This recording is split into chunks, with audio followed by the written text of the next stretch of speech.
Welcome, everybody, to the Onward VR Master League Season 12 third place match pre-show.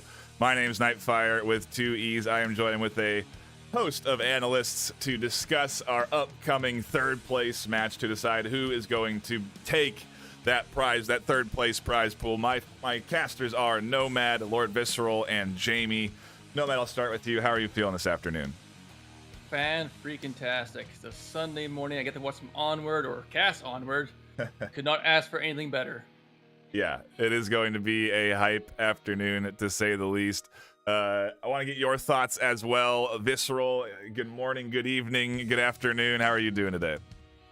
I'm doing great. I am excited to see these 2 matches that we are bringing today.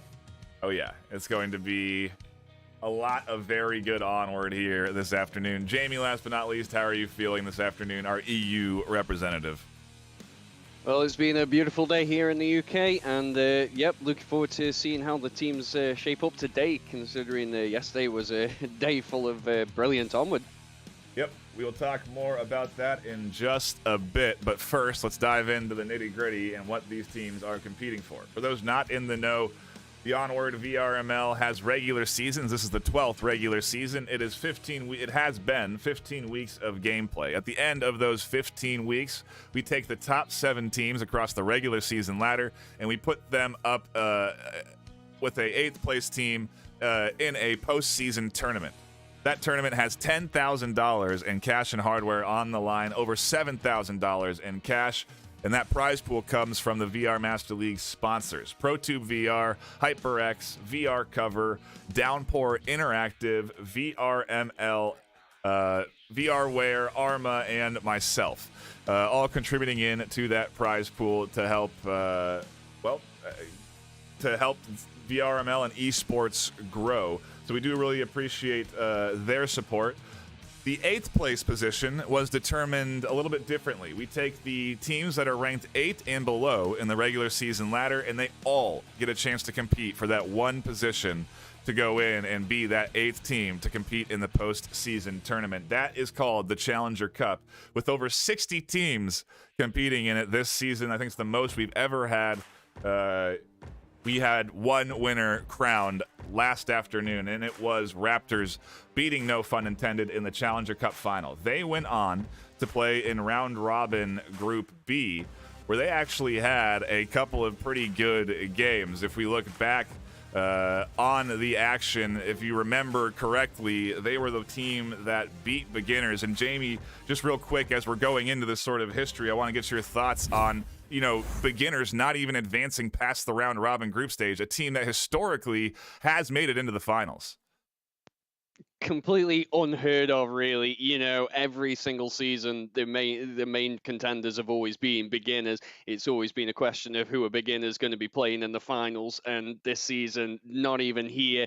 It's a major upset, and it seriously opened the playing field to a lot of good teams this season.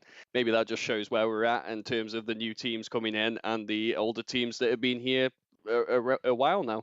Yeah, we'll absolutely get more into that when we talk about these teams, both Boss Fight and Raptors. And the reason we're looking at this highlight again, and I know we looked at it yesterday, is just because Raptors were the one that managed to participate in knocking out Beginners, winning and coming down into that final round there. It was, like you said, Jamie, a big surprise. They ultimately then advanced through that group stage, as did Boss Fight. Both of these teams actually going up against each other in that group stage. And Vis, I want to talk to you a little bit because we saw really good plays from both teams. We're looking at the replay here of Boss Fight pushing in on Raptors on Quarantine. I mean, what were your thoughts going into this? I felt like Boss Fight really had a lot of momentum here, at least in the first map. Yeah, it's going to be interesting to see, this kind of rematch with these 2 teams, because in the group stage they traded maps. Raptors took one, Boss Fight took one, and so we're really in store for some amazing plays here, I can imagine. I mean, we already saw some fantastic plays again in that first matchup between Raptors and Boss Fight. On top of that, this comeback from Raptors really showing that they are not going to be a team that quits. I think that's something that we've sort of seen a lot in the high tier. But Noman, I kind of want to get your thoughts on this. Do you think, Boss Fight didn't really display that they are able to come back from these tough situations yesterday? Do you think we'll see them be able to battle up against Raptors here this afternoon? Oh, definitely. Players have bad days. It's a given. We're humans. It's gonna happen. So, and with a rough start like Boss Fight had yesterday, it's all the more reason to play that much better. So I'm expecting some high intensity matchups, especially from Boss Fight. Yeah, when we talk about rough start, we're talking about the Error 404 matchup where Boss Fight were just not able to really gain much ground. In that last round on Subway, Error 404 even managing to cap on the objective for the win. It definitely didn't seem likely as Boss Fight had 4 alive and were set up, but we're just seeing really good orchestrated plays from these teams. And I imagine that both Boss Fight and Raptors, after not being able to win against Rome and Error 404 respectively, that they are going to be coming in here for this third place match feeling a bit vindictive. And to sort of, I guess, go back to what we were talking about here earlier, the whole process of getting here. I got sidetracked with some of these excellent clips. The process of getting here is the matchups you obviously saw yesterday were between our semifinals, which if you didn't tune in yesterday, you did miss some very good gameplay. Raptors and Rome battled out against each other, and Rome ultimately took the W against Raptors. And I don't think that's what a lot of the predictions were really saying, for this matchup. I think a lot of people in their mind had Raptors, who were the previous season 11 champions, coming out on top here and being available to challenge and contend their season 11 title. Viz, I mean, give me your thoughts on that Raptors and Rome matchup, because I think at the desk what was your prediction? I can't remember. I don't know if you had Rome or you had Raptors there for that first matchup. Yesterday, I was predicting a Rome Boss Fight final. So I did have Rome in the first match. Yeah. And I've been following their play ever since the kind of finals journey has begun. And they have been bringing the hurt. And I think we saw that against them yesterday. Yeah, it's really a different level of focus, in my opinion. Jamie, we talk a little bit about it in game, but I'd like to kind of hone in on it here. The comms seemed a little bit different to me this last weekend, really. These teams just showcasing a different level of focus, in my opinion. Yeah, last weekend we were hearing lots of communication between the teams and lots of specific comms, whereas I think this weekend a few of the teams were a little bit kind of quieter, maybe. Maybe it just showed kind of the pressure that was that they were feeling. Yeah. And I think that showed in a few of the plays that we saw, whereas, so the Rome, they were on it really with a lot of their comms when we were listening back to them, just pinpointing exact positions for enemies, and I think ultimately that's what gave them the win. Well, it's something I don't think I've ever really talked about, but there are sort of a different variety of strategies in terms of how you can communicate information, right? I mean, no, I don't know what your experience is with this, but I know that some teams use clicks to relay their location instead of communicating. Do you have a preference? Are you a click guy, or are you just I'm going to be open with my comms and tell people where I am? Whatever gets the message out, really. That's all that matters. If they're capping, say they're capping, or spam the mic. Do what you got to do to get the message out. Even if you got to do the YMCA dance in VR, whatever has to happen. Yeah, it is I think, a point of contention for sure. And I think what we saw from some teams yesterday was really just a lot of planning, a lot of orchestrating, and they had strategies that they knew, okay, if we spawn here and we get we get this spawn, we have this play that we're gonna go out with. We have this spawn, we're gonna have this play. And if you have these predetermined strategies in your head and already memorized with the team, it sort of allows you a different level of coordination, right? I think it's something that we saw from Error 404 and Rome yesterday to get these wins. They just had very in sync and coordinated plays that looked to me to be predetermined. Whether it's their setup phase, the full cross, the push in the south, it is just all very orchestrated, and you can actually really even minimize your comms to a degree where you are timing movement down to the time on the clock.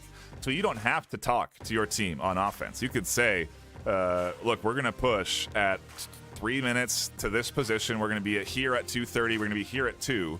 You know, and if you get a kill, you do one click on your mic or something like that. You know, like there's ways to really minimize the overall communication, but still be very effective. And I think it's a lot of, it'll be interesting to see what we get between our first matchup here with Boss Fight and Raptors. Again, that very exciting rematch that we'll get to see. They played in that group stage, and now they are here in the semi, in this third place match to compete. And, you know, we've talked about the third place match. Obviously, both these teams losing in the semifinals, but still, third place has $1,000 in cash on the line and 8 HyperX Cloud earbuds, the Bluetooth earbuds that can connect wirelessly to your Quest or your phone, whatever device you so desire. That's a decent prize. That's something to be competing for here this afternoon. And so I imagine that we will see some pretty locked-in plays from these squads.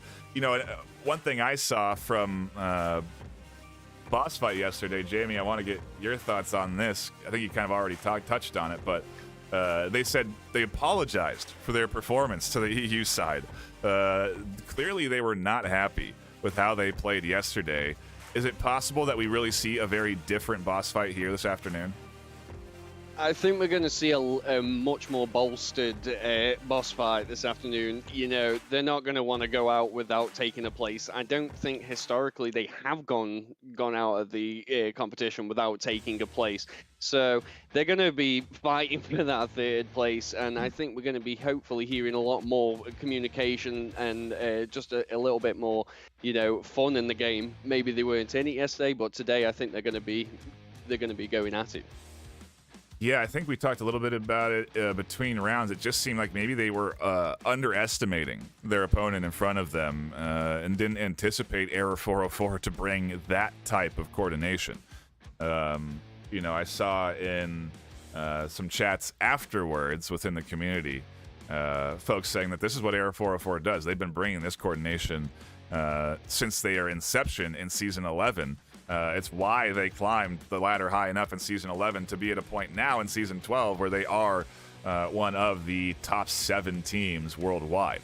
And so it's certainly an impressive feat for a new team to be where they are and to have played so good against Boss Fight, who have been around so long and had brought all that experience off of playing in so many postseason semifinals and finals rounds. So yeah, certainly is surprising. And I mean, also we got to talk about. I mean, I know Lord Visceral had it. Nomad, we didn't get your thoughts. Did you think Rome was going to be able to beat Raptors? I think again a lot of people had Raptors in the slot there because Rome is also new to that semifinal space.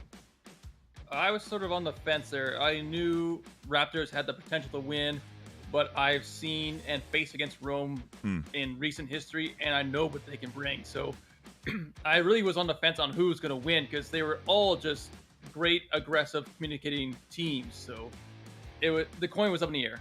Yeah. Well, I'm going to have to ask you to jump off that fence right now and flip that coin to make your next decision, because it's about that time as we get closer to the start of match. Again, we're about 15 minutes away from map 1 kicking off against Raptors and Boss Fight. I got to get everyone's thoughts and opinions on who is going to win this first matchup of the afternoon. As a reminder, this is just third place. This is our third place matchup. And then right after this, we'll have a quick 10-minute pre-show where we'll discuss our finals matchup of Error 404 and Rome. And then we'll dive right in to the action tonight, this afternoon, this evening, this morning, whatever time of day it is for you. The finals is today after this third place matchup, a best of 5 It's going to be very exciting. You're not going to want to miss that. Anyway, I digress. Back to predictions. You guys haven't escaped me. Nomad, give me your thoughts. Who is going to win the first match, boss fight and Raptors? Oh, shucks. No, I'm going to say it's going to be boss fight. They have the most to fight for. After the difficult loss they had yesterday, they're going to be more invigorated to win. There's going to be more behind them. So I'm going to say boss fight. Viz, what do you think we're going to get? I think I'm going to have to agree. Today, we are going to see boss fights redemption as they battle and beat Raptors. Let's see it. Jamie, are you on the boss fight hype train here? Yeah, I think it's going to have to be. Last time it was a bit of a grudge match between these two, and like everyone else has quite rightly said, they're going to be kind of aggressive and wanting to get the win here. So boss fight all the way. Oh wow. And last but not least, I know. I think I'm gonna put. We'll get the whole caster desk on the boss fight train. I know it's a bit unorthodox, but why the heck not? I know Raptors. The only reason I really say that is because Raptors have had really a hard-fought battle all the way up to this stage in this third-place match. They have had hard wins, even though they did go undefeated in the Challenger Cup for those 5 games. They nearly lost 1 or 2 of them. Going into that semifinals, it came down to going into the Challenger Cup final, it came down to a map 3 against No Fun Intended. And then again, obviously not being able to win out in their matchup yesterday. And so I don't know if I would say they're on a downswing by any means, but they are the contending season 11 champions, and it'll be, I think, quite something if they don't even manage to place this season. We'll have to see what we get, though. Again, we are just a few minutes away from the start of that first map. We will cut to a brief intermission, roughly 10 minutes long, so that we can sort out and prepare the lobby for you fine folk who are tuning in across Twitch, Facebook, YouTube, or Horizon Venues. We do really appreciate your support. If you don't know what Horizon Venues is, you can download the app for free on your Quest or Quest 2 and watch these games inside VR with other people in VR in front of a giant theater-sized screen. It's a really cool way to enjoy the VR esports action, and a shout out to anybody that is tuning in there this afternoon. But again, we're going to cut to a brief break, and when we come back, it's going to be that third place match of Boss Fight versus Raptors. Don't go anywhere.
Welcome, everybody, to the Onward VR Master League Season 12 third place matchup. My name is Nightfire with 2 E's. I will be your host alongside my co-caster Nomad and on the analyst desk, Lord Visceral.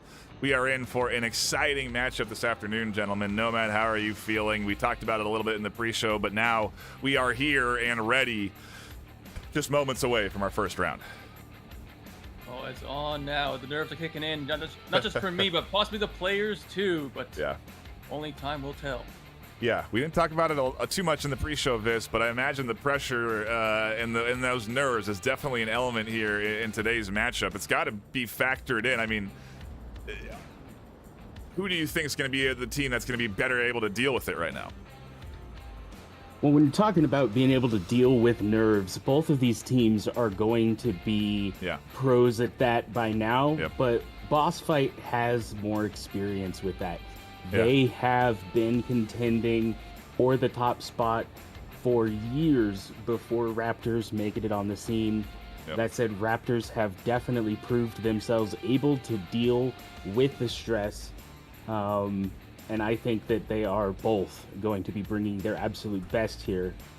It's their last shot.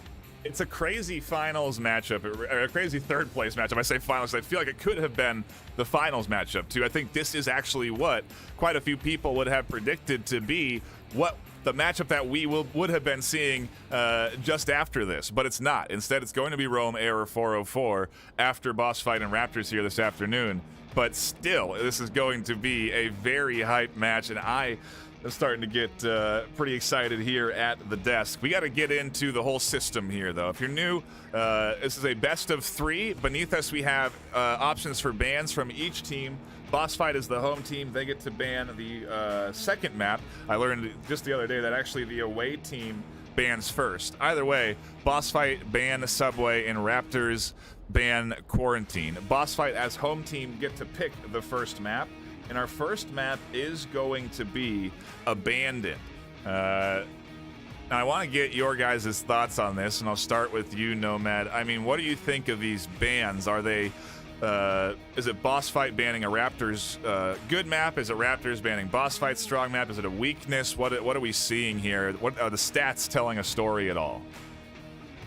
Well, for the ban on Quarantine by the Raptors, it kind of makes sense because Boss Fight have gone undefeated so far this season on Quarantine, and and that's a good map for Raptors as well. They've been pretty good at it. They were undefeated last season on it, so obviously they're showing their confidence on it possibly. And then for Boss Fight to ban Subway, well, we saw yesterday the rough game they had on Subway, so quite possibly they just want it out of the way, just because they don't want to have that happen again.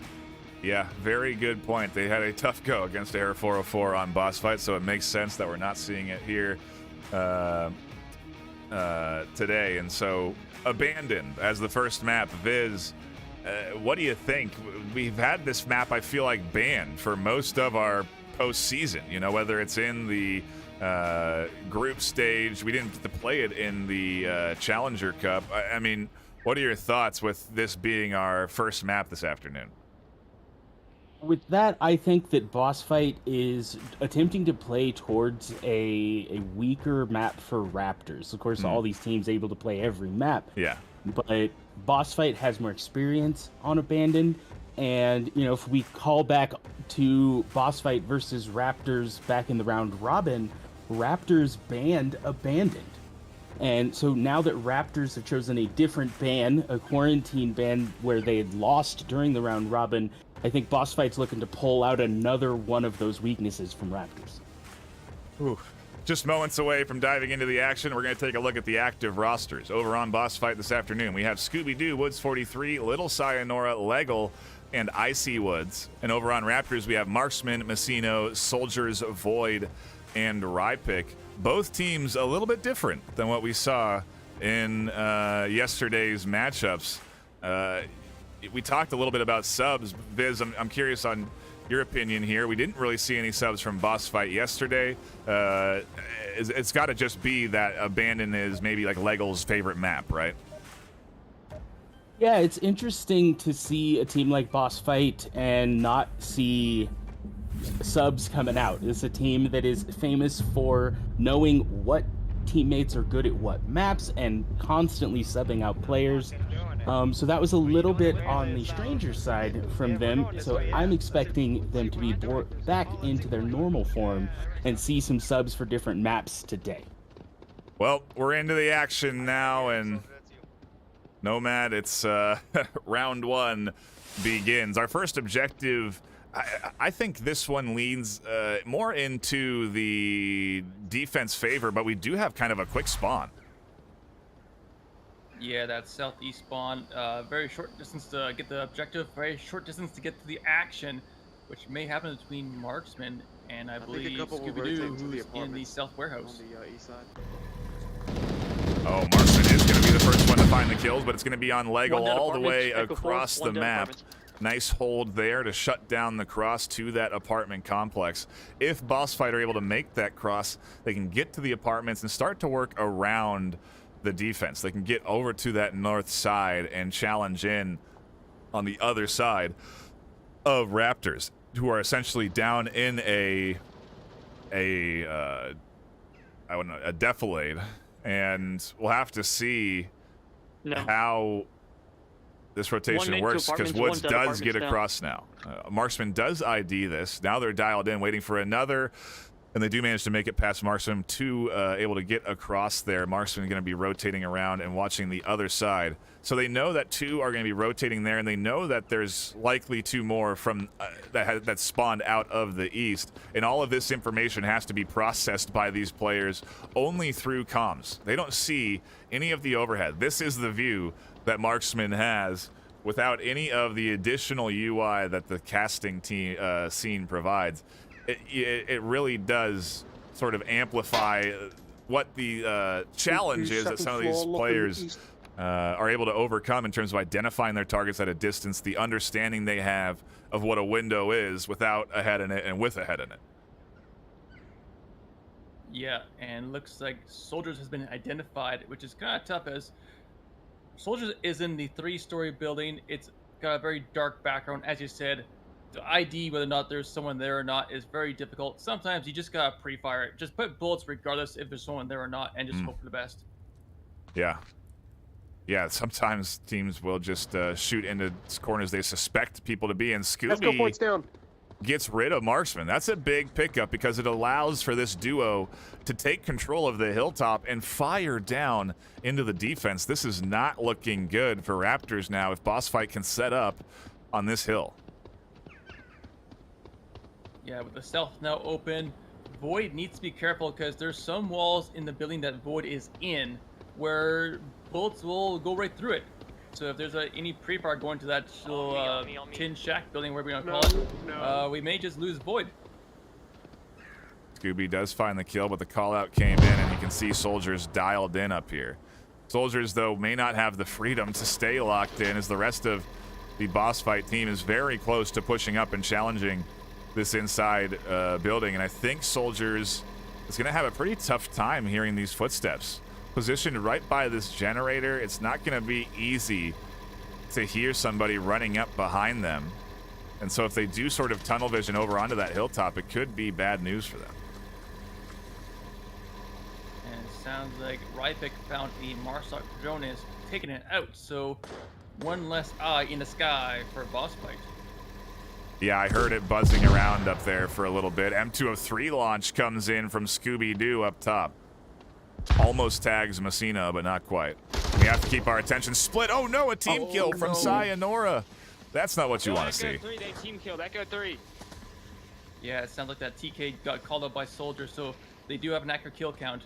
And that just shows the nerves these players are going through. It's a very high-stress situation, and there we go. Soldiers will live, or continue to live, in this round.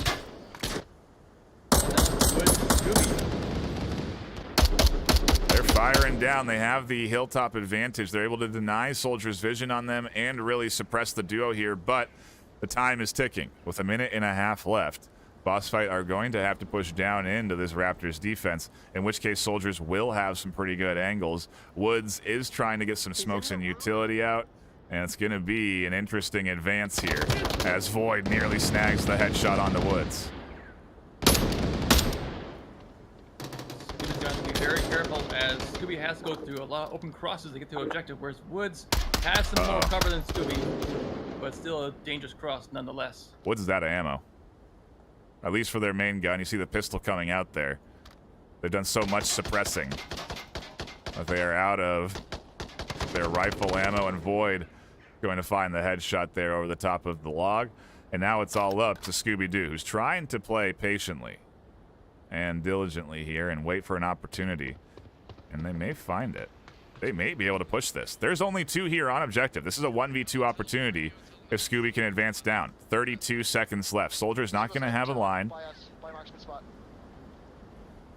That tree denying them vision. You can see them trying to desperately rotate to get an angle, and if they can, only a few seconds away, but Scooby advances in. 15 seconds on the clock. This is going to have to be a quick 1-2 punch as they come flying into the objective. They try to go for Mace Messino, but I think they took shots onto the objective first and didn't really expect Messino there. Either way, Raptors hold nicely, and what was a nice push up by Scooby is still a 1v4. And ultimately, with 3 left alive, that is our first round. Viz, we're off to the races here with an exciting start. What are your thoughts? Unfortunately, I was blind. Well, we'll hope to get that solution solved for our next round, because you did miss a nice bit of back and forth to kick things off.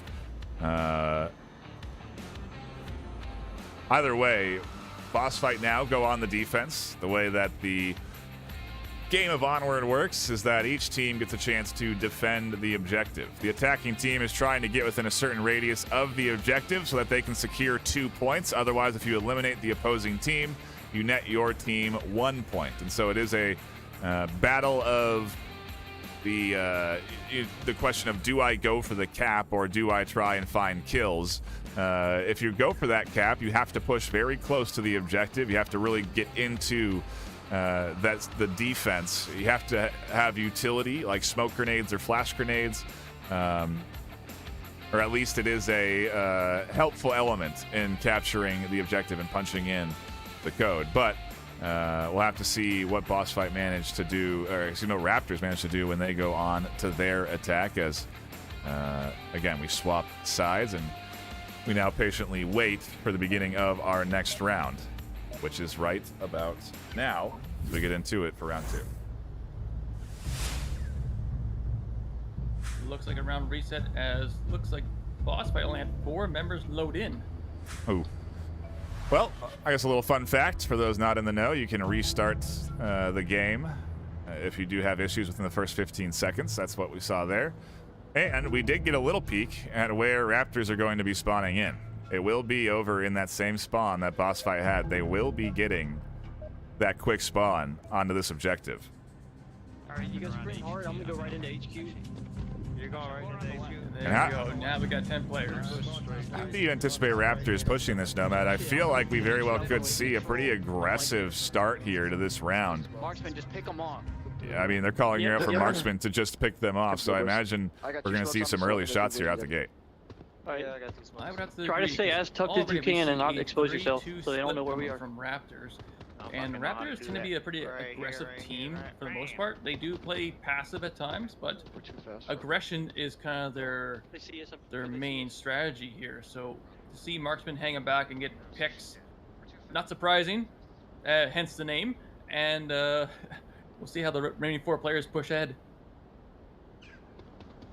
The similar strat here on deployment from boss fight, but a very different defensive setup from boss fight. Raptors trying to wrap around and eventually encircle the objective. So they're going to send 2 all the way over to that far east side. You can hear Legel calling this out. Fuel station. We have movement heading north through the canyon. Icy Woods is just south of Messino and Soldiers. Oh, wow. A very aggressive advancement up there on defense, looking for kills inside this building. Soldiers does spot this out, does go for the peek there. Woods not able to find those kills as Messino is wrapping around here. Woods almost not ready for it. They try to fly the corner and cannot connect. A nice bit of teamwork there from the duo to get themselves the kill onto Woods, who gets caught out getting a little bit aggressive on defense. I was wondering where that fifth was on defense. I was seeing 2 down in the basement and 2 over on the other side, but They're from Europe. That's one thing about playing on the defense, playing bulk. You do not have to play defensively. You can be very aggressive because sometimes your best defense is a strong offense. Unfortunately for Icy Woods, that did not pan out. yeah, and now it puts Raptors in a good position. They have control of that hill looking down into the objective. So they can put down suppressive fire, and they have 2 more wrapping around the back of this defense, around Woods and Little Sayonara. So we'll have to keep our eye on Marksman and Void and what this timing ends up looking like. It's going to come down to probably the last 2 minutes, and Raptors have really put that sort of strategy on display throughout the course of this postseason. They have been a team that likes to wait until that final 2 minutes to really kind of enact their push.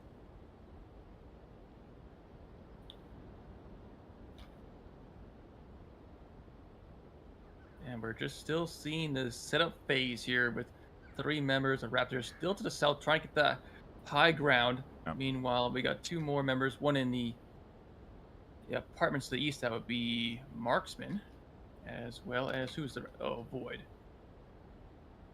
Marksman, can you scope out the floors on HQ? Yeah, See they if there's have anybody in a there. little bit of ways to go. The south is set up and ready, but both Void and Marksman have to get control of Sayanora's building and root out Woods' defensive position, both of which I suspect they are suspecting there's going to be a defensive player in.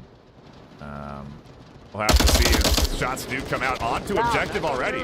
Rypick pushes down, catches a defender on objective, smokes her there to try and cause a bit of panic, and Scooby is rotating around in the smoke, and now outside of it, down they go. Nobody on objective to defend. Woods 43 too far away, and Little Sayonara has to rotate. While they're rotating, Void is on the hunt for the kill, waiting for Sayonara to pop out. Do they take the shots? They do. They don't connect. Sayonara lives a bit longer as we have a trade here, and Sayonara doesn't really have time to worry about Void. They have to full sprint to the objective. So does Woods 43, because nobody is there to cover it. They have to be sure that nobody is punching in the code, and they are lucky that Raptors did not apply a little bit heavier of a hand on the aggression. Otherwise, it would have been 2 points into their hands. Instead, Woods is going to be completely suppressed. Rypick is going to be pushing up. Woods does look for the kill, and there's the Overwatch shot. And Raptors are off to the races. You probably should have held back. A It's all good. powerful Marsoc round to kick things off. And a bit of an interesting defense from Boss Fight. Vince, were you there for that one? Yeah, I got those technical difficulties taken care of. That flank from Icy Woods, I don't think anybody was expecting that until he was getting so close that they were able to actually hear him around them. And it took some very, very tablet-aware Raptor to notice that I'm hearing sounds near me, but it's not the teammate that's near me. That can be a very dangerous place to be in when you're looking in your tablet. Oh, there's a friendly 10 feet away from me. Those are the footsteps I'm hearing. But they were suspicious. They're like, I don't think that's the right direction. And so they started looking. And we saw one do a little peek out, draw some of that fire, while the other wrapped around to flank the flanker. An excellent response to a very unexpected play. Yeah, a great Marsoc round, plain and simple, from Raptors. Orchestrated nicely, the setup phase works out for them, and now they find themselves in a 2-0 lead on Boss Fight's map pick. And, I mean, geez, if you're Boss Fight right now, you have to be feeling maybe a little bit concerned. It's a bit maybe reminiscent of yesterday's series where they went down in the first 2 maps. Obviously, it's not what they're looking for here this afternoon, and they like we talked about in the pre-show, they did manage to take 1 map away from Raptors when they played them in the group stage. It was a 1-for-1 trade on maps, but still, they played very good on Quarantine and really overwhelmed this Raptors team. And so,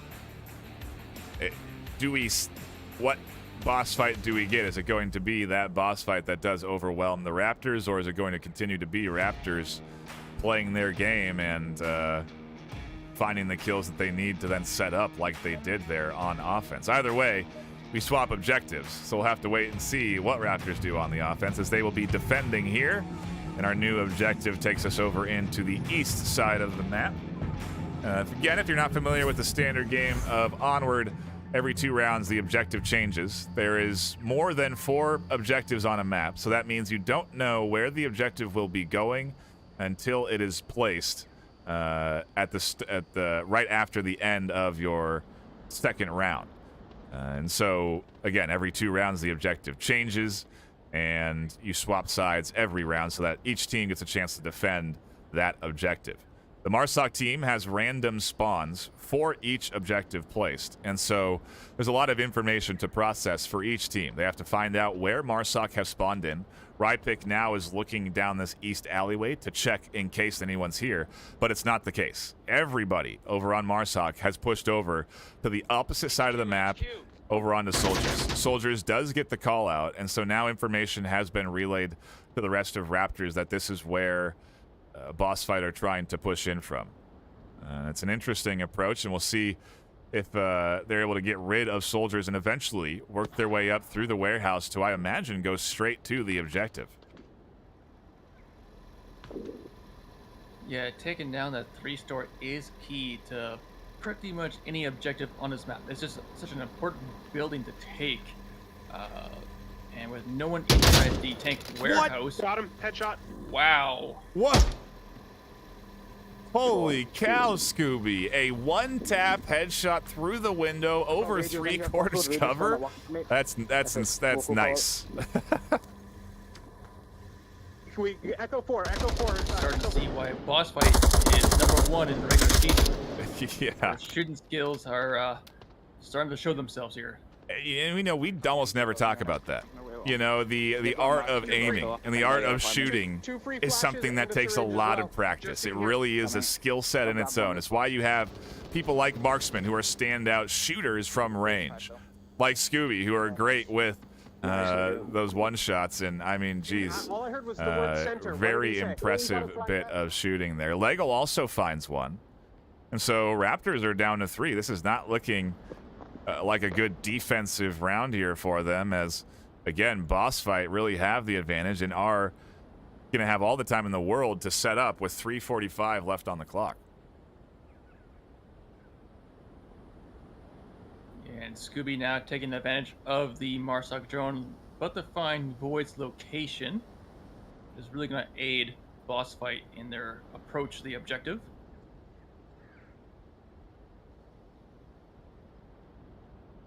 Oh. A little peeky on defense. That can get risky. Sometimes you have to do it. When you lose a couple of your defensive members, you have to cover for their lack of coverage, and rotating around to check these angles is really I think your #1 way of dying on defense. You know, it is also sometimes the #1 way of winning on defense, to be able to execute on a good rotation. But that's, I guess, where some of that skill comes in, the knowledge of the map, knowledge of where your team's pushing in. How do you rotate? I do hear a drone flying out, and it does finally get identified by marksman, but does not get shot. We've seen the drone come out almost every game in the group stage, and Messino finally flies out to the back of the apartments to down that drone, but now they're stuck at the back of the apartments. Yeah, and looks like Messino at some point may bump into the Woods brothers, who are over at the East Canyon. We don't just say that because they are Wood. They have the same name. They are indeed also brothers. Oh, yeah, and you're right. Messino almost gets identified there. And already Messino's been called out, right? They know that they're here because they shot the drone. The drone identified them. The drone operator radioed in, hey, there's somebody on the back of apartments. And so you can tell Woods and Icy Woods are approaching this with a bit of caution. And we're going to have to keep our attention split across several angles because Legal is also approaching in. Scooby-Doo up through the center, who may run into Void very soon. And there is finally Icy Woods finding the kill on the back. Legal M203s their way forward. Void still not catching Scooby-Doo. Legal may be the one that actually gets Void before Scooby. Nope, Void finds that kill. Now Scooby hops around to find Void. One goes down on the other side from, that was Woods, and Boss Fight have 4 alive on their Marsoc round. They're back in it, just like that. A powerful push from them nets them a point. They're on the board. Viz, maybe things are turning around for Boss Fight here. Yeah, this is definitely objective that they have played well on in the past. It was good to see them back in form here. The play that they ran at the very beginning was one that we saw during round robin, where with this sort of south mid spawn, they just immediately dart across the map and try to cover as much ground as possible, because that eliminates a lot of the open space that they would otherwise have to cross. And so just a 5-man rush up mid to get across the open plane before spreading out. And it ended up working extremely well for them, especially the quick shot from Scooby. What a shot through that window. It just really worked out perfectly for Boss Fight that round. I was worried Scooby making that rotation because we saw that fail completely just the round before. The outside rotation on the window where you're pushing in and there's 3/4 cover. And I didn't touch on it, but it was a beautiful play. I think it was, I don't know who it was on defense. Maybe it was Scooby, who was on the other side of the generator. You are essentially only a head over the top of the generator. It really does force the player to have to hit their shots, and they won their fight with that cover. But wow, yeah, like you said, a very nice shot that kicks things off. Certainly gaining control of that 2-story, it just really limits also where Raptors could have even defended comfortably. So a powerful start leads to a powerful finish. And like I said, I think Boss Fight are back in this one. We are waiting patiently for a reconnect, but while we do, it's a time for us to shout out our sponsors. I think we saw HyperX has been rated the channel and is hosting us. We do obviously love the HyperX sponsorship. You saw their ad running during the intermission, but this is the HyperX Quadcast S that you're hearing my voice on. I'm using the Cloud 2 wireless headset. I've got the full mic and mouse setup. I absolutely love the HyperX products, and they are an easy recommendation from me. We really do appreciate their support for the league. They offer up hardware to our champions, ranging from Cloud 2 Alpha headsets to the in-ear Bluetooth earbuds that are on the line here for third place with our in this matchup right now. We also have a variety of other sponsors. ProTube VR offers a fantastic stock option called the Mag Tube. As you can see here on display, you attach your controller to cups that have magnets on the bottom that then snap in to a stock that's stabilized on your shoulder. So if you see some of these players that have very stable aim, the reason is because they're using a ProTube stock. They've been a sponsor for the VRML since our inception.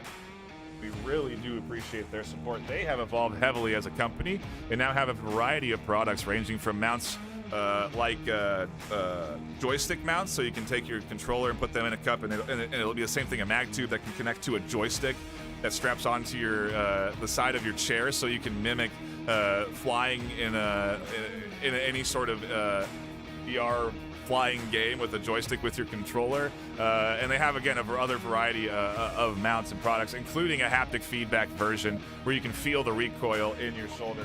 We also have VR Cover, who provide fantastic hygiene and comfort products for any VR device. The face cushion is almost a must-buy if you have a VR headset. It is a must-buy. If you have a VR headset, it'll greatly enhance the comfort, allow you to play for hours, and be able to practice to compete against teams that we are seeing here this afternoon as we get back into it for round number 4, excuse me. We have a few more sponsors that we will touch on in our next intermission, but action is action, and that's what we are here for today, Nomad.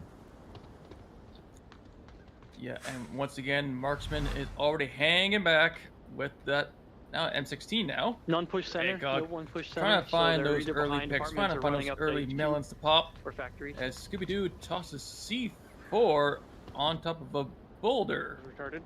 That was the dumbest way I could have entered that. And has his own commentary for it. Yeah, I don't think Scooby was happy with the C4 toss. I think they wanted that to go either over the top of that, which would have been a really huge C4 toss, or on the rock, which I think is maybe more in line, so that they could have detonated the C4 on the other side of this wall here and downed anybody that they heard pushing close to them. There isn't going to be anybody close to them. The only close combat we'll have is Soldiers and Icy Woods.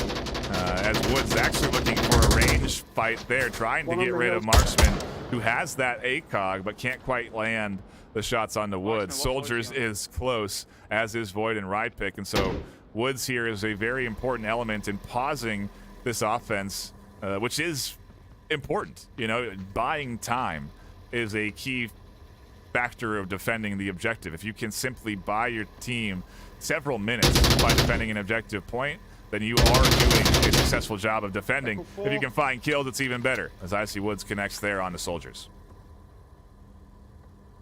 Yes, we'll not be able to confirm that kill due to the boulders in the wall, but that still wastes time because teammates have to go back and use a needle, a syringe, to get them back on their feet and continue the fight. Appears we have the brother, Woods 43, watching Icy Woods' back. Good to see.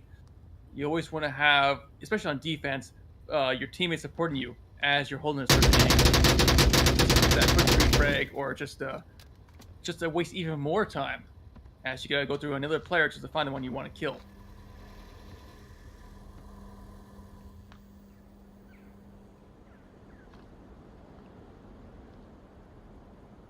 Don't believe Woods 43 will be expecting right pick.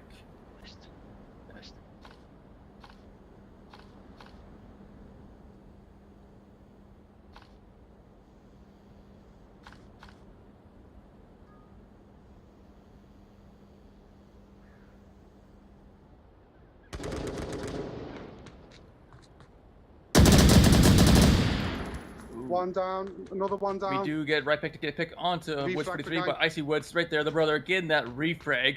It's going to make it a 4v3.5 in favor of boss fight. There's still Void here in the north, looking to get the kill onto Icy Woods. Want to get that refrag. Meanwhile, we do have... Yeah, that was me. Let's see what we got. We do have Messino in the East Canyon, trying to find a pick onto Scooby-Doo, who did place that not so great C4. But Messino has been called out, though. Yeah, there's a lot of information being conveyed. We have to see what Void's going to be doing as well as they advance up on that opposite side, if they can get here in time, because they are really maybe going undetected from the likes of Icy Woods, who does fly out, find that kill. Actually, I think it was confirming their downed opponent. Now maybe they'll catch Void, or Void will catch them unsuspecting. Yes, they are there, and down goes Icy Woods. Yep, and that will now make it a 3v3, as the next potential conflict could come between Messino and Scooby-Doo. Meanwhile, we do have Marksman moving up towards the tank warehouse. Yeah, it's HQ. I'm in HQ. I'm in HQ now. I'm in HQ. Messino trying to take out Scooby-Doo. Does not find the luck needed as Scooby-Doo gets the headshot with his G36. That's going to make it a 3v2 in favor of boss fight. It's all down to Marksman and Void. Yeah, we'll have to see what Void does here against this trio. They have that two-story advantage, but it seems like they're going to drop off it, and it's going to come down to Marksman. As Legal is patiently waiting on the corner for Marksman to try and pop up or advance out. They have a very small bit of exposure there. You see just a slice of their head up over the top of the garbage truck, and oh, they almost catch Marksman popping up over the top. You can see their laser wanting to take the shots, but they just didn't have enough exposure from Marksman there to be comfortable. As Marksman drops off, again, we have to keep our attention split because Void is working in from the other side.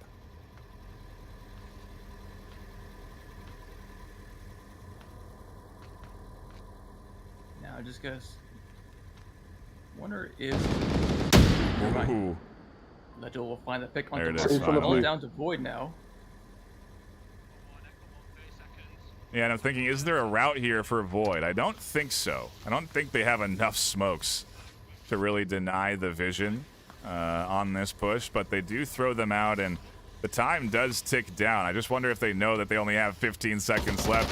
Here comes the push out right into a firing line from Boss Fight. As they shut down Raptors, Boss Fight go up 2-2. A solid job from this Boss Fight team to tie things up and bring them right back into it.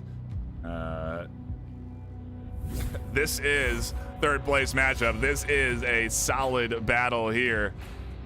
Lord Viz, give me your thoughts on that round. So right away, I noticed a difference between the way Raptors attacked that objective and Boss Fight attacked that objective. Boss Fight last round had taken as much ground as they could early on, being familiar with where Volk spawns, knowing that it's safe to do so. Raptors, they had 3 players try and rush up early, but 2 held back. And those positions in the back didn't end up netting a ton of benefits for Raptors and kind of put them behind the rest of the team. And I think it really fell apart when Icy Woods was able to hold the 3 story from those 3 attacking players attempting to wrap around in the west. A very nice job from them, and a almost good, like you said, successful setup there from Raptors, but just not quite enough at the end of the day there to push in from that same side. They tried the same play, but just couldn't quite get it. And we now change objectives. We kind of keep bouncing around the map, don't we? As we now go over to the far north. A very interesting shift in play style, in my opinion. And so I am very curious to see what we get out of Boss Fight and Raptors.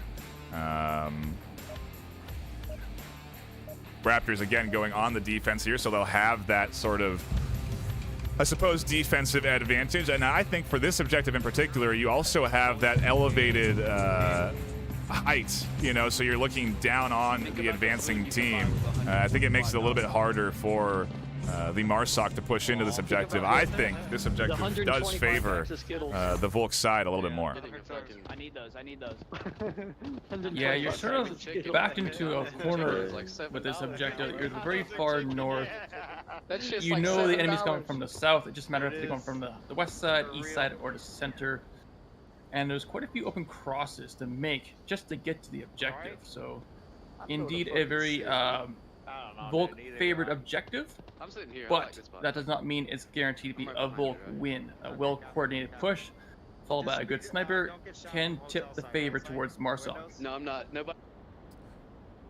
Yeah, we'll have to see what this setup phase looks like for Boss Fight. It's always there are so many options, and so you can see that they are looking for at least one sniping opportunity here with Woods 43.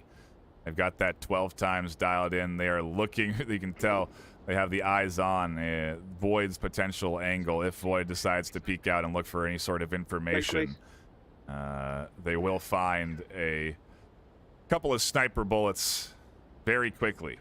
If Void just works a little bit farther up that ledge, they'll be in trouble, but they're staying disciplined, and they're just watching the beach side. They're waiting to see if anybody rotates through that beach lane, but I don't imagine Boss Fight are going to opt for that. They're so far taking a little bit of the higher ground. Yeah, and looks like Rypic may have spotted one member of Boss Fight who was behind the apartments, possibly 24 Gray. So they're aware of at least where one member is. I just shooting that one, just because I feel like it. Watch your left, Messino. That being said, yeah, still 4 more. Oops, sorry. No, this is the this is the standard sort of process of a bit of a longer range map. Okay, I can't see. I don't know if you are. Is that you do just have this pacing where within the first 4 minutes, it's all about the setup phase. I mean, we talk about this in league play, but the setup phase is really where these teams slowly position and work through the map. There's so many potential ways that a team can play on defense. They can play aggressive, they could set up early, they could look for picks early, they can wait for you to push to them. you have to confirm that they're not doing any of those options before you push into that objective space and challenge a defense. You also obviously are looking for any sort of counter picks. You're looking for any elbow. You're trying to find any angle you can on suspected defensive positions. But that all takes time. And some teams prefer to just sort of charge into it, utilize utility and get aggressive. But some maps even don't really allow that style of play. And so Abandon in particular is very much focused around this style of play where it's all about the timing and all about waiting. I wouldn't say waiting, but slowly working your way up to the objective until you then push around the 2 minute to a minute and a half mark. And you want to push then, because if you push any later, you don't have time to adjust your strategy. If the push that you throw out at 2 minutes doesn't work, the 3 of you that are still alive or the 2 of you that are still alive can reevaluate and try to put out something new. You still have time to do that. If you wait too long, then you're committed to your one push working, and if that doesn't work, then, well, round 1 for defense. So there's risks and rewards for different styles, and we'll have to see what the timing is for boss fight here as we do get closer to that 2 minute mark. Yeah, and we're starting to see boss fight slowly close the noose in. We got 2 to the east, got 2 to the west, 1 in the center, and just second by second, they get 1 foot closer towards the objective, and it looks like the plan will probably be at about the 1 minute mark to just flash, to smoke, and crash on the objective.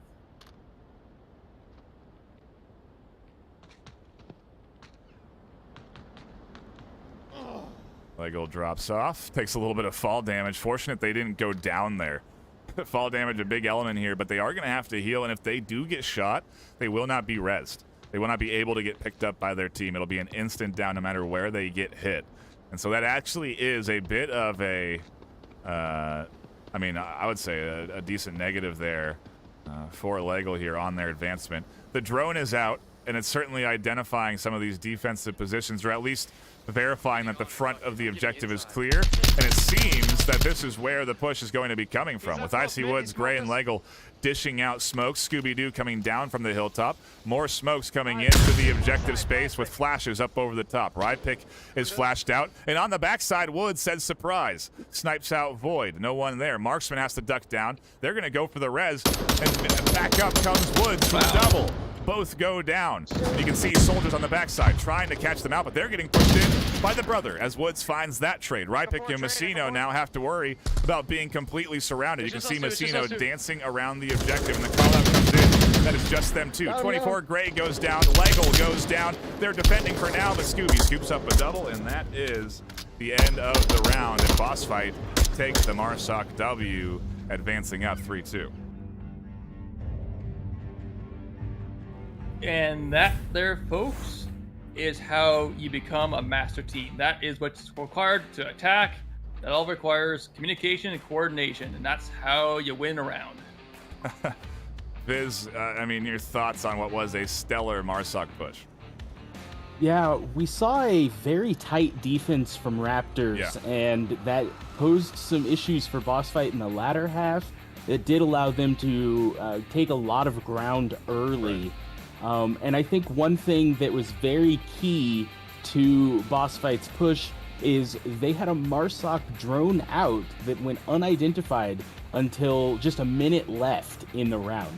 And so I think with the callouts coming from Scooby, against the Raptors, they were unprepared for boss fight to know basically exactly where everybody was. And they tried to do some rotating in the end, but it ended up being too late.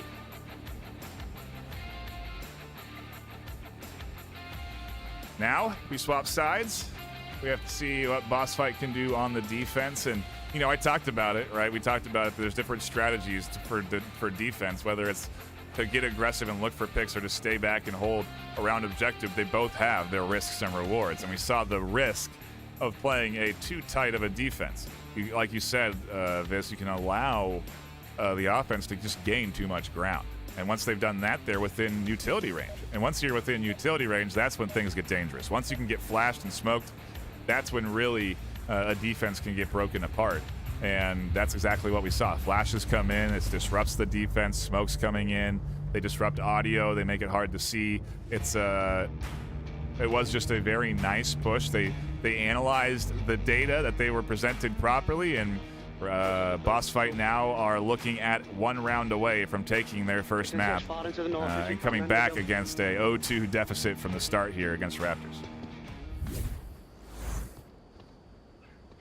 Yeah, those first 2 rounds, we'll just consider them as warm-up rounds for Boss Fight, as the score has certainly changed. They certainly had a very good objective shortly afterwards, and this could very well be map point. We are seeing a very interesting defense from Lego, holding almost like a fullback, hanging back, looking for any flanks. We have got Scooby-Doo covering the East Canyon, as well as the Woods brothers on the objective itself. And where is their 5th? They're quite far off already. Or am I blind? Yeah. Oh, no, Gray. Oh, Gray's Lego. over by Scooby-Doo.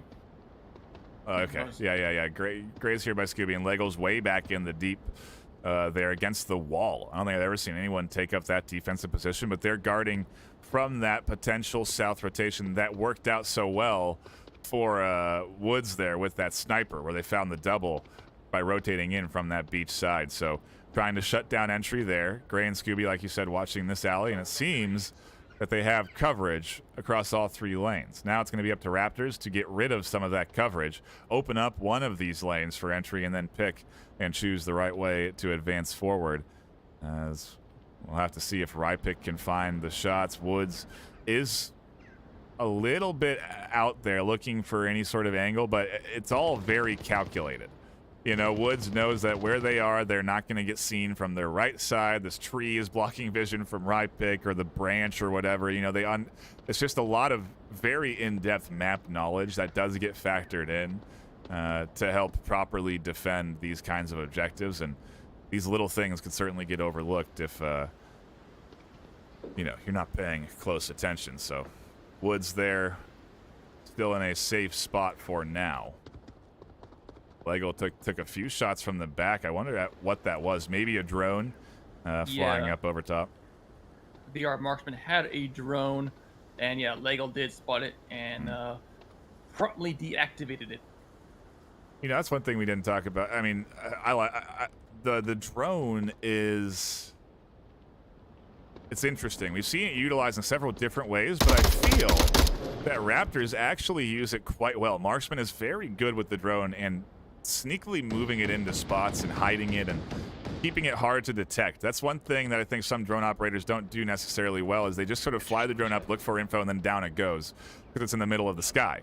But there's ways. You can kind of blend into the trees, or you can sneak around. You know, Marksman just seems to be able to get that thing into good positions. And so I imagine by being back there where Lego would shoot it, that it did get some good information on where this defense is positioned, but who knows? We'll have to see, as Raptors are still in their setup phase. Coming down into the final 2.5 minutes, it seems like they may opt for a similar route to that of Boss Fight on their attack. Although Rypick is rotating onto this side of the mountain, they may actually be able to catch the side of IC Woods if they're fortunate enough, or Woods 43 potentially.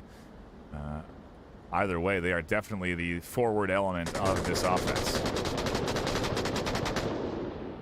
Looks like Ryback may find a kill onto Lego as they're moving back and forth.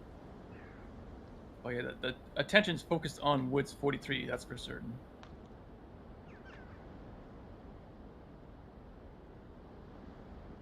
Yeah. To add your, sorry, Biden. No, I just don't think Rypick is really going to be looking down here onto Lego's position because it is such a deep defensive angle. Woods seems to have heard something, but not the right thing. They rotate around. Rypick finds that kill. Lego's going to swing to try and find the angle, but can't quite get it, and instead they rotate it around to reinforce. Woods catches Void up over the top, and Lego's going to be here shortly with Rypick prone and waiting. Lego flies the corner, and there's a nice snapshot from Rypick to find that kill, blending in nicely to that ground, making it very hard to identify quickly. They find their kill. Marksman over the top now knows this is clear And now they're firing down into the objective. A solid setup for Raptors here. As Gray and Messino trade on the objective, it's now a 3v2 with just Woods and Scooby-Doo to defend. And Smoke and Utility coming out. Woods shuts down one. There's another there, though. And it's going to be Rypick who finds the kill. Almost the refrag from over the top. Scooby-Doo now battling back against the duo. Who they know is a duo, though, as Soldiers on the backside take some shots, and now they're getting hit from both angles. Raptors hang on to this first round. They don't let anything go easy. We've seen that trend over the course of the group stage and yesterday, and now here, Boss Fight find themselves into another round 7. Viz, this is a great start to this third place match, and I think it's pretty much what you would expect with these two teams duking it out. Yeah, I mean, of course we're here at a 3v3 on the first map. I mean, these teams are giving it their all. And I think there were a couple of very well-played plans on both sides. Legil being in the back, able to spot out the drone that was trying to hide from Marksman, did help kind of slow down the offense from Raptors. But in the end, Rypick was holding down that round. I do believe 4 Boss Fight members went down to Rypick with that slow crawl up the cliff in the west. Just picking them apart. Yeah, that was a very nice maneuver, and much like the successful route that Woods took from Boss Fight. A similar approach, obviously a little bit different there. Woods taking the longer rotation, but taking control of that hillside and finding the kills that they needed to really open up the offense. It's a powerful slight a bit of elevation that you have to look down onto your opponent defending the objective. And so a very solid job from Raptors to keep this thing close. And where do we go from here? Our final objective of Abandon, it looks like it's going to be an interesting one. Over on the, I'd say more of the midfield, but a bit of the south side of the map. We get to see Boss Fight and Raptors duke it out for one more on Abandon. With Raptors on defense, they are just a round away from taking Boss Fight's map pick and then going into their map choice for map number 2. I'm not sure if you noticed it, but during that countdown, the Raptors had a bit of a group hug for Soldiers, I believe. Spawn north. The support coming from the teammates as they prepare for their round 7. One's apartment side. And looks like once again this 3-1-1 split coming from Boss Fight. 24 Gray kind of hanging back, trying to get that overview, trying to look for crosses from Raptors. None were spotted apparently from what I could hear. Wonder if they have the drone too. Scooby-Doo does have a drone, has yet to be deployed. Interesting.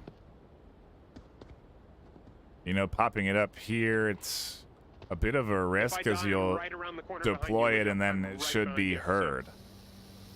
As it comes flying out here, Messino, if they're listening, may be able to hear this drone rotating around, but it's not that loud.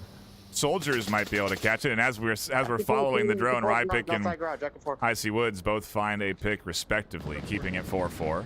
There's the drone shot down by Soldiers, gives away their defensive position over here in the south, but the drone, I think, was going for a rotation. I think they were trying to send it all the way around. He's in apartments upstairs. So that it could eventually identify where this defense was on this side. And as Marksman there finds another kill, 24 Gay finds Rypick. Boss Fight and Raptors just keep trading one at a time, and Woods is resable. It's just a matter of Scooby-Doo and Leggle getting into that building as Scooby takes a smoke and holds it, walks it up to the door, and then does get themselves inside. I need to find my way around here. Even if the res does not come out, Woods is in an excellent position. Cannot be confirmed due to the wall, but still get calls onto Marksman. I've got him. Woods, you ready? Yeah. No, where's the sniper? But the res comes out nonetheless. Try using the stairwell to shoot him, like right in this doorway. Hang on, careful.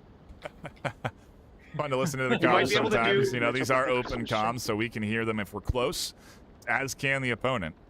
All right, I'm gonna fire a few shots. We Woods, almost give me a saw that. I second mean, that was a great like, call give me a from heads up Scooby. before you peek, and He I'll saved distract Wood's him. life there for sure. Launching in. Anyone in position for the smokes. I'm not gonna. Yeah, the team captain looking up for his support. Are you looking at him right now, 43? Make sure their heads don't get popped off too early. Watching the top floor, I can't see him. Wait until they shoot. Okay. Wait until they shoot before we cross. And I like Soldier's position deep to the south, expecting all these crosses that happen at some point. May not be a position that they're fully prepared for. As Legal and 24 Gray move south just from the pretending to East be a Canyon, single looking shot sniper. for anyone down there to get that high ground and control the south. I think they're also trying to get rid of soldiers, as they know that there's one over here. You can see that we have suppressive fire coming from Scooby over to this side, while Legal and their teammate work up closer to Soldier's position. I still really don't know where Soldiers is, though, as they are a bit off of your standard meta spots. They're not inside the building. They're not along the wall. Soldiers is actually just off the rock, and they're holding the doorway, almost waiting for this boss fight team to push them at this position.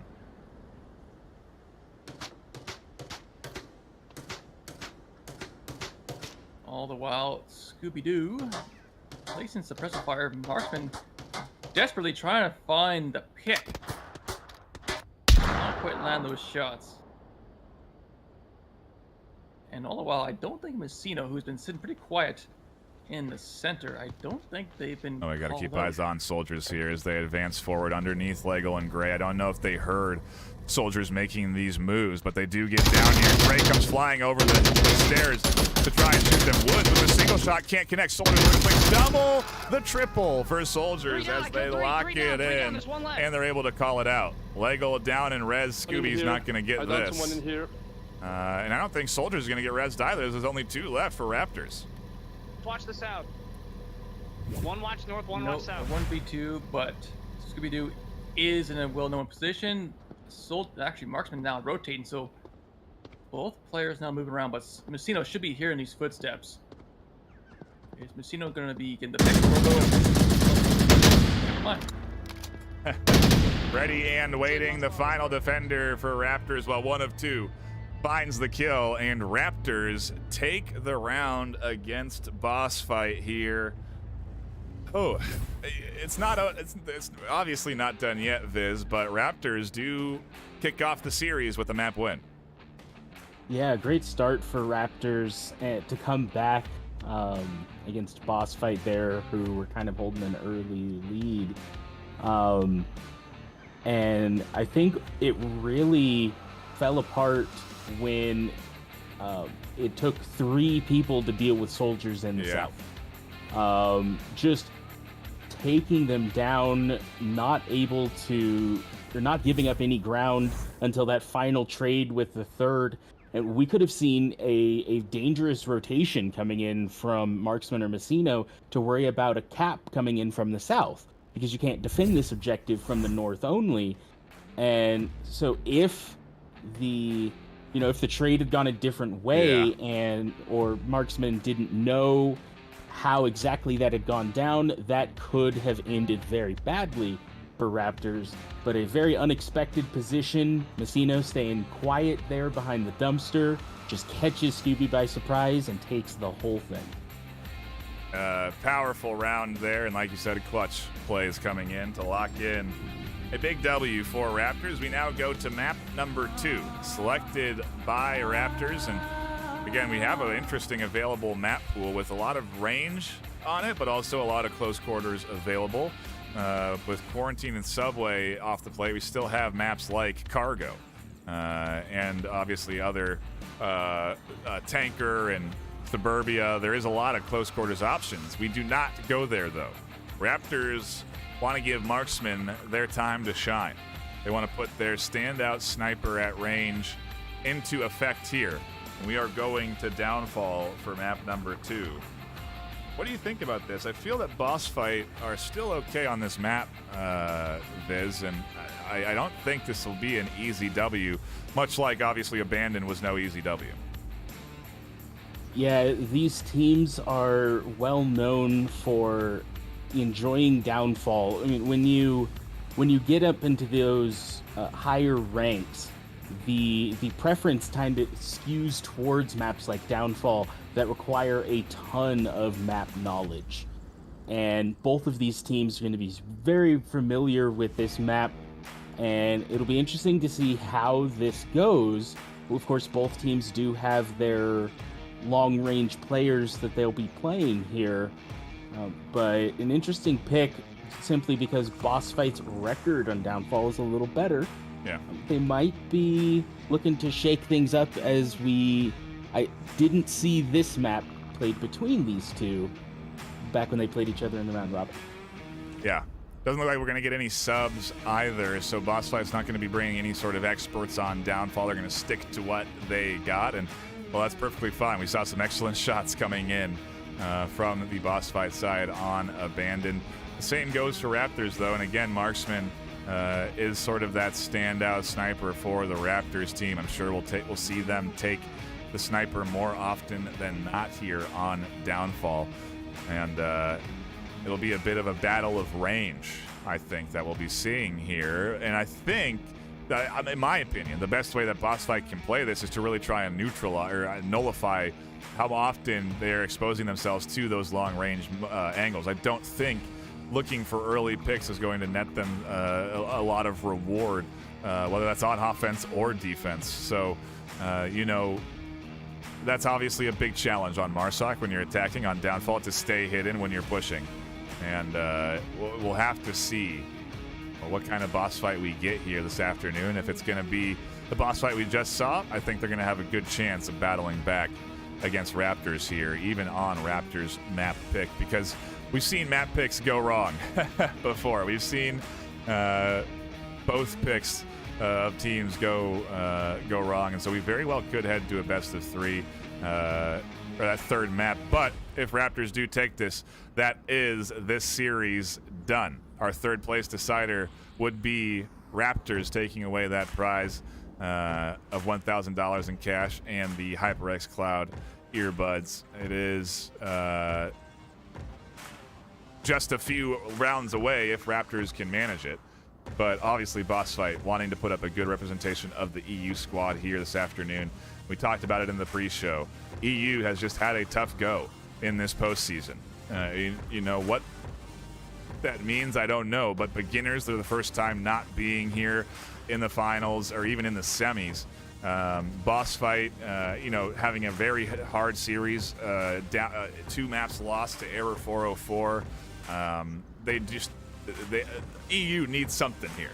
And I think Boss Fight know that the hopes of EU are on their shoulders, so to speak, to at least take third place in Season 12. Otherwise, we're on track for an NA dominant Season 12 championship.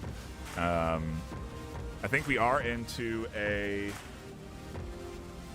timeout. Yeah, it appears 4 of the 5 members of Boss Fight have left the lobby for, what's it called? I wonder if there's going to be a rehost, possibly. Yeah. Yeah, I think we are going. The lobby too. Yeah, to a different lobby here. We'll have to see. Just give us a little bit of time to sort the tech issues on our side here. It'll be just a few moments. Once that's underway, we'll be back into the action. And again, a shout out to everyone that is tuning in here, whether it is on Twitch, Facebook, YouTube, or Horizon Venues. I really do appreciate you stopping in. It's if you don't know what Horizon Venues is, you can check the Quest or Quest 2 App Store. You can download Horizon Venues for free and start watching this game in VR with other people in VR on a giant screen that's the size of a movie theater. It's a really cool way to enjoy the esports action, and I would very much encourage folks to check it out if they do have the option to put on their Quest or Quest 2 and watch this game right now. So please do go check that out. Again, that's Horizon Venues for free on your Quest or Quest 2 App Store. Also, again, we were going through our sponsors. We got, obviously, the HyperX ProTube VR and VR cover. We also have merch from VRWare. I just ordered my VRML Nebula t-shirt. Very sick design that just came out, and I was hoping to have it by today, but I think it's probably in my mail right now, and I didn't put it on in time. But it is... I would recommend you check out the VRWare merch. They have, hoodies, water bottles, a variety of different options there. We also have merch coming in from Arma. I'm wearing my VRML Arma jersey right now with my name on the back of it. They also have a variety of other products like joggers, a new design they just came out with. Very cool. I also will be picking up those and showing those off on social media, so do keep the eyes peeled if you want to see what those look like. You can also just head on over to Arma and check them out. Those links are on our webpage at vrml.com. We are also sponsored by VRML. The league is sponsored by VRML. We support and contribute into that prize pool to help grow and drive VR esports forward. I also have contributed to that prize pool. And so that is what is on the line. And again, a shout out to our sponsors for contributing into the prize pool. We'll be talking more about them throughout the course of the afternoon. But while we wait for the start of our next round, I just did want to get in there and shout out all of those sponsors that have contributed into the VR Master League. Also, thanks for waiting. I think we are about ready. We have sorted our tech issues out. Everyone should be in the lobby and ready to go. And so again, thank you for patiently waiting in this downtime. We seem to have some sort of tech hiccup there. And now round 2 is, map 2 is going to be underway. A reminder for those that are sticking around here, we do also have the finals starting after this game. So if we end up, if Raptors end up winning here, we will be going straight into the finals pre-show, roughly 10 minutes, and then the finals game will begin against Error 404 in Rome. That is this afternoon. That is today, right after this game. So you're not going to want to go anywhere if you are looking for the finals game. We also should be giving away HyperX products throughout the course of this afternoon. I believe those giveaways may have even started already. If they haven't, they will be soon. And we are giving away HyperX headsets as well as vouchers for ProTube VR. So if you want your chance at I think it's a $200 ProTube voucher, you're going to want to go ahead and get in on the giveaways when they go out. Those will be going live on Twitch, so if you do want to pop up the Twitch chat, you'll be able to enter into those giveaways when they happen. You just got to keep your eyes peeled for the when we're entering in, when the entries are open. A shout out to our mod team that helps manage the infrastructure of all that. They are doing a great job here supporting us this afternoon and obviously supporting the league as a whole throughout the course of Season 12. My rambling has bought us enough time, gentlemen, for the action. That's what I'm here for. Map 2 begins. Raptors versus boss fight. Nomad Viz. We're finally here. Nomad, it's you and me for the start of this round, and we'll get to see what Raptors can put on here if we're going to be headed to a map 3. Yes, and we have the upper dumpster objective with the Raptors getting the North Hotel spawn, which is actually kind of a dangerous one as you have a very open cross to make early into the round. But then again, you have early chances to get a pick as Ryback nearly gets one and calls out a kill that did not actually happen as Woods and I see Woods and Woods 43 finds the pick onto Soldiers and Rypick. Yeah, that is revive should come out on Soldiers. A suboptimal start to things here. I'm good. Void's going to walk the smoke up to Soldiers, and I don't think they can get the confirm on to Soldiers because Soldiers is just a small little bit of a hill to deny the vision for IC Woods.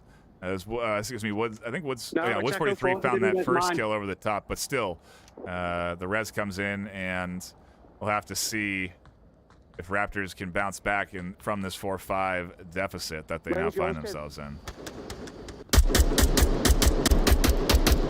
One thing should be noted that as a side note for Downfall, this is very much a gold favorite map, so to see early picks onto Marsoc is not really surprising.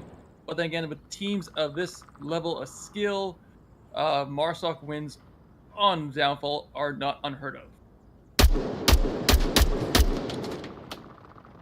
As we see some suppressive fire. Yeah, it's the battle here. Icy Woods trying to fire down onto the two that are stuck in that trench. But really, they're just putting suppressive fire out. They don't really know where their shots are coming from. And the silencer on the MCX that did fire the shots over here does make it even harder for Woods to identify and triangulate the exact location of where those shots are coming from. And so for now, the duo in that the divot down there are safe. It's the rocks from Marsoc. But it's just Actually, barely. I mean, Soldiers is of, just tucked in too. behind this rock prone here. Yeah. And making this cross is really going to require some utility, but they've already used one smoke to get the res.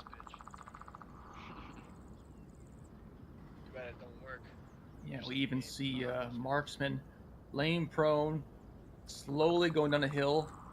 And this is VR, folks, so the Marksman is physically, in real life, lane prone. It's not just a button. They just hold down the A button to lay prone. Marksman is flat on the ground with their stock, with their controllers, their headset, trying to move across the map now. So we're seeing a lot of dedication come from Marksman just to rejoin the team and continue with this play. Soldiers needs Overwatch. That's what this is about. And so Marksman able to rotate into a position here where they'll be able to have the line of sight onto Icy Woods up on the hill, and this is the goal. Now Soldiers, with suppressive fire from Marksman over the top, can work out from their prone position. Void can get information and dial in a nice bit of work here for Marksman to help support this team. And now Soldiers finally able to stand up and start their cross towards objective. We may see, oh yeah, Messino and Icy Woods are gonna clash at some point. Yeah, the other side of the map here on the east side. We do see Messino trying to rotate around. It's going to be a tough rotation all the way over onto that east side with that suppressive fire, especially with how open that east coverage is. Soldiers and Void, meanwhile, continue to advance closer and closer to objective.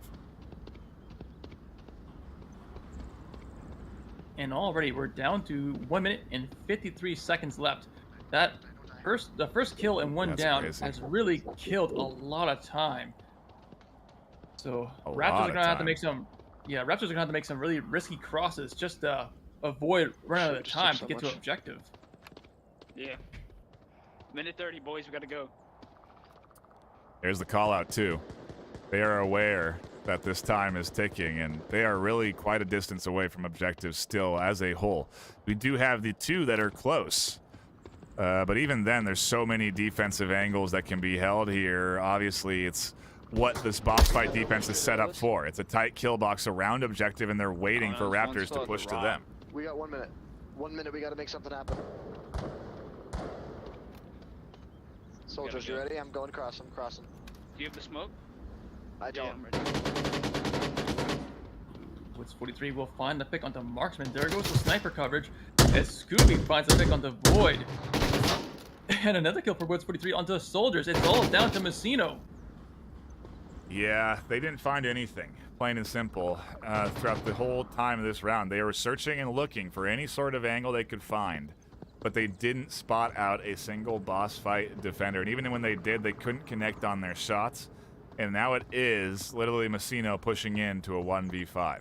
They'll be pushing up against Gray. The call out comes in, and here come the shots from over top. Scooby connects, and boss fight lock in a very, very powerful defensive round.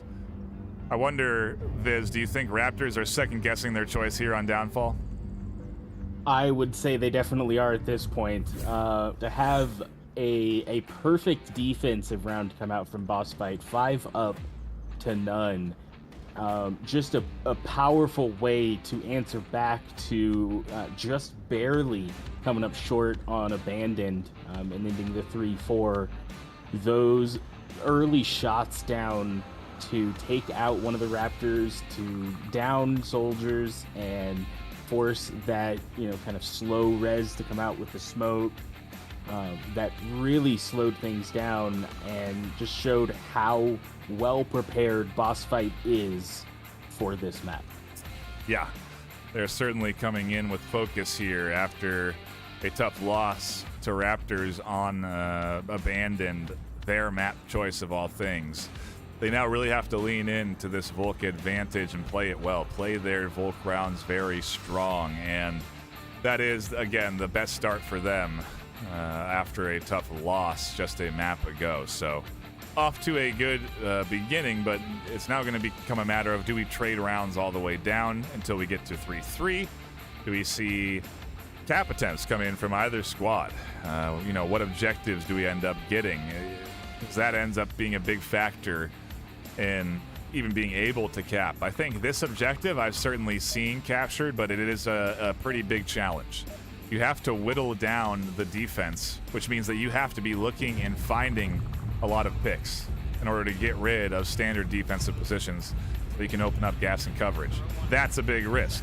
The risk reward on display on Downfall here.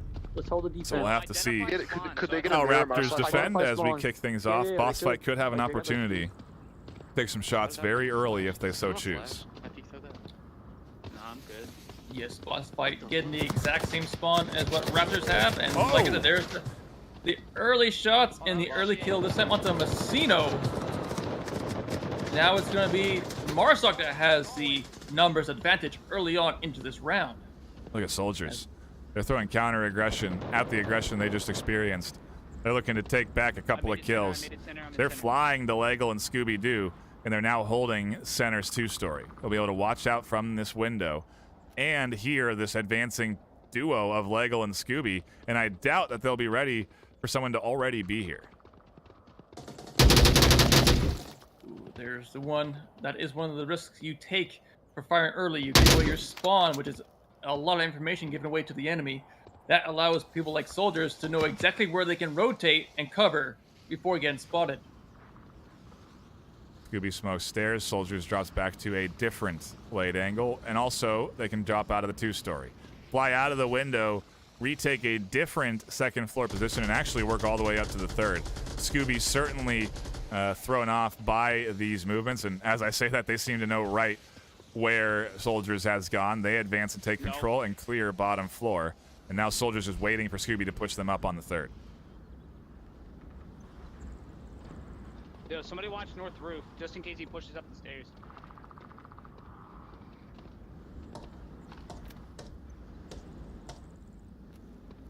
And Scooby just using the power of deductions, trying to figure out where Soldiers is. Meanwhile, Woods 43 will come in as backup. There's 2 or 3 on center. Oh no! Oh! Woods heard the comms from Soldiers, That was your teammate. and they flew the Echo corner, 3. Echo 3. shot their teammate. Soldiers even calls it out. Woods tries to then challenge Soldiers after hearing those comms. That's Echo technically 2, two, as Soldiers successfully defends the three-story. Icy Woods and Gray find themselves in a bad spot as they have to cross out with Raptors having 4 up. Woods does get across the open. Gray's still looking for the refrag on the Soldiers. One can only imagine the dialogue Woods 43 is going to have with their teammate Yes, the single. after that little debacle. And Woods Yeah. 43 did call it that it was a kill on an enemy, so their kill count is now off. They think there's only 3 left. Really, there's actually 4 left.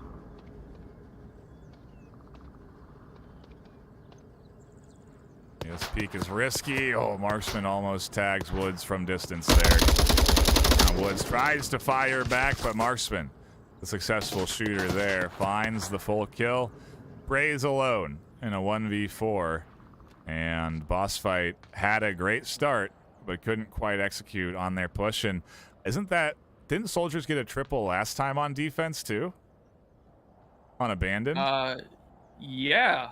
The final objective. Yeah. Managed to kill 2 and trade with a 3rd, so Soldiers really coming in clutch here for his team, keeping them in this game. So let's see if the 3rd kill for Soldiers comes in here. Yeah. Gray has that range option available with that scope, but they can at least get some vision downrange onto some potential spots, but still the push here, the cross that they're about to go through is going to be the big one. They're going to have to go past Rypik's line of sight, and Rypik on top of Marksman's vision down here. It's just so many angles holding this push. Gray does get past Rypik. Rypik doesn't take shots, but I'm sure information is relayed. So now you can see Marksman is dialed in and waiting for Gray to try their hand at peeking up around in this corner. Marksman will be there and waiting. The shots come in. The flash comes up and over. Gray decides, well, maybe that's not the best choice. Redirects, but now Rypik is rotating around for a flank. Could be an opportunity for Gray to find one. The Soldiers over the top is going to connect, and that's going to be 3.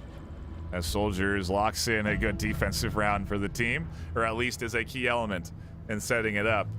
We stay tied 1 apiece. Liz, your thoughts?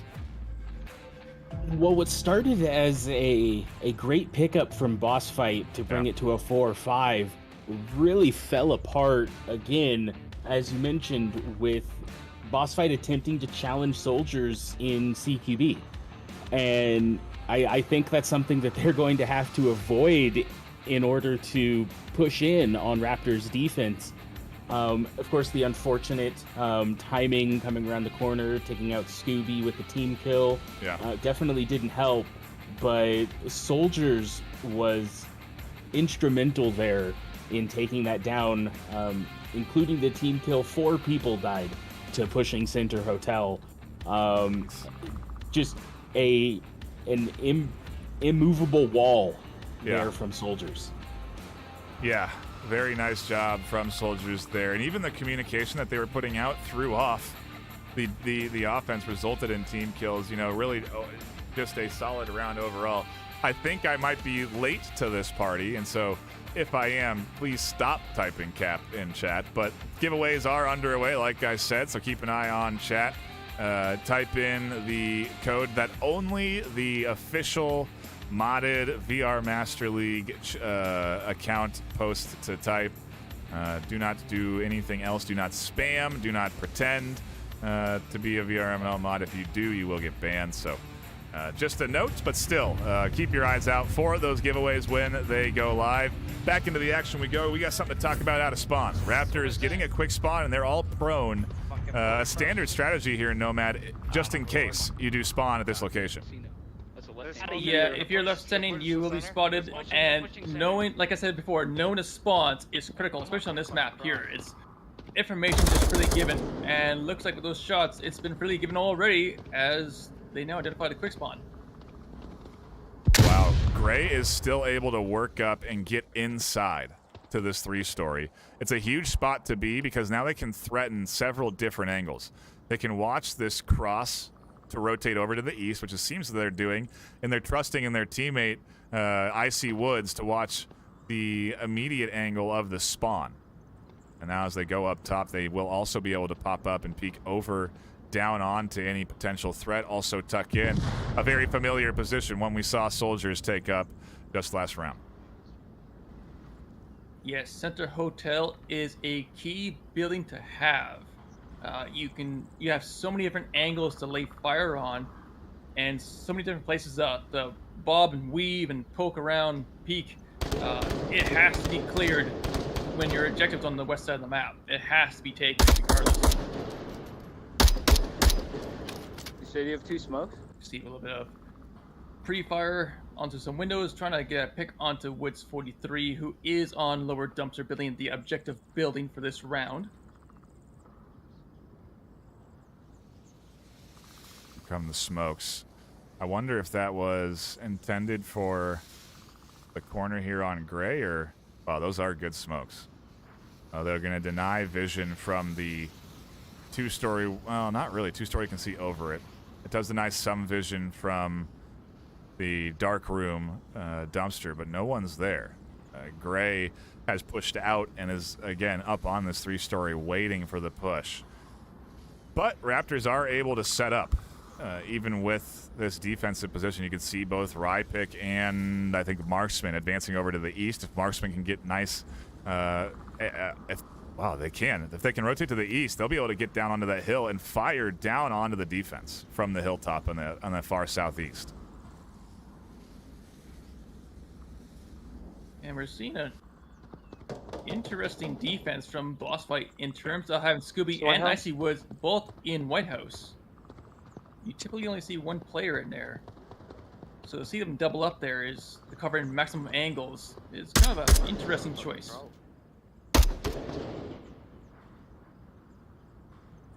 Boyd manages to get underneath Gray. Gray staying dead silent here. Doesn't want to give away their defensive position just yet. I wonder if they'll really be waiting all the way until a push comes in towards objective, in which case they'll pop up and try and fire down on anybody that's advancing to the objective.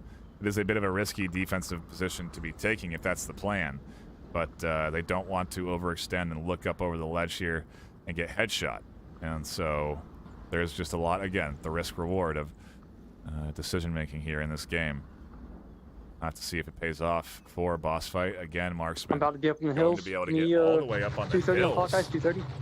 which is going to be a very effective sniper position if, of course, the rest of the team stays alive and can push. Otherwise, they will be sort of stuck up here on the hill with very little time left in the round. Yeah, and we're beginning to see Void now hunting for this position of 24 Gray. Also trying to look for other defensive positions on the first floor, or from the first floor. But yeah, Marksman taking this long rotation. I miss it. Trying to find anyone. They're actually, I think, looking for Void. Up on that 3-story. Echo 4-1 down south center bungalow. Woods pops out and catches one, but Gray is staying tucked in. They won't be able to see them. Woods 43 putting out suppressive fire. Raptors running out of time. Although they are very close to this objective. Woods 43 catches Void through the window, doing a great job of defending here. Soldiers almost catches the kill, almost threads the needle through the window, but can't quite. Soldiers even is risky enough to re-peek. Can't connect there on the re-peek, though. Gray's still a threat here on the 3rd story, but Raptors are down to 3 now. I'm not sure that. Marksman very well get a pick onto Icy Woods, who's made a late rotation in the valley. Marksman's position is still unknown. Did you get him? Casino's taking his turn trying to get Gray. Kill one on South Valley. There's the pick. We should see a shift from Scooby to try and take down Marksman. Oh, no, it's still there, Well, at the very least, protect. They don't have to peek out too far, but they do. They catch Marksman out in the open, and now it comes down to the duo trying to work towards OBJ. I think Soldiers is going to be going for a cap as they call for Messino to be a distraction, but this is going to be tough to get past this defense. Flash comes in, no success. Gray has Overwatch, but they're distracted by Messino. Soldiers goes down to Legal. And now Messino is all alone with 25 seconds left. They're going to be pushing out as Gray challenges them on that bottom floor. Messino rotates up to the objective. Woods 43 hears this, and they fly the corner. Legal again over the top, catches another kill, and Boss Fight successfully defend their second Volk round. They go up 2-1, and again, this keeps up. Going to go into Boss Fight's favor, Viz. All they need to do is just keep trading down Volk rounds. Yeah, as a Volk-dominated map, the Raptors are going to need to find a Marsoc round here if they are going to take this map. Otherwise, we will just see Boss Fight win it with Volks only. And that round, despite being quick spawn, was very slow and intentional. Even at halftime with 3 minutes left on the clock, still 5 players up on both sides as they kind of danced around each other to find picks. the nature of downfall. Sometimes you get action right away, and then sometimes it's 5 minutes before you see the teams collide. Either way, an interesting way of playing the quick spawn. Not necessarily quick, but they did stay prone out of that spawn to avoid an early detection. It doesn't get them any results. We'll have to see what Boss Fight do on attack, because now obviously you're looking at a chance for a cap. If they can manage to get close to the objective and punch in that 7-digit code, they'll get themselves 2 points. Otherwise, it is, again, like we said, just a battle of defense here. And eventually Boss Fight will win that trade as well. As again, it is each map comes down to a best of 5, and so we can potentially have 7 total rounds in a match. Not going to be a quick spawn for Boss Fight, although I guess this is still a quick spawn, just a different one. They'll be up and able to threaten Raptors early over in the east side and push out from the south right away. And the south is vulnerable to cap if you don't cover it effectively. And so we'll have to see how Raptors set up and if Boss Fight apply the pressure to appropriate locations. Soldiers, I think we saw them make this rotation, this play, in the just maybe yesterday even, but it worked out well. We'll see if the flash over the top will net them a quick peek for a double. There it comes. The flash. Oh, I've seen this one before.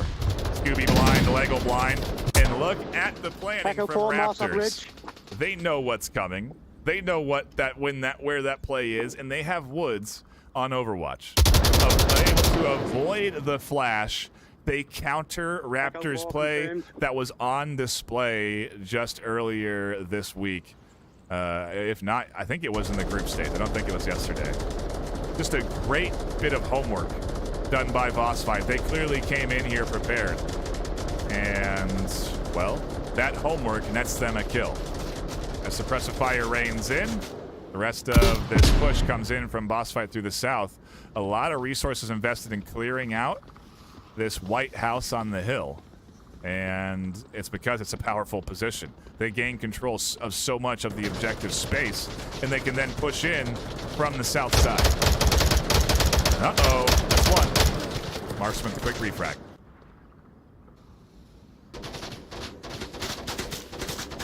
One thing to note, I believe it was Lego. Yeah, Lego has an M203, managed to thread the grenade through the grenade launcher through the window into White House. Yeah. Clearly showcasing Lego's expertise with the launcher, as that's not an easy shot to make. We've got White House. We've got White House. Meanwhile, we got a very condensed defense around objective with Messino, Void, and Marksman, all within a matter of all within flashbang's length of the objective. Yeah, the trouble, the big threat is of course Void's positioning. If they are effectively suppressed and their attention is drawn and they're distracted, this push from the south could be successful. Again, as there's only, I guess also the push in the front could be successful. It depends on how Boss Fight want to approach this. There is only 3 Raptors left, and that means that you're going to have some weak points, but make it only 3 Boss Fight with a Marksman headshot from the SKS. Did I team kill in White House? Actually thinks they may have team killed, and that could throw off the kill count. Good. All right. I don't think there was one White House. Yeah, sound like there was a reaffirm that it was indeed a kill from a teammate. On the north side, North Marstock? They never really did have anyone inside White House. Yeah, they didn't really invest in pushing up out there. We are seeing a rotation. If you look at the overhead all the way in that north side, they are sending one around to challenge the front of the objective, which is smart. If you can get the opportunity to pinch this objective, you really can open up an opportunity for a cap. If Void dies to a close quarters fight, then that objective on the front is open. Marksman won't be able to rotate and defend it in time, and Messino would also be equally right stuck and not able to get there. So there's risks for a potential cap opportunity for Boss Fight if they can get the key kills they need. Yeah, and just with the proper route taken, Scooby-Doo can very well get this cap, as Center Hotel is open, so there's no major threat there. Basically just gotta suppress Void, suppress Messino, and the cap can come out if Scooby-Doo does take a route in between the two dumpster buildings. I'm in Volk Tower. I see nothing on the hill. Woods 43 again with that M249 taking the high ground, could potentially get a pick onto Marksman. Ooh, yeah. There it is. There we go. Kicks off a potential push into the backside from the south, and the time is ticking. A minute 40 left, but Marksman's down in Resable. They will be key in radioing in information so that Masino is ready for the advance, because Gray is going to be pushing up. Skip, one skip. One skip facing east, I think.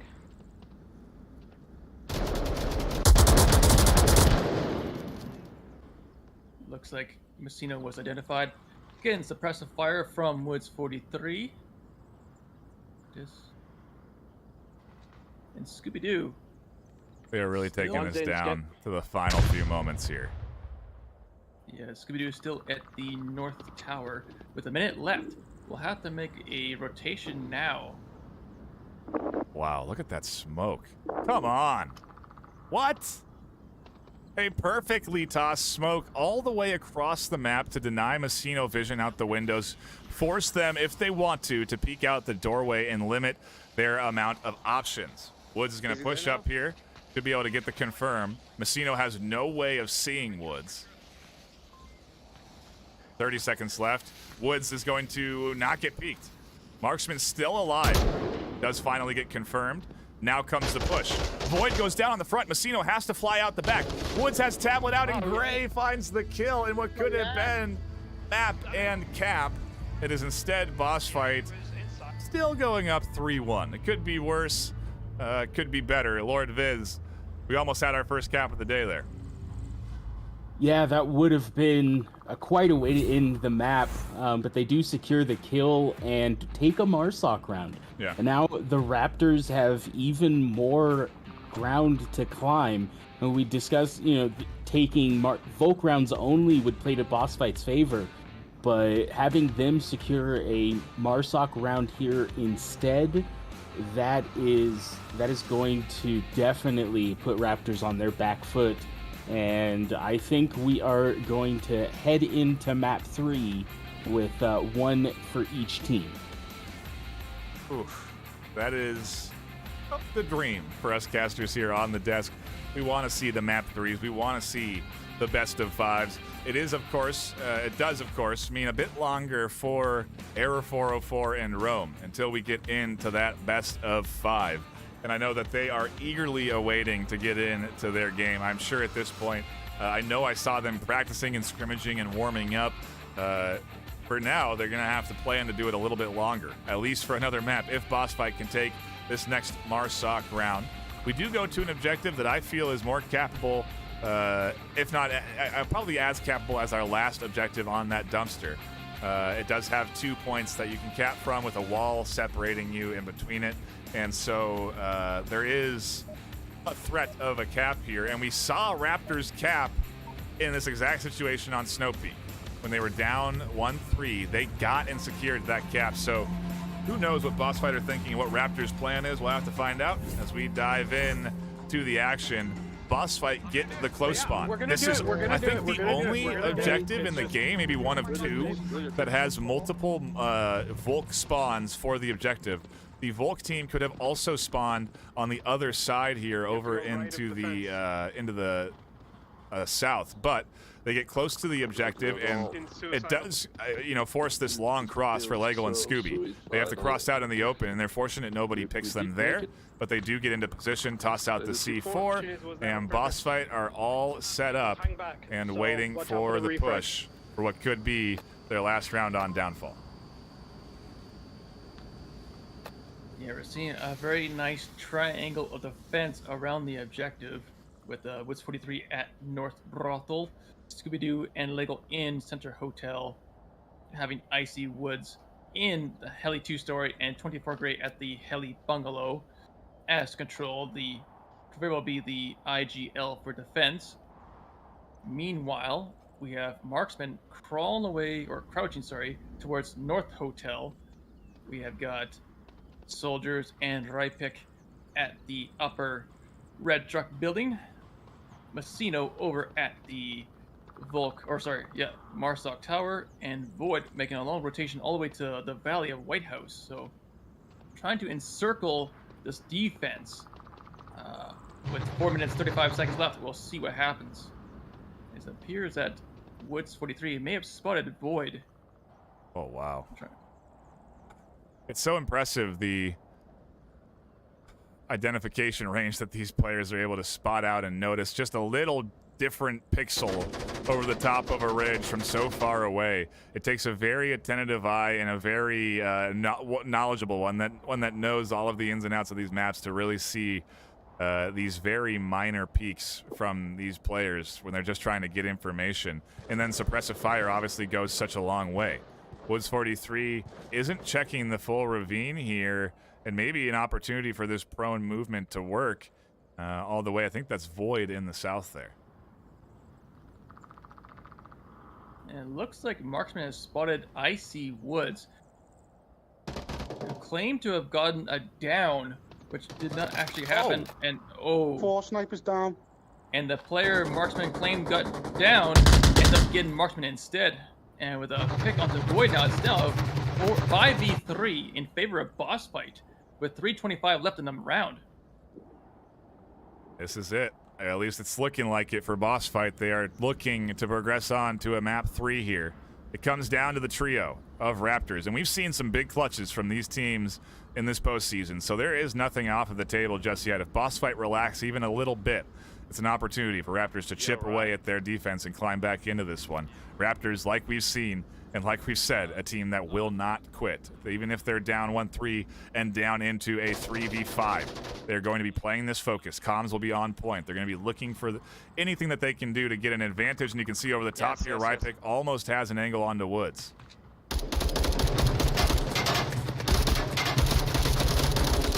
Attempting to get that pick onto Rypic, not quite landing those shots. As Icy Woods tries to get soldiers. Ooh! Scooby will take pick. Not get it down. Yikes. There we go. Completely overwhelmed in the outside. Raptors try to advance, and a great bit of crossfire from Boss Fight completely denies any option for them. It's all up to Messino in a 1v5 now, and as they check the tablet, you can hear a bit of sigh of disbelief. They're going to have to push in with 2 minutes left to this 1v5.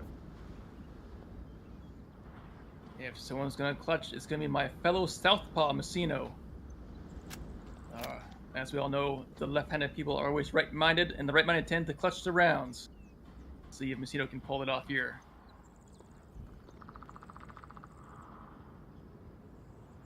Now with a minute and 45 seconds left, it's going to have to basically try and avoid Center Hotel. That's going to be too much of a challenge for Messino to try and take on.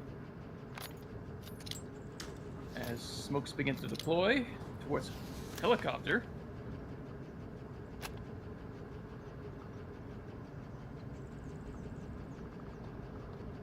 Yeah, it's not going to be easy. The smokes are out, but it's only a few. Not going to deny five players' vision. And the clock is ticking. I think they've been identified, and that means that the whole team knows they're here. It's almost like a full firing squad setting up to wait for Messino to push out from behind this wall.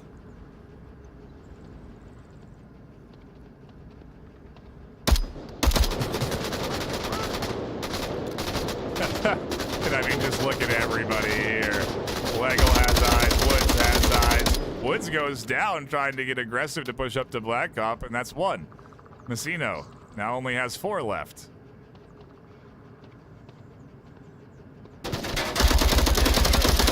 Can't find Woods. The cross into the open. Boss Fight take us to a map 3. They're not letting go of this one either. They want to win this rematch. Vids, this feels like a bit of a different team than what we saw on Abandon. Is it really the map pick that factored in so heavily, or are they just warmed up now? I do feel like the map pick is playing heavily here. Yeah. The wide open space from Downfall and just the map knowledge favoring Boss Fight there really showed, but also the team knowledge. I think one of the key moments from this map was when Boss Fight was ready for Soldier Z's flash play. You were calling it out right as it was about to happen, saying, we saw this, we know this is something he has been very successful with in the past. Well, Boss Fight saw that too, and they were ready.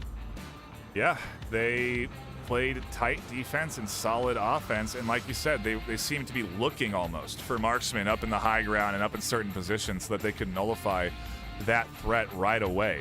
And sometimes they did. Those rounds oftentimes were their best, where they could get rid of marksmen at the start or early on in the round. It just eliminates a big element of the Raptors team in terms of advancing and, you know, map knowledge, information about where the opponent is. All of that is all really conveyed from marksmen scoping in and looking for all these different positions. So big plays from Boss Fight.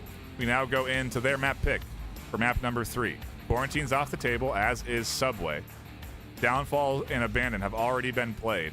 Nomad, I think we're on track for a close quarters map. What's left on the table? Bazaar, I suppose, as really the only thing that I can think of that has any semblance of range. Yeah, and I believe Snow Peak. Oh, yeah, you're right. We could go Snow Peak. Could go Snow Peak. That is the last sort of half and half still, but last bit of range available there. We'll have to see what Boss Fight want, where they want to take this final map 3 decider. But it's what it has come down to. Certainly exciting stuff. I see some questions in chat. When is the finals match between Error 404 and Rome? Well, it's one map away. One map and a pre-show. At the end of this series, at the end of our next map, we will be going right into a quick pre-show to talk about the upcoming finals match between Error 404 and Rome, and then we will be diving in to that action quickly after. So the finals is probably maybe an hour away from beginning, if everything works as planned. Hopefully we don't have to do any more major tech resets or anything like that, and we can work our way into our next round shortly.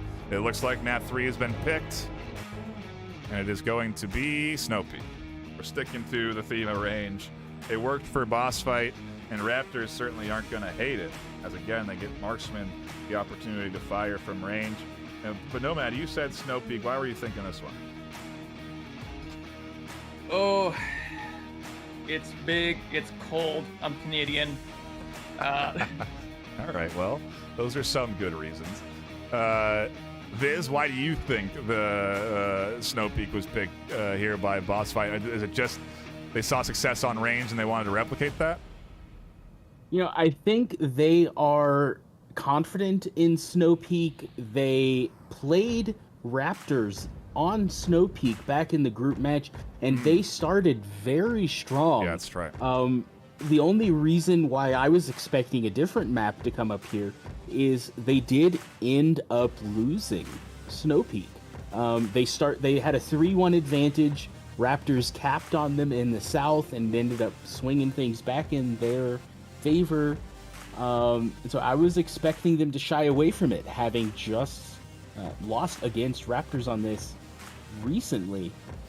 But they obviously are going to be more prepared for Raptors' attack plan this time. Raptors going to have to shake things up if they expect to succeed against Boss Fight. Certainly not a team where you can do the same thing twice and expect success.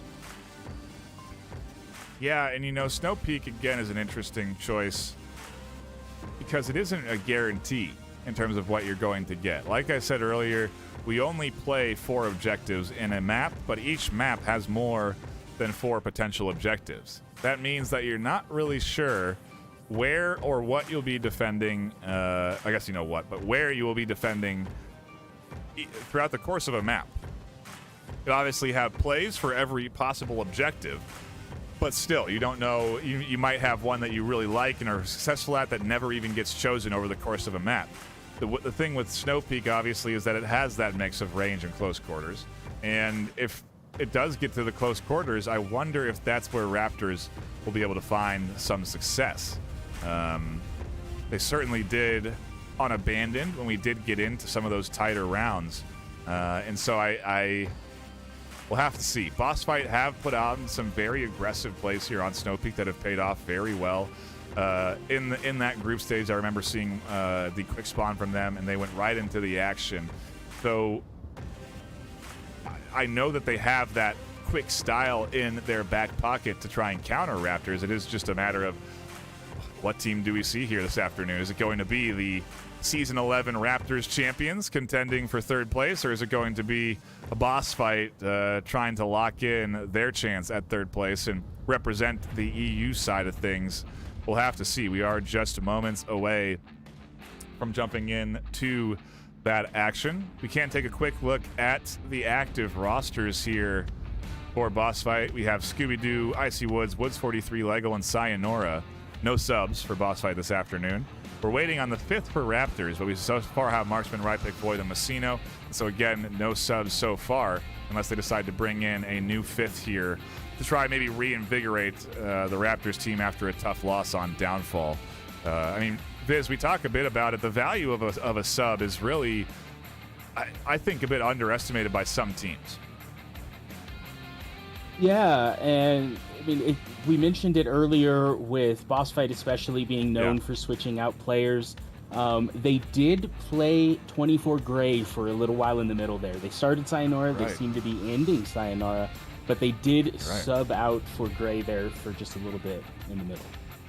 Yeah, Gray was there on Downfall. I didn't even address that, so good point there. But yeah, Sayonara back here for Snow Peak. Maybe they want Sayonara for those close quarters fights. I think that's where they sort of excel. Who knows? But either way, they will be starting off inside that tunnel, inside to the close quarters. So hopefully it works out for the Boss Fight's game plan. Otherwise, Soldiers has rejoined for Raptors, and so no subs on that side of things. We'll have to see if Boss Fight can put up another map or if Raptors will be able to claw their way through to a victory here on Snow Peak. I do appreciate you all patiently waiting. We did go into a brief timeout, but that should be up any minute now. And we should be hopping into round 1 on map number 3, the final map of this third place matchup here. Again, as a reminder, $1,000 on the line with HyperX wireless earbuds also included in that prize pool for our third place champion. And shout out to all of our sponsors. I know we've talked about them a little bit already today. I said we'd talk about them a lot today because they do support and really help drive the competitive scene of VR esports and VRML. So we really do appreciate all of them sponsoring us. Those sponsors include HyperX VR Cover, ProTube VR, VRware, Arma, VRML, and myself, all contributing into that $10,000 total prize pool. $4,000 for first place. That's what's on the line just after this between Error 404 and Rome, but obviously we're not quite there yet. We also did launch a Patreon for the entirety of the VR Master League. If you head on over to patreon.com/VRML, you'll see there are several different Patreon tiers that offer several different rewards. The initial bronze division or bronze tier will get you access to exclusive content that we will be publishing on Patreon in the near future, so keep your eyes peeled for that. The silver tier nets you your names on the credits after stream. So if you want to see yourself represented after stream and shouted out on stream, also in our YouTube credits for any YouTube videos we put out, that's where you will be featured. The gold tier offers you front of the line questioning during Onward sit reps. So if you do want to ensure that your questions are prioritized and answered during those sit reps, the gold division is for you. And finally, the diamond division or diamond tier. No additional rewards outside of all of what you get between bronze, silver, and gold, and instead just our infinite gratitude for supporting the VRML at a higher level. Again, that is patreon.com/VRML if you want to contribute in to the VR Master League. Those funds will help go to a variety of projects ranging from app development to website security and infrastructure, all the way down to a couple of surprises that we're not ready to announce. We do have a few surprises that we did just come out with. One of those is that the Blaston League will be starting soon. We are currently recruiting for mods and casters. If you are interested in getting involved competitively in Blaston, I recommend you check it out. If you're involved in getting competitively here in Onward, you're in the right place, as we are watching the best of the best duke it out, and Sayonara comes into this round and finds the first kill. What a great sub for them to come in here. Yeah, and a pick onto Soldiers too, who has been instrumental in this play for the Raptors. So a great start for Boss Fight. Pretty much the perfect start, exactly what they need on their offensive round. And we got to keep our attention split as we have a push coming in from that far north between Scooby-Doo and Woods 43. We have a little Sayonara trying to advance up through the center, and then Icy Woods rotating in also through sort of the center. We'll see if Lego ends up rotating and approaching a deeper angle farther down the tunnel. But either way, Raptors are tucked in and waiting for this push to come through right on top of objective. And as that happens, right pick will kind of kill onto Woods 43, making it a 4v4. As we see Icy Woods slowly making their way towards the center. We got middle tunnel, guys.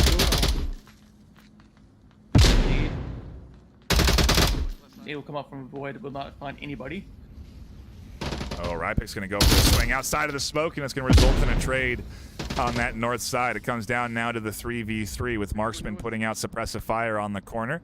Woods does get across just at the right time as the flash comes around. Sayonara, unfortunately, doesn't have the same sort of success that Woods finds, as they are now down to just 2. Woods and Lego will have to connect here and try their hand at extending out towards objective. Woods is in a great spot. Icy Woods has a great spot for nade throwing if they so choose, but they actually have backed off that position. Maybe hearing the footsteps from Void, they were concerned they were going to be pushed, and they're waiting for Lego to support them from that deep lane.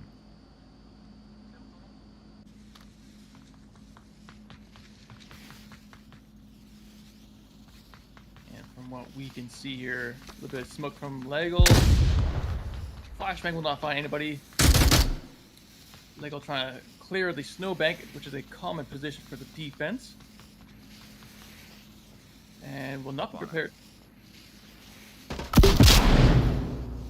Almost got the boys, can't get into the doorway in time. They will go down. Their M203 just misses a touch to the right. And it's going to be all up to Icy Woods now, who seems to be looking to swing around and push in from the weak side. Push in from the north, where they've managed to pick apart this defense. It may be the right swing, but Marksman seems to be checking it periodically. I don't know. They may actually be able to find a couple of defenders exposed on the back if Marksman isn't there to watch them. Yeah, heavy focus towards the south there. But it looks like Marksman's more toward, and even Messino is just kind of briefly looking to the north. They're aware that if there's no push coming out from the south now, they must be rotating. And logic would suggest it's coming from the north.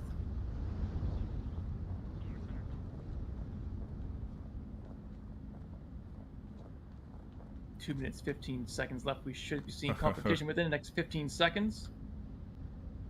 Yeah, now Marksman... No, they're the only one watching this side. Void is going to go down. No, it doesn't. Woods can't connect on the shots. Void survives. Marksman able to suppress now, and they do get across onto the crate. Everybody knows they're here. They also should know they're the last one alive. Void's still out in the open. They'll finally get picked up. Marksman has to check next. They go down. Is this the triple? Messino doesn't get scooped up yet, but risks popping out there. Marksman can call anything out. They do. And now Woods is alone in a 1v2. And that took about, what, 5 seconds to swing things around to a 3v1 to a 1v1? Like, what marksmanship coming from Woods there. Really to turn the tides right now with 1 minute and 25 seconds left. Woods making that rotation now. Really keeping Messino on his toes now. Yeah, time is an element. With 1 minute 15, this kind of rotation It's going to make it close. They'll get there with about 20 seconds left, I think. And so it will come down to finding Messino and killing them. And doing it quickly. Otherwise, Messino can simply tuck in. I say simply, but right now as a lone defender, they have to sort of panic defend. They could tuck in those final seconds and force time, so we'll have to see. Woods almost there on the rotation, a bit earlier than even I thought, so may have enough time to sort of actually casually work their way up to this objective. Messino could potentially hear these footsteps. And Woods is actually going for the long rotation, so it is going to be down to the wire.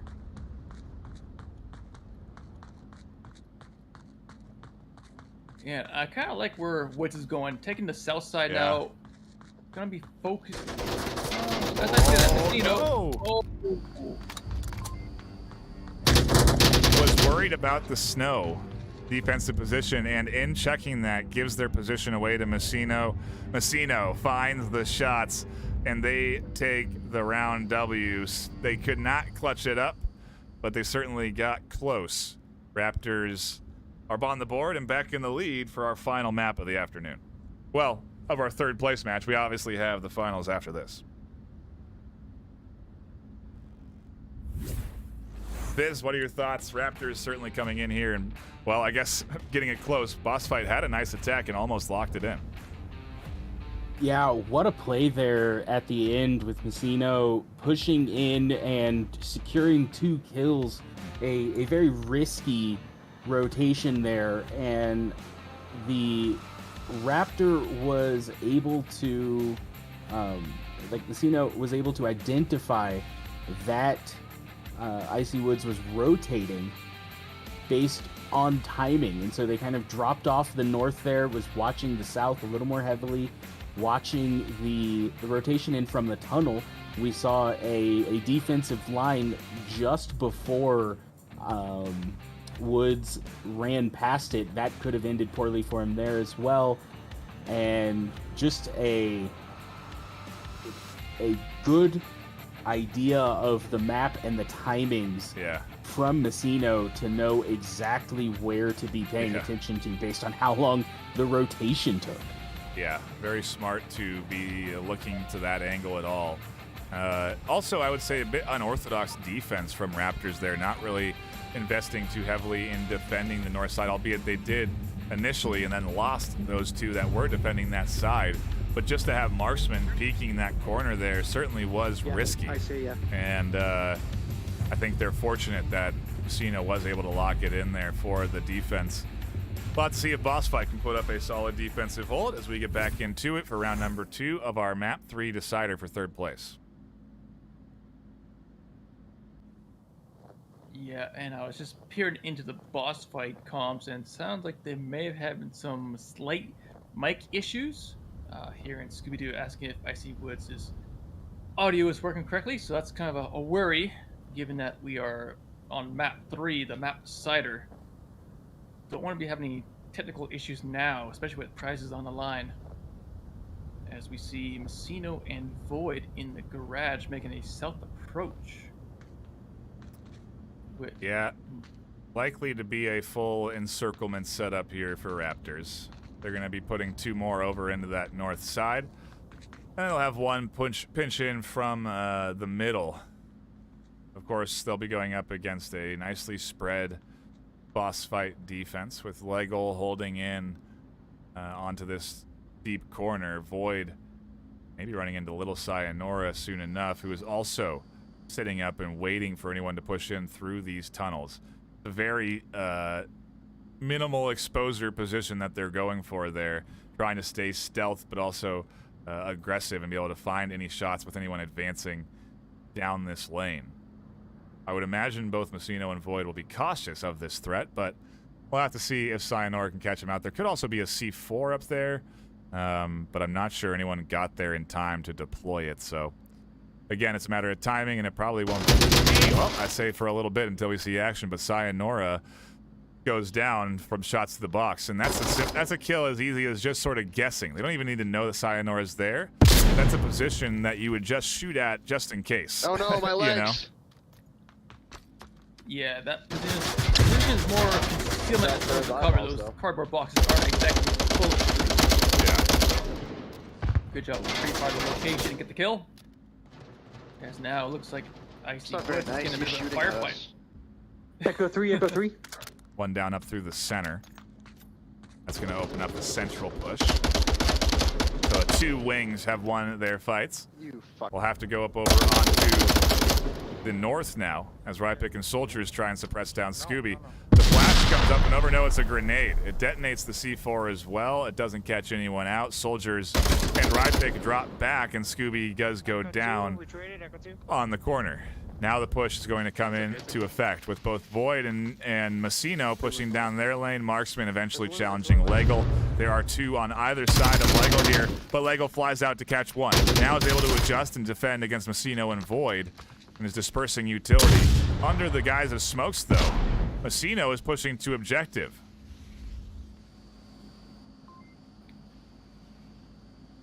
Yeah, we should be expect a confrontation between Woods 43 and Rypick. As we see there, Woods will find Rypick. It's going to make it a 2v2 now. And it could be another potential confrontation between Legil and Void. There's a cap potential here for Messino. Woods has to be aware of this. Legal also concerned about this potential threat. They just push through the smoke up right into Messino. Woods 43 seems to be next on this hit list, and they're going to risk death versus a cap, as Raptors will be happy to take the round. I'm the only one that lived. A little celebration from Void, and they net themselves a 2-0 lead. It's not the end of the world by any means, Viz, but Boss Fight find themselves in a bit of a tough scenario now. Yeah, we've definitely seen teams come back from less, but Boss Fight going to be on the back foot here in this, very important map. I mean, we're talking the deciding map as to whether or not you get anything for prizes. They're playing for 3rd place right here, and Raptors have a nice 2-0 lead. We are heading outside next for the next objective. Yeah. So we'll see some changing up of the gameplay here. Might see some drone usage now that we're outside. But yeah, for the round that we just saw, the 2-1-2 split for Raptors encircling the defense. Very successful play from Raptors there. Yeah, no kidding. A solid job for them to net themselves up this 2-0 no less. But like you said, we do go outdoors. So maybe this change in location will be enough for Boss Fight to bounce back in. And like I suggested at the start, maybe the close quarters will end up lending itself into Raptors' favor. But Boss Fight's certainly able to battle it out in CQB as well. So not sure what happened there. Maybe just they got certainly close to 1. And I guess down into the to the 1v1 for that last, or a 1v2 at least, for that last round. So they're right in there, keeping competitive on at least this final map so far. But it's not about keeping it competitive, it's about winning the rounds. And right now, Raptors are looking at an opportunity to push this up 3-0. Maybe even sweep this final map if things go their way for the next few rounds. We'll have to see what Boss Fight can do and if they'll start to fight back as we get into round number 3 of our final map of this 3rd place matchup. Yeah, we are now going to have the Triangle of Death objective, with Boss Fight having that very far north hangar spawn. So it'll be a while before they get any towards objective, as Woods finds Rypick early on. Only down. Echo. Still get 4. Still get revived, but that was one heck of a shot. Yeah, a nice read there from Woods. Rypick very well could get rezzed here if Marksman gets there in time. Woods is looking for an angle to confirm this, so it's important Marksman gets there. Rypick does get popped up, and Woods does see the res. I imagine Rypick was watching Woods rotate up here while they were down, and so Woods isn't exactly here free and easy. As you see, nades come in, all sorts of different, some pre-fire. Really trying to deny advancement up through this side. But trying to look at the rest of this defense, and they do have one in a very off OBJ position. Soldiers, no less, way over there. Ooh, is that a grenade toss? An M203? No, a nade. A frag grenade. Wow. What a throw. Sorry, we missed that one. We were focused on maybe the potential battle between Soldiers and Lego, but that doesn't seem to be happening as Soldiers drops off. Raptors fortunate that boss fight isn't playing an aggressive offense, but I imagine that Raptors almost plan for that. You know, they know who their opponent is, and they know the styles that they prefer. And if you do understand that, then you can play with that knowledge. You can maybe get more aggressive than you normally would because you know that boss fight isn't going to apply pressure too early. Maybe that's the reasoning behind Rypik's initial push up, but then they did get caught out, so. Sounds like the death of Rypik was not called out. I don't think... Oh! Wow. I think Sinar just threw a nade for the second throw a nade over there. Did not realize that the kill had occurred. Hence the excess flashbangs and the TK onto Woods 43, making it a 4v4 with 3:35 left in the round. We've seen a lot of team kills today. Plain and simple. No real way around it. $1,000 on the line. When there's $1,000 on the line and some free earbuds to play for, I'd be a little itchy too with trigger finger. Yeah, no, very true. The pressure is on, and it's clearly a factor into some of these teams and how they're playing. Woods does get a nice pickup, though, and Raptors are quickly down to just 3. Soldiers is back towards objective, but I don't know. It's not exactly the strongest coverage here from the Raptors defense. I'd like to retract my previous statement. Apparently, boss fight do have an accurate kill count. So.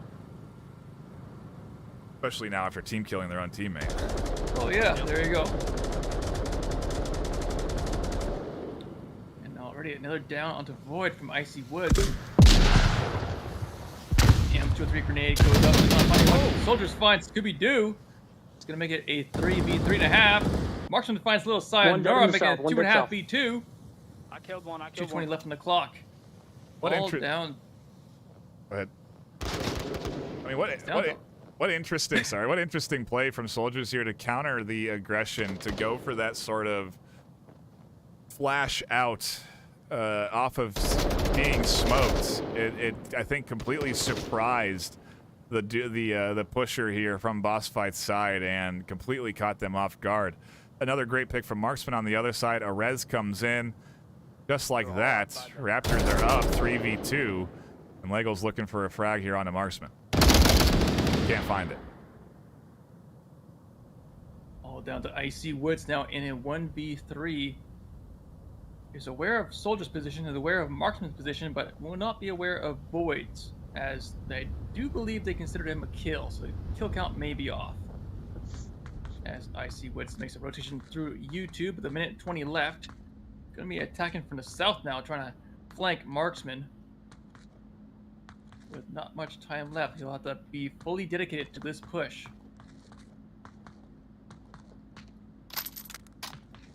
That's not the series on the line, but it is certainly a important round to try and lock in clutch here for Woods. I don't want Raptors to run away with a 3-0 lead here, especially, again, on this map 3 decider, but we'll have to wait and see. 45 seconds left. We're not going to have to wait that much longer, Nomad.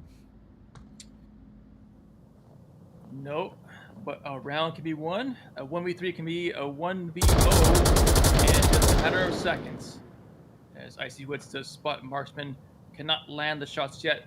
Under 30 seconds left, Woods will have to push in now as the Raptors, especially Void, closes in, heading towards east to try and cut off Icy Woods.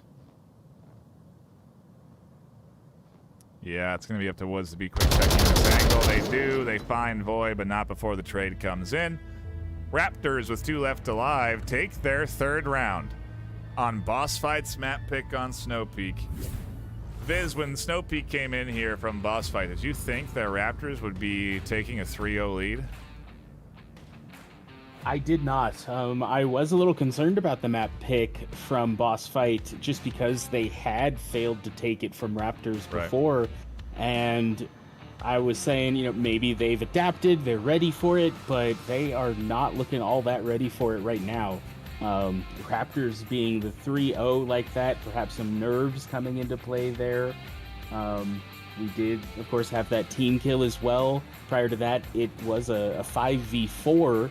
Boss Fight was in the lead there, but things fell apart rapidly with that excellent play from Soldiers, almost mimicking the defensive flash push play from Downfall that we had been talking about before, where he flashes out and rushes out to get those, offensive pushing players in the southeast, and in the ravine. Right, exactly. We saw a very similar play here from Soldiers to counter that smoke, and it worked so well. Just a round away from Raptors locking in their third place position, climbing up through the Challenger Cup, battling it up against teams like Beginners, Boss Fight, and now ultimately trying to compete for their third place spot. They aren't exactly defending the title, but at least they're up there in third place if they can lock in this round. We saw Raptors come back from a 3-0 against Boss Fight. Who's to say Boss Fight can't do the same? As we get into our next round, Boss Fight with their backs against the wall have to defend Raptors on the attack. Yeah, and Raptors will get the exact same spawn as what Boss Fight had on their Marsoc round, so we'll see what kind of attack they'll have. As it looks like they're going to have Marksman and Right Pick hanging back, looking for early picks. Messino, Void, and Soldiers heading towards the northeast, try and wrap around and do a hammer and anvil tactic.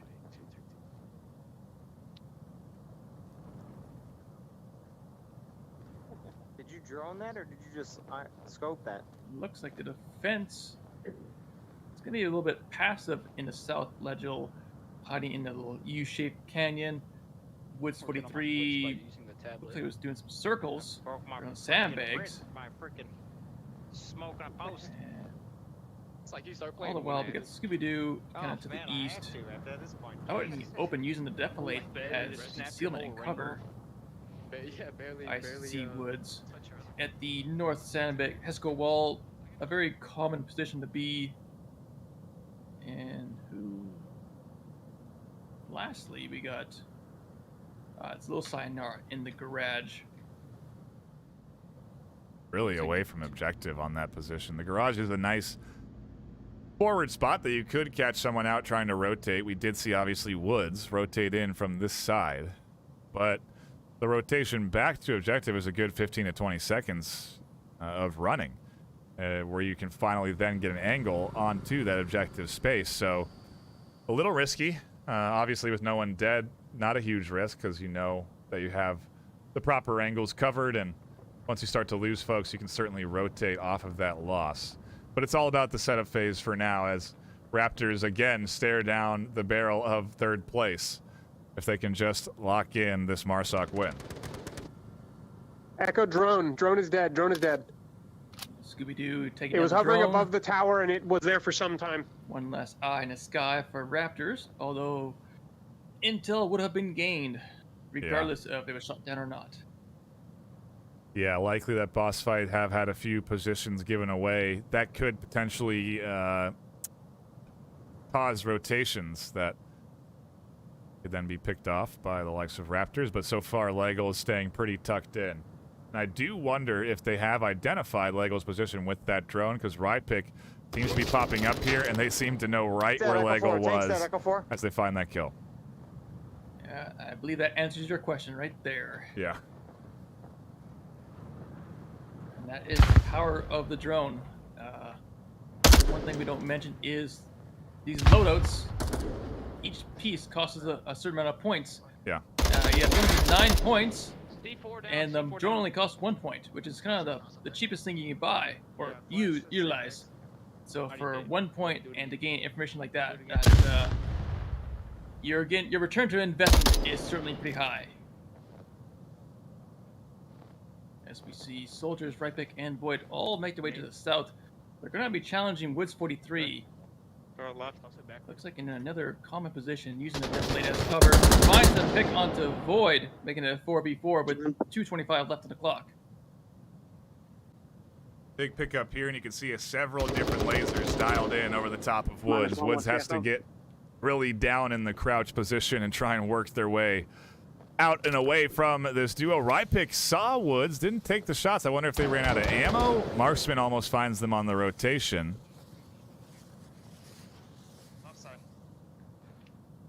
Yeah, Woods is sort of between a rock and a hard place here. Woods finds Rypick in a double. Wow. Rypick and Soldiers. The entire south push has been shut down as Little Sayonara finds Messino in the garage. It's all down to Marksman now with 1:45 left on the clock.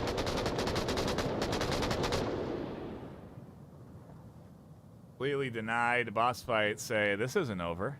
You have to get this last round. You're going to have to earn it. As Marksman finds themselves trapped in a 1v4 with Woods on a rotation to flank them. Is likely to be boss fight pushing us to another objective. That has the risk. Oh, no, Woods doesn't see. There it is, the trade. They do catch them out with 3 left alive. Boss fight take it.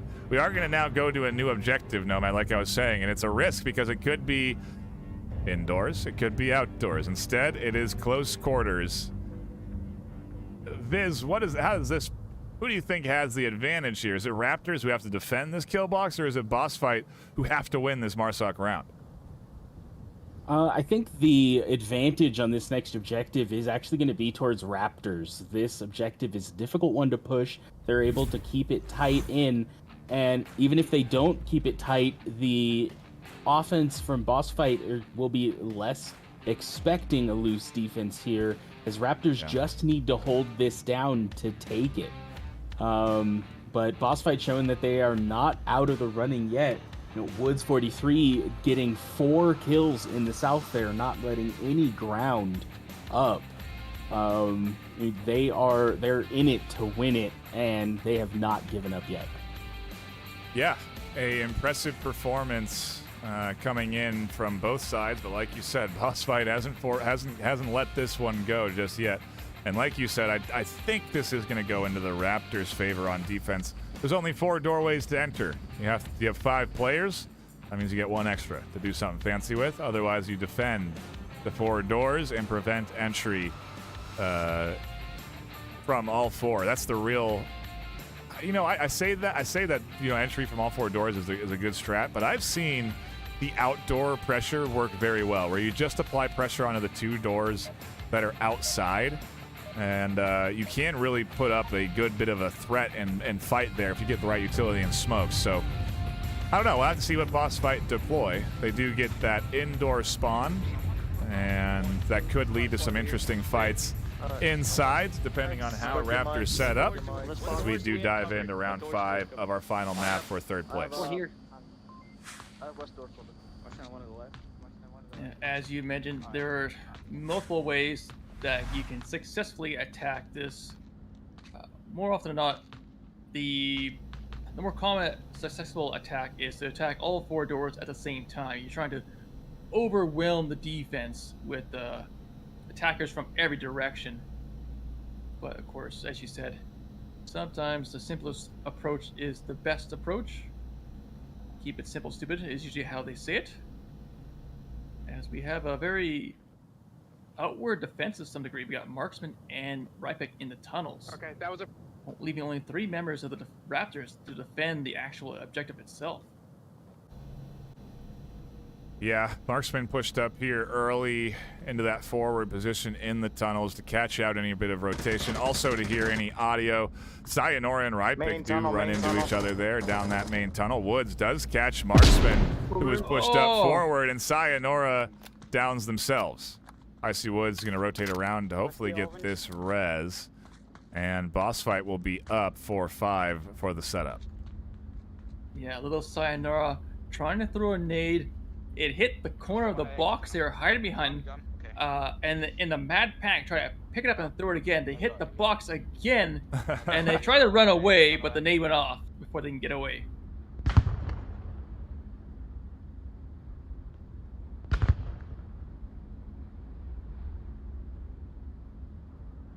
just heard a drone as well to the north.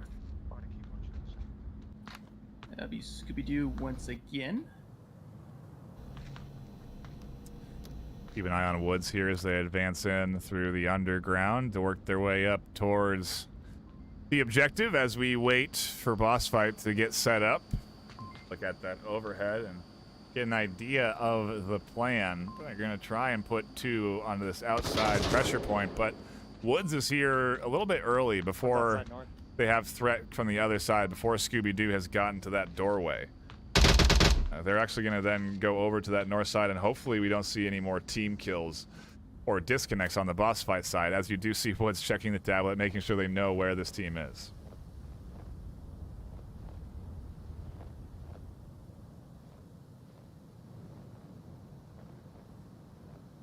Interesting to take the drone even here. I suppose it's to clear out Can you drone the west outside. Have a look for C4.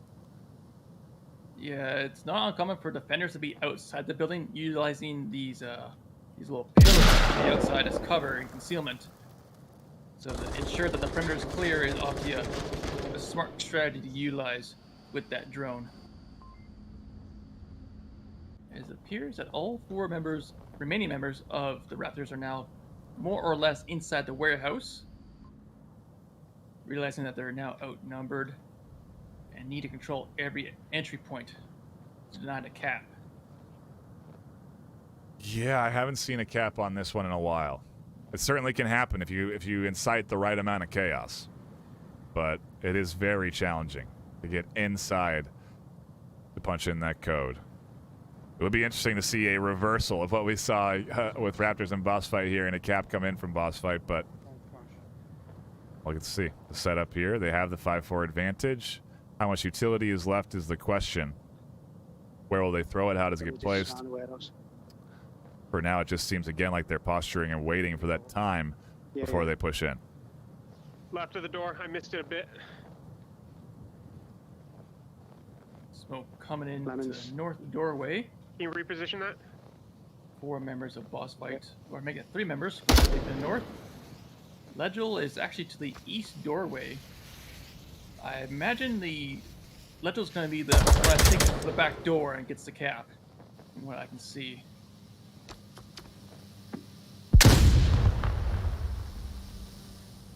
Smokes and flashes coming in through the doors. That's a good flash all the way inside. I think it caught Brypick and Soldiers.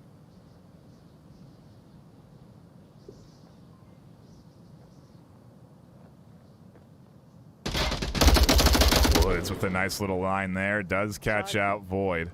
That's another down for Raptors. Makes it only 3. They have less coverage of these doorways.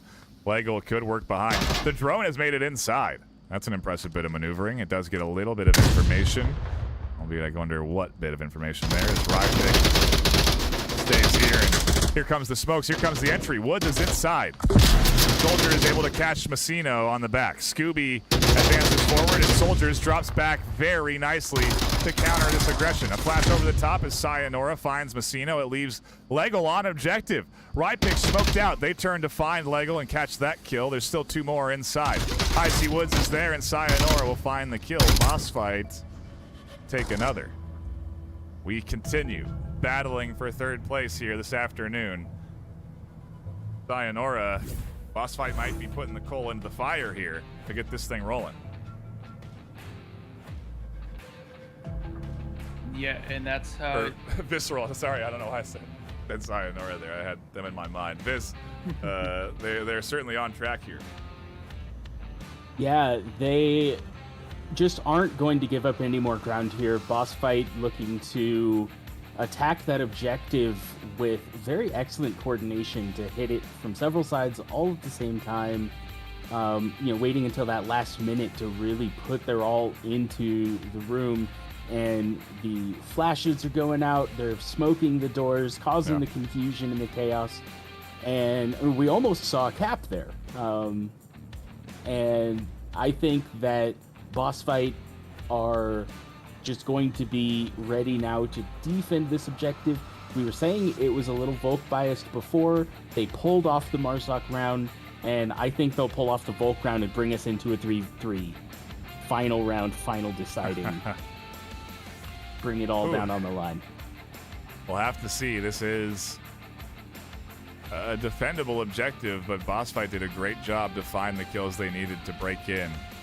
And while Raptors have had aggressive defenses work for them for almost all of this postseason, we do see a little bit of it hurt them there where they lost a few of their key defenders early. And like you said, Boss Fight just got to put up this round to bring us into that round 7. It seems at least they have the momentum to do it. I wouldn't say it's likely, though, as who knows what the outcomes will be here with these two teams duking it out. Neither one wants to let go. Raptors really want to lock in this final map and just confirm their position in third place. But so far, Boss Fight are not making it easy, and it's why we're here to tune in to this kind of action this afternoon. It is gameplay like this that keeps me stopping by, and it has been nothing but a great third place matchup. Exactly what we sort of thought, Viz, when we were talking in the pre-show. I mean, this is, or could have been, our finals matchup here. Yeah, absolutely. Both of these teams were favored early on to be able to take it all, and now seeing them battling for third place. It's just an interesting place to see these teams be, and very well played for the teams we will be seeing here very soon. Yes, indeed. A best of 5 coming up right after this.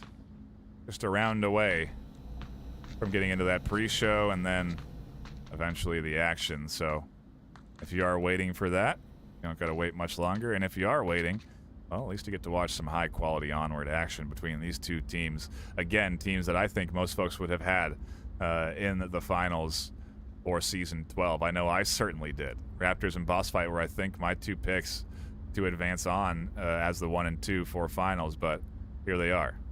Rome and Air 404 are 2 new squads to the finals. Well, they'll be competing, and it's going to be, I just don't even know what to expect there. Going to be very fast-paced, I think. A big difference in tempo than what we're seeing here this afternoon. But who knows? It's still, obviously, the unknown there ahead of us with Air 404 in Rome. But we still got 5 minutes left here in this round. Raptors still looking to try and lock in third place. But, again, the setup phase does take time. And I imagine it'll be a little bit before we see action. As I say that, I take a look at the overhead. I have spotted out some forward positions. Legel, certainly in one of them, waiting for C4 around the corner. Little Sayonara, also advanced forward and potentially peeking on the marksman to catch the kill. Echo 4. A nice bit of aggression to net Boss Fight an early start. Then we also have, who is that out there outside? Scooby-Doo. Yeah, Scooby-Doo waiting for any sort of rotation on the north, hunting for early angles for Boss Fight, maybe going to try and throw Raptors off on their moves on offense.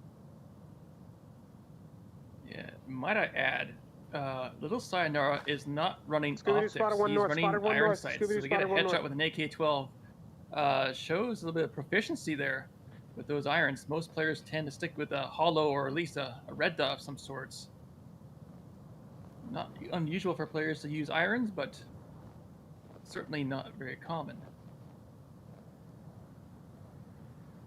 You know, I have seen it, oddly enough, I would Scooby-Doo's back inside a as well. couple of I times didn't want to get flashed. in the I missed my opportunity. a couple of times in this postseason.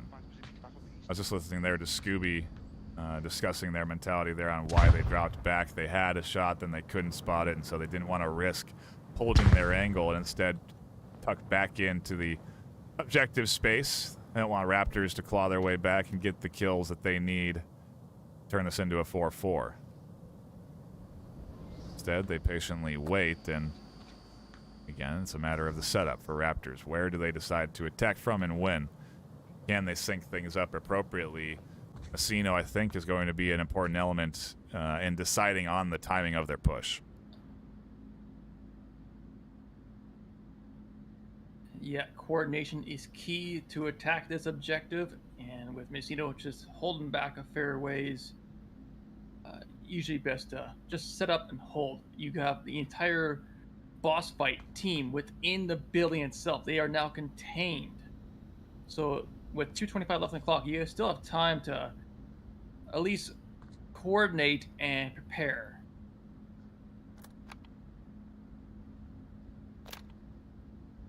Trying to do now. Checking tablet, trying to coordinate here, trying to prepare. Well, it's not going to be easy. Taking the first shots of the advancement on offense.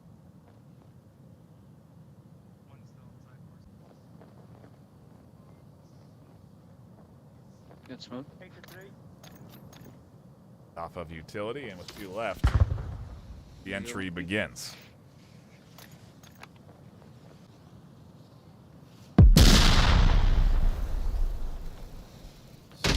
Will not find anyone. Whoa. Woods and Boyd will trade. Wow. Woods comes flying out off the C4, hoping they had downed a few, but instead find a fully alive team ready to fight them back. Messino still working their way up to what is also another C4 placement, I believe, just on the other side of the barrel. Other side of the crate, excuse me. And so Legal is just waiting for any audio cue before they detonate this. I also think they're looking through the crack to see the movement. There's Messino, there's the detonation. Down they go. Soldiers, the last one to try and push in for Raptors boss fight, are taking this to a 3-3 unless Soldiers can clutch a 1v4.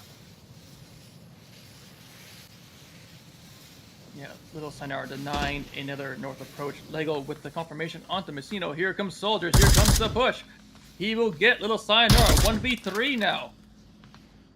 Next should be 2 as they trade with Woods, Icy Woods, and Little still alive. That's going to be a 3-3 round. Round number 7 is underway. No easy wins, Viz. That's the lesson to be learned here this afternoon, isn't it? Absolutely, and I think that Boss Fight held that very well. They, I believe they ended up with 3 left at the end. Just an excellent defense there, and proving that this isn't over yet. We do now see a south objective coming in. This is the one that Raptors capped on Boss Fight, but they won't get that opportunity here. This is the last round. Boss Fight is attacking, and it is going to be interesting and let's see, gripping the edge of your seat action here as we come down to the end. There is no more third place round after this. This is round 7, map 3 decider. This is where they lay it all on the line. I think, if I'm remembering correctly, this is also the objective Boss Fight lost against Raptors. Raptors capped on this objective, and I think beat them on defense as well.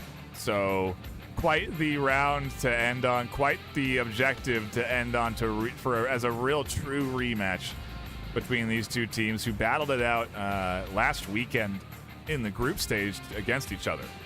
It is a great test for both of these squads, and like you said, this is it. The final round of the afternoon for third place. We still have a best of 5 ahead of us, but this is it for Raptors as they do come in for a final hug of season 12. This jinxed us last time. Why are we doing this shit again? We still gotta have love, man. You gotta have love. And it looks like Boss Fight will have the quick spawn, the self Be rough. spawn. They're watching for it. Guys, remember, I'm taking this super safe. A bit of a 3-2 split. Gonna be a 1-2 split. Gonna be a long time before this offense gets into position is what it's gonna be. Ride pick out in the open, just charging forward.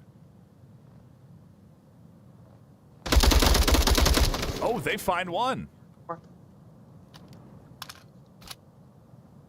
Yeah, it took a while there, but eventually Ride pick will find the kill. Looking for Icy Woods now. Gonna be tossing a flashbang. Woods isn't even looking over here. Finally takes a gander after being flashed from that side. Can't find Rypick.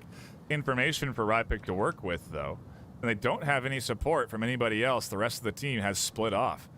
Woods out in the center, and the duo were on the rotation all the way to the north. it's going to be Rypick and Icy Woods battling it out here in the south. Yeah, and with no more utility, Rypick has got to rely on his gun skills alone to win this fight. But Icy Woods, realizing that he's in a bad situation, is going to fall back and try and regroup with his brother, Woods 43, who is just a little bit north of him. Actually, Woods 43 is going to be going for a flank. Could potentially possibly get Rypick. Oh, no. Echo 3, Echo 3. A little bit too late. Rypick manages to catch another, but they do get the refrag. Boss fights. We traded frags. What's the echo? Back 4v3, and a big rotation from Woods as they're out in the open. Marksman's going to catch them on that rotation from a distance with the sniper. Echo Just 2, like Echo that, 2. Boss Still Fighter one down to 2. It's Scooby-Doo and Leggle.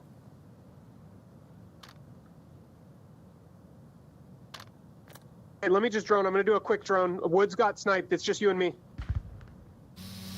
And Scooby-Doo laying out the situation going on, and the drone is now out. Let's see how long the drone will live this time.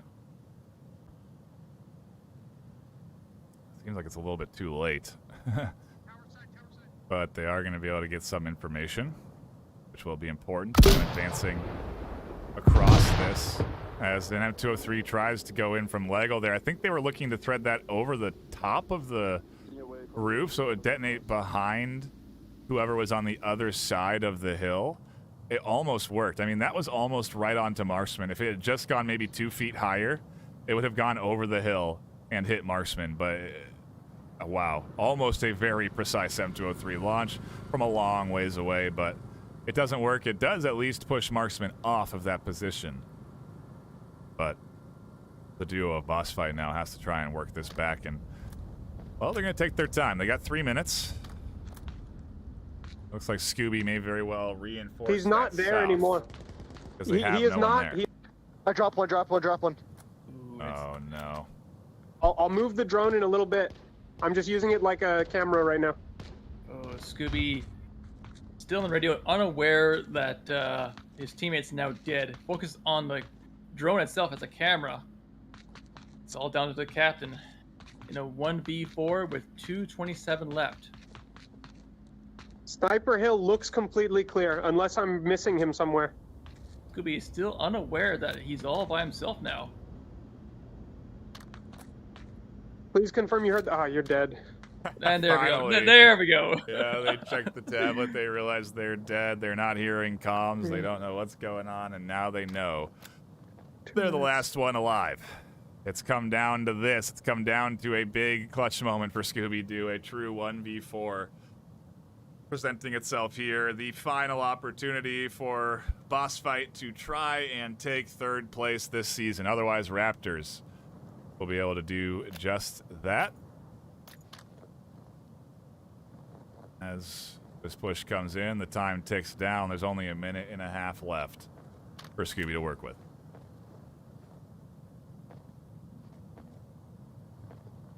Yeah, but he's got his trusty Sweet 16 behind him.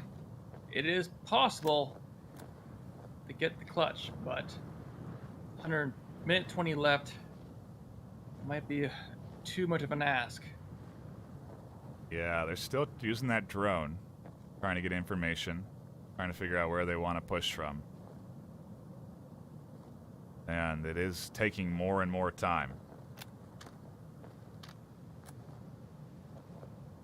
And that time is essential, as if Raptors have plenty left alive, they really can just kind of tuck in and wait for Scooby to come to them. They don't need to get aggressive or look for kills, especially now with only 40 seconds left. They just have to prevent the push into the objective. And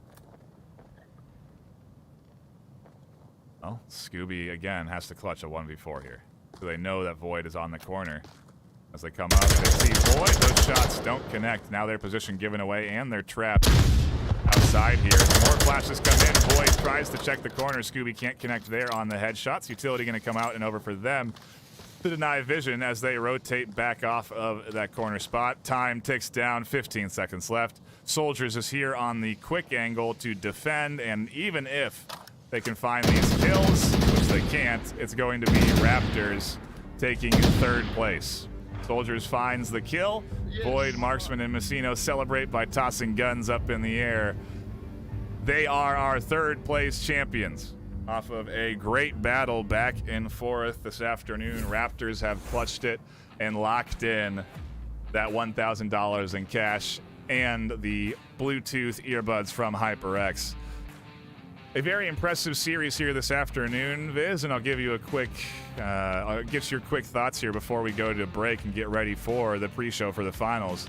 What do you think of the overall series? Definitely an excellent series. Both teams putting it all on the line and ending with a round 7 map 3 decider. This is exactly where I expected us to be, and it could have gone either way at the end here. We saw these teams going toe-to-toe and matching each other equally back during the group stage, and we saw that again today. And I think ultimately at the end here, the Marsoc round, the final offense from Boss Fight was just a little out of sync. Yeah. Woods 43 showing up just too late to save Icy Woods. Scoob getting the drone out too late to really support the team as there were 3 down at that point. Just a little too out of sync there at the end. Yeah, it's hard to stay locked in and focused at a high level when you've played so many rounds. And it certainly went the distance here this afternoon. I know that Error 404 and Rome are ready and waiting to get into the action. So we have to cut to a brief break. We'll be right back with the start of the pre-show to get ready for the finals matchup. It will be just about 20 minutes away until we get into gameplay in an ideal world. So do not go anywhere. The pre-show will be back in just a few minutes, and then the action will start. Season 12 finals coming at you.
Welcome back, everybody. Thank you for patiently waiting as we took a brief breather here on the desk and get ready for what is going to be a spectacular finals.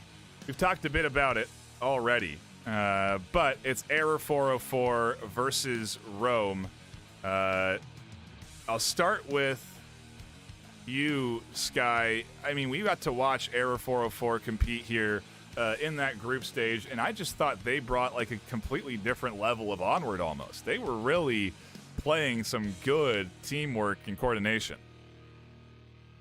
Yes, it was very impressive to watch a team as new per se as Air 404 in comparison to other teams we see play like this. It's awesome to watch them come together here and coordinate such amazing strategies, attack plans, defensive setups. I mean, it was really well put together, and I'm excited to watch this in here in the finals against a team like Rome. And I suppose maybe I'm getting a little too excited. For those not in the know, we just watched the third place matchup. That third place matchup was determined over the course of several weeks of postseason gameplay. We talked about that a bit in the pre-show. The Raptors working their way up through the Challenger Cup and Boss Fight being that, I think, second place worldwide position. They went up against each other just now for that third place, and now we're into the finals where we do get to see this best of 5 that's going to be coming up here. It is not your standard best of 3 format, which is going to be interesting in itself. We'll talk more about that once we get closer to the start of the round, which again is just roughly 15 minutes away. But like you said, Air 404 coming in and playing strong. Viz, I want to get your thoughts on Rome, because you certainly got to watch them go up against the likes of Vikings and play well. I mean, what do you think Rome is going to be bringing to the table here against Air 404? I think that Rome is going to be the one to take it all. Rome has been just laying it down. Their new roster that they were talking about, that is just winning. Yeah. They have been putting it, like, just putting the hurt on everybody so far this season, and I think that we are going to see them take it. But I don't think that Era 404 is going to make it easy. I am expecting at least map 4, if not map 5. We're just in it to see it all today. Yeah, I'm curious what the stats say. Maybe one of you can dig into this, because I believe these teams have played each other before in the regular season. I do wonder if that's happened, what the outcome has been there. That can certainly be an indicator of what we should be expecting this afternoon. Jamie, it's an all-NA finals, but still, I do want to get your thoughts. I mean, you got to watch these teams play in this group stage. Is it what you expected out of the NA side of things? Yeah, I've seen a lot of the plays of kind of what we would come to expect from the NA side, being pretty aggressive and kind of methodical as well at the same time. And as we saw in that last matchup, unfortunately, that just proved that the EU side maybe a bit too relaxed. And as you mentioned, in terms of stats with these teams, while pretty much every time these guys have come up against each other, I believe Rome have actually come out on top, including the Challenger Cup and throughout the season. So my money is going to have to be on Rome based on that for this one, I think. And it should be pretty interesting to see, actually. Okay, well, Sky, I guess people we're eager at the desk to get our predictions out there. Viz thinking Rome, Jamie feeling Rome. I mean, what do you think? I feel like I feel like Era 404 might be the favorites here, but I mean, what do you think is the outcome going to be here between these two squads, Sky? So, if we're going off of the numbers game, Rome is looking like the favored. But, I mean, looking at the performance that I've seen over the last couple weeks out of both of these teams and seeing Aero 404 on the field, especially against Boss Fight, the plays and the positioning and just the overall, again, the performance, I gotta lean towards Aero 404. They are looking really strong. I think I'm going to go that route as well.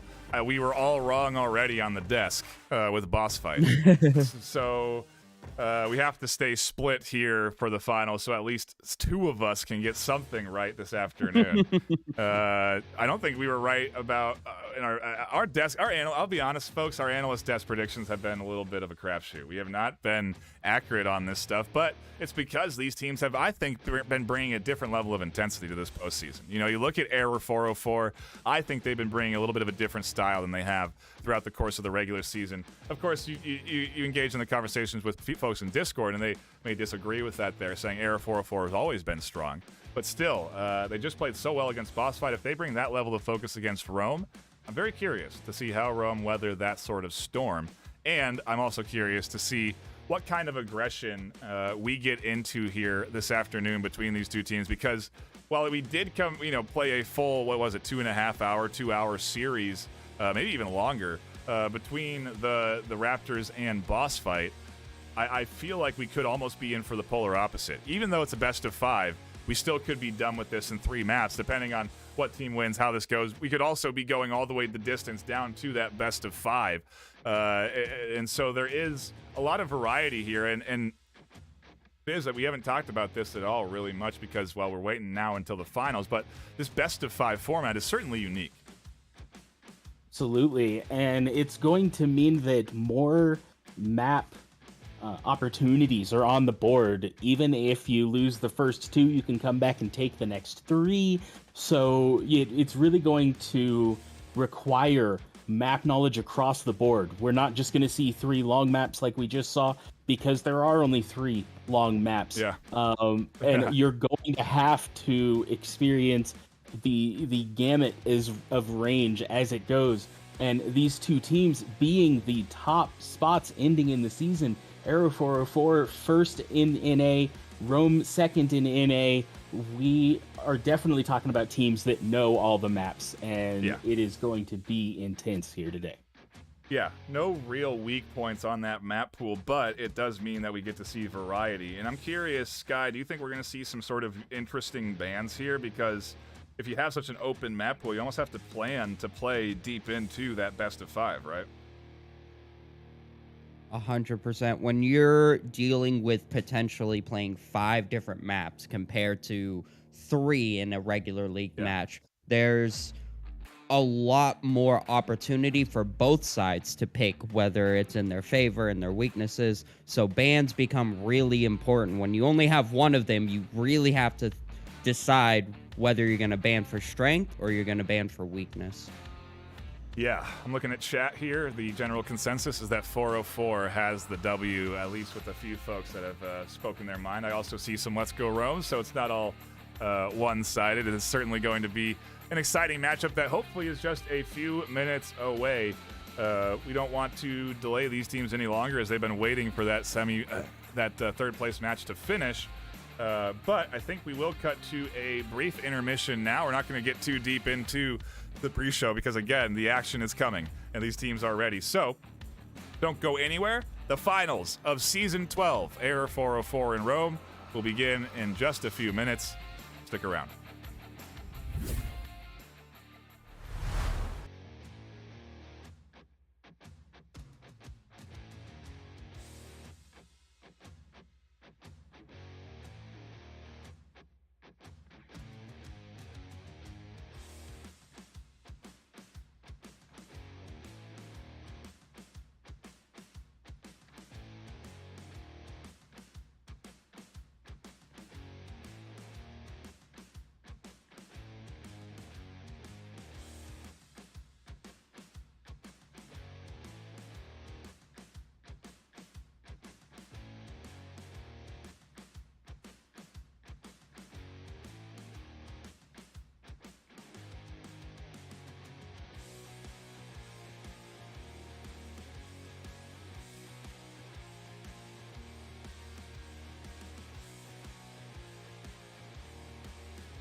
Welcome, everybody, to the finals of Season 12 of the Onward VR Master League. My name's Nightfire with 2 E's. I will be your host alongside my co-casters, the Sky Joker and Jamie on the analyst desk. Sky, it is here. It's been a long road of 15 weeks of regular season gameplay, 3 weekends of postseason.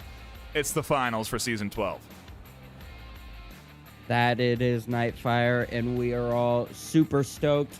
A little sad to see another season come and go, but Yeah. man, the hype is there. We're ready, and all the prize money is sitting there up for grabs.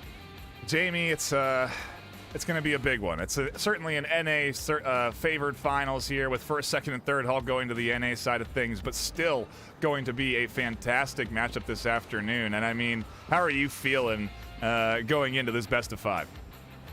I gotta say, super excited. You know, when have we been in this situation where it's two unknown teams, well, not unknown teams, but, you know, two new-ish teams, I guess, because Rome's new roster, being in the finals. You know, there's no boss fight, there's no Raptors, there's no beginners. It's two newish teams, and this is going to be crazy. You know, the plays are going to come out that I expect we've probably not seen before. I'm just super excited. Yeah, and I mean, you know, we haven't had a chance, unfortunately, to play the interviews, but you did interview these teams, and I mean, did you glean any sort of interesting information from either Rome or Error 404 when you talked with them? Well, Rome definitely provided a great insight. Gladiator talked at a great detail about his team's practice regime and what they enjoy doing, and you know, from that I gathered that they tend to play a lot together outside of this game as well. You know, this team, they build up their kind of like their cohesion and their, you know, that kind of chemistry through other means than sometimes even just playing Onward, and that's crucial really in a team. You know, being able to understand how each other are going to play and anything else, it really does relate back into Onward. And you know, he's also super excited about this new team. They've gone through so many changes through these past 15 weeks, and you know, and they've been up against it. They've started from more or less near enough middle range and then just fought to the top, and it's incredible to see. It well and truly is. Yeah, and you know, it can be such a task to find that right roster, to find everybody that gels together, and it just goes to show you that once you finally do, it can set you up for an opportunity at the finals.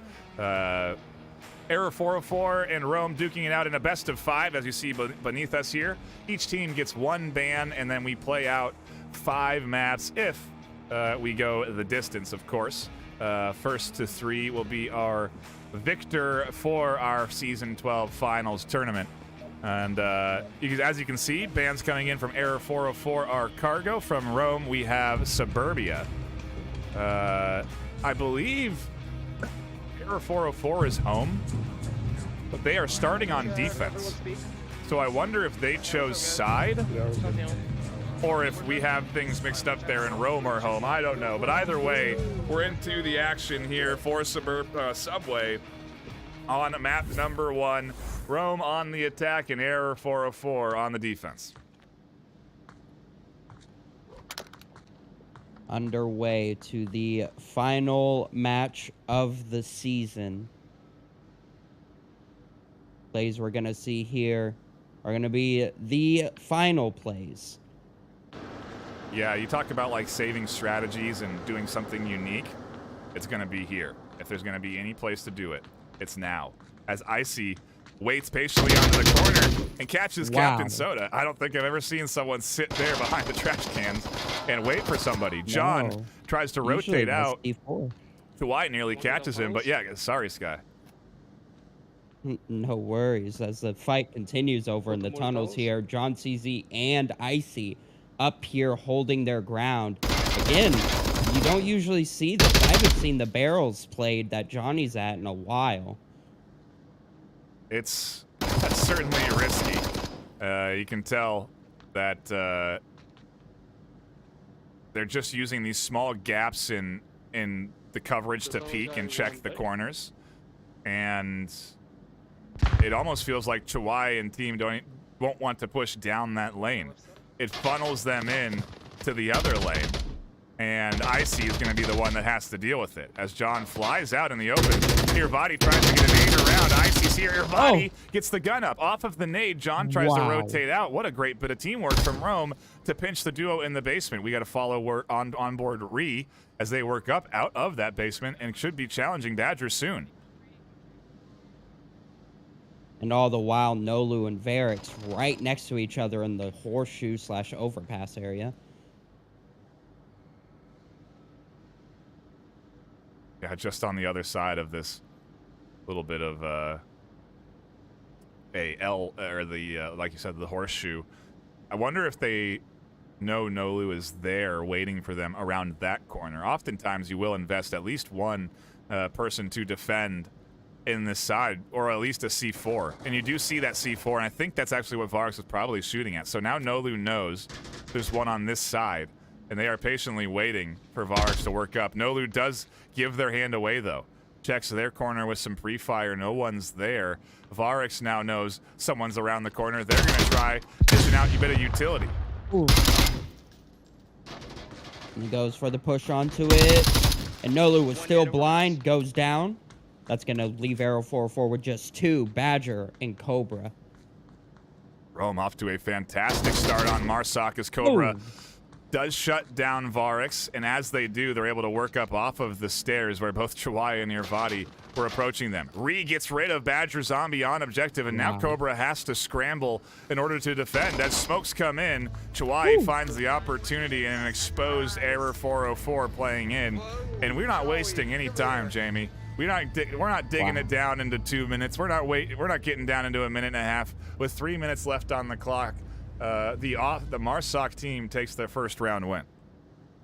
Oh yeah, super aggressive from both sides. Yeah. I mean, how often do you truly see two players committed to be, two defenders being committed to under the basement for this objective? That's usually a basement objective play style. So that's super aggressive on its own. Unfortunate the John and Icy weren't able to kind of hold off the attackers, but very well played again from Rome with their super aggressive play in the tunnels to get both of them out. It's the aggression that we were expecting, and I think Error 404 rely a lot on the ability to use their equipment, and I didn't hear much equipment at all, especially flashes. More so, it was coming from Rome. Yeah, like you said, a solid play there from Rome. I did, like you said, I did also like that defense.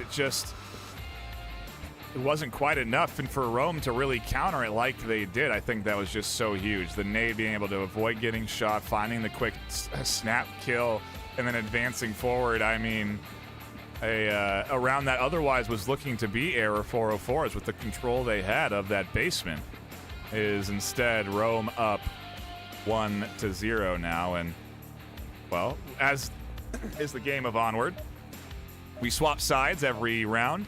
Each team gets a chance to defend the objective. Every 2 rounds, objective changes. And each map contains more than 4 objectives, which is the most that we can play per map. So that's the gist of what you're going to be seeing here, and why Rome is now defending as we go into round 2. Guys, I thought he was getting it. Yeah. I would have given him special. It's fine, it's fine. Bark's going to play C4.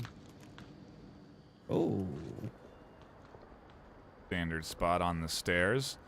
But I wonder if John, Nolu, and Badger heard that as they are advancing in through the basement. Varix, if they're listening, should be able to also hear these footsteps beneath them and potentially above them to radio in the movements from the Error 404 squad. So it is important for them to get pretty quiet on their advance if they want to remain undetected. And it looks like they're going to go for the stair push and eventually contest that C4 placement. We'll also have to, again, keep our eyes on Icy, who's flying down the horseshoe right into Ree, who's waiting there, also likely with a C4. Oh, wow. The down and the refrag immediately coming out. A great duo offense. Going to bring Arrow 404 on top 5-4 now against Rome, as John CZ and Badger creep up on the C4 from Varix. Again, important to keep the attention split. They defuse the C4, and as John comes out, Varix is there, ready and waiting. So John will go down. Badger maybe second-guessing their option of pushing out, but they did, regardless, defuse the C4. As Nolu is also still down here waiting. IC does get another, this time from the stairwell, finding Captain Soda, who was seemingly out on a rotation as they get caught out. Chawai's maybe trying to flank from the basement. Oh, that's going to be interesting if he manages to come out on top here, but Badger about to run right into Trawi. He's dead. He's dead. While Varix continues to hold ground up on the middle platform. Varix does get red. Cobra catches Varix on the rotation. Rome are down to just 2. The defense slowly getting picked apart here. Aero 4-4 have the numbers advantage, but as we've seen, we can't count either of these teams out.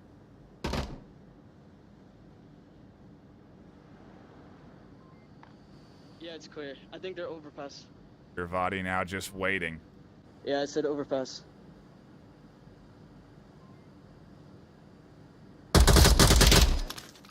Oh, wow. 2 kills coming out, one after another. Rome now down to just 1 against Aero 4-4's 2. Irvadi forced to play on the objective. Apologies, they're trying to escape out, but it's all up to Irvadi now, who is on objective, like you said, and is at least preventing the cap from coming through. Cobra and Badger aren't here, and there's no utility to really threaten Vadi, but the cap opportunity should not present itself for Error 404 at the very least.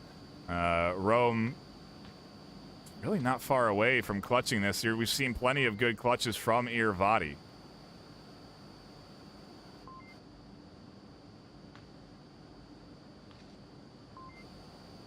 Yeah, Irvadi known to be really good in these close quarters situations.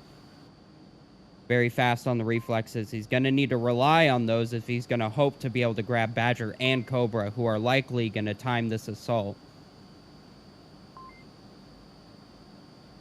It's all a matter of teamwork and syncing up, and there is some utility. Cobra does go down. Irvadi finds the kill over the top of the Coke machine. Excuse me, the Coke machine, as Irvadi does find Badger. Goes the way of Error 404 in the trade. That means that each team takes their Marsoc win and ties things up 1 apiece. Wow.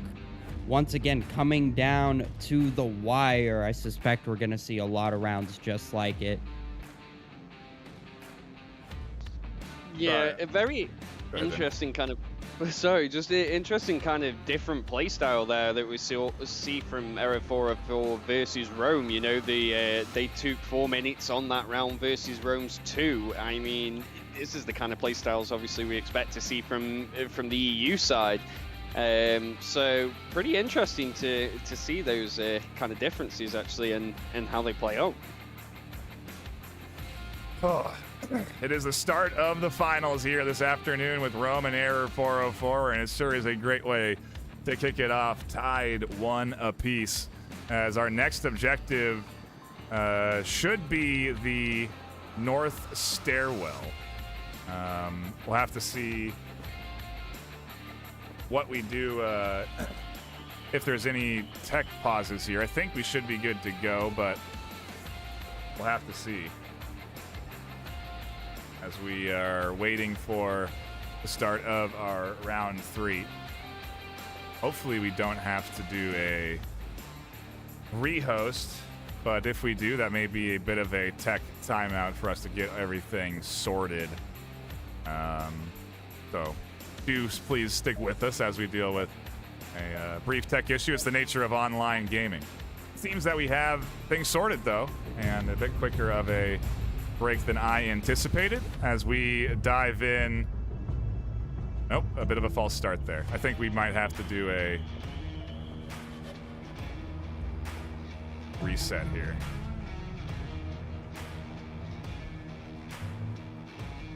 Anyway, again, a shout out to everyone that is tuning in here. I do appreciate you all stopping by, whether it's on Facebook, Twitch, YouTube, or Horizon Venues. If you don't know what Horizon Venues is, it is an app you can download on your Quest or Quest 2, and you can watch these games in VR on a giant screen with a bunch of other people in VR. It's a really cool way of enjoying the action. And so I do recommend you check out Venues right now on your Quest or Quest 2. We may have to go to a brief intermission, though. We do have some tech issues here, so do stick around. We will be right back with a not a reset, but we'll stay 1-1 and come back into Subway as soon as we solve the tech issues. Stick around, more VRML finals in just a few moments.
We are back. Thank you, everybody, for patiently waiting as we solved our tech issues.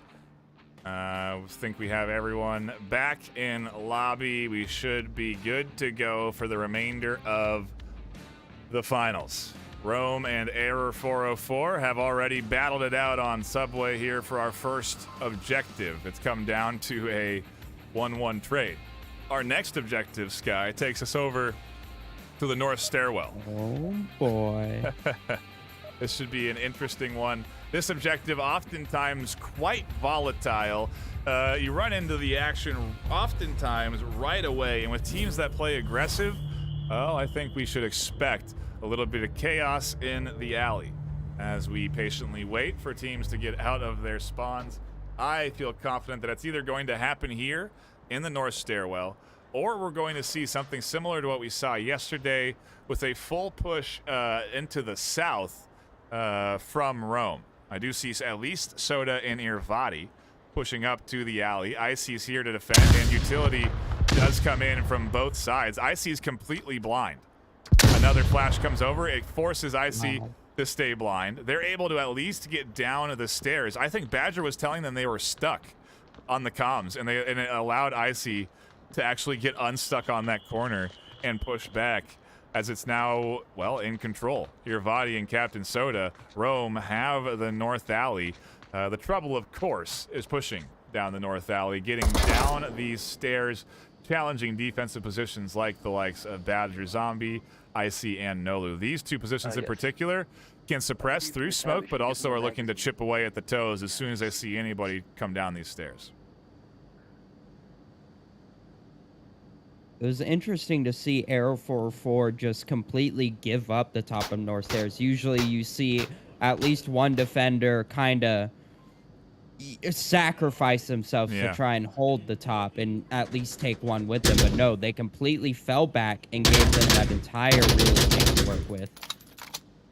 Cobra kicks things off on defense nicely for Error 404, able to find one of the Rome offense trying to push out from the south, from that basement position. They do then back off from that spot they were taking shots at and go back to holding the stairwell, where they have vision out into the whole center area of the match. They have angles onto the likes of Varix, who goes down, trying to cross through the middle of the train there. A big pickup to shut down this south presence. That's 2 dead for Rome, and it's all up to Ree to work out from this basement and get rid of Cobra and give Rome some chance of aggressing from the south, because that north duo pushing down, that's going to be quite the task with how stacked Error 404 do have the defense. Like Ree is able to finally get out of that position.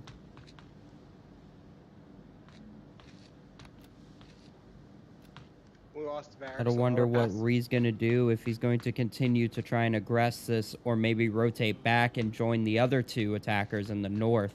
Maybe provide a 3-pronged attack up there.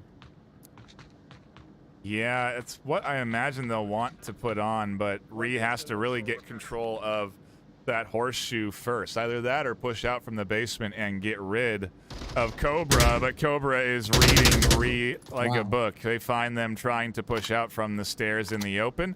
That's going to be a kill. It's going to eliminate the south push, but as I say that, Vadi is now coming in from the basement as well. They're going to continue to throw people in from the south side, because pushing in from the north is really not a heavily plausible idea. We do see Soda still there in the north. They're still waiting for something in the south to work, but it just has been shut down by the likes of Cobra. Vadi gonna take his chances onto Cobra here, as Cobra actually pulls off and goes further down into the basement area. He's just kind of bouncing back and forth, making sure he has full control of this section. Soda decides that advancement down the north stairs is not plausible and is going to join their teammate in the basement push. They're going to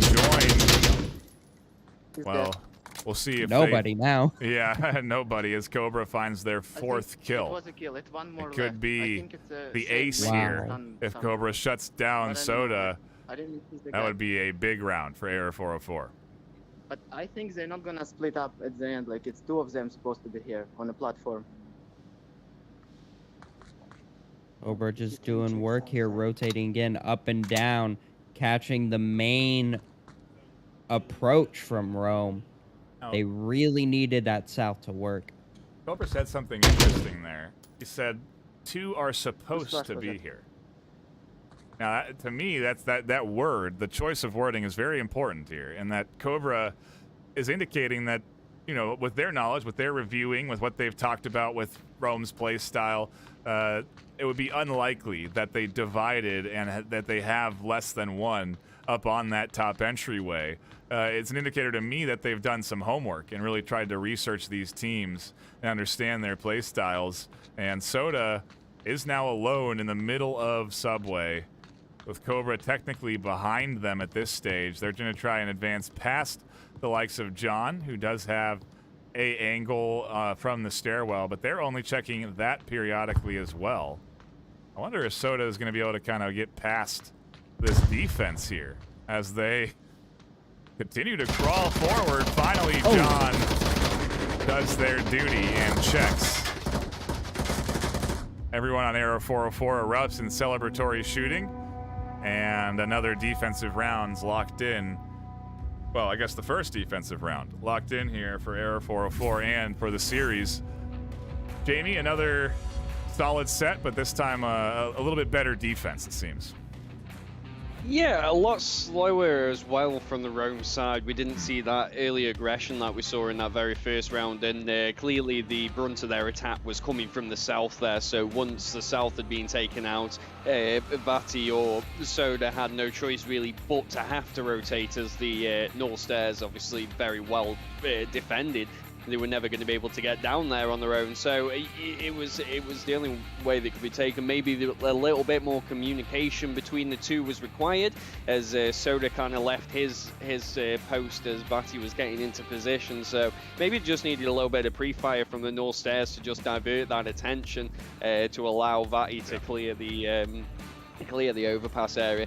But all in all, great defense there from Error 404 in comparison to the first one. A lot more stricter, and they were just covering the angles much better.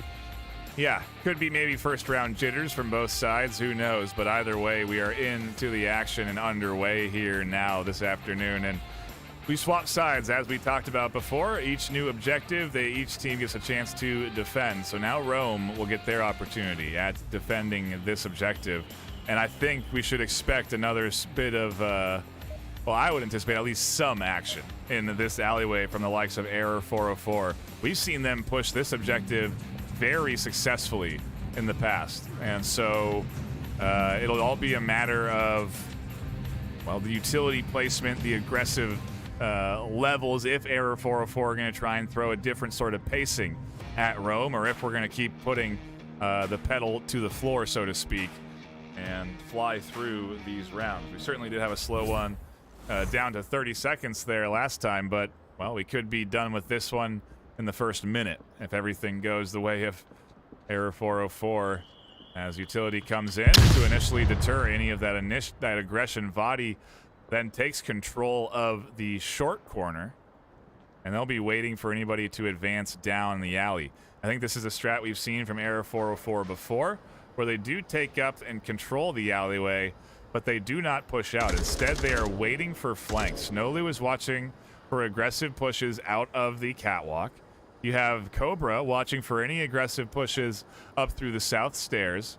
And then you also have Icy, who's guarding and watching any advancement up from the basement floor, while the rest of the duo, John and Badger, defend and watch down the main alley that they will all eventually converge into and push. Either that or they'll send one south. But I think that this is the setup phase for Error 404. I think they're trying to throw a different bit of pacing at Rome on offense.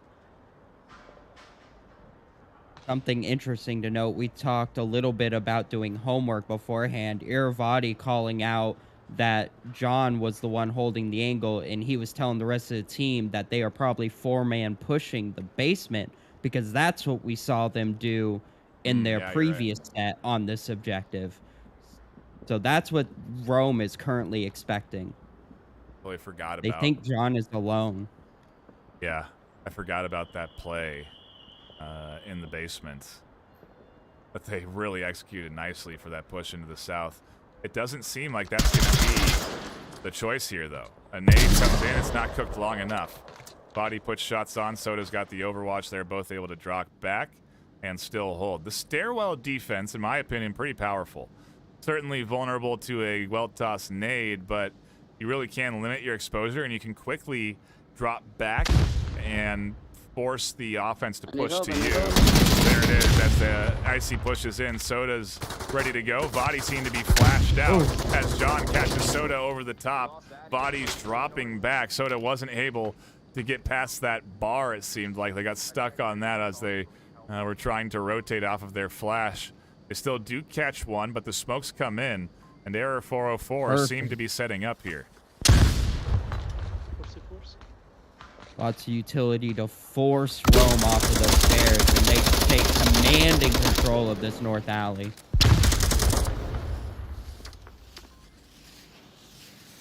Oh, will that grenade get Vadi? Oh, just a little too off behind the trash can. Cobra makes his way down to the south. Here, Vadi doing his best to hold this corner of the stairwell as more utility gets passed around. Do they have any more in the Their south? Body getting aggressive. I killed three. Wow. Echo one. Completely securing the north stairs for Rome, leaving it just to Cobra in the south. Huge plays. It was seeming like such a good timed pinch from Error 404 with Cobra threatening from the south. They had found one. The duo was coming down the stairs. Vati absolutely clutches it for them. They're lucky that that nade didn't kill Vati or get any closer to Vati on the corner because they end up really securing this round. Now it's going to be a tough task for the final member of Error 404 Cobra to go up against and cross way out in the open this angle that Ree is holding. And all Ree has to do is just hold it. As long as they don't peek out and get over aggressive, Cobra will have to cross out through their line of sight. Cobra must expect somebody in that doorway. So I'm surprised he's out in the open this much, now exposing himself to the doorway.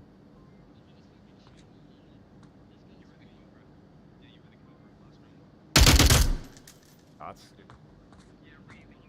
Already known.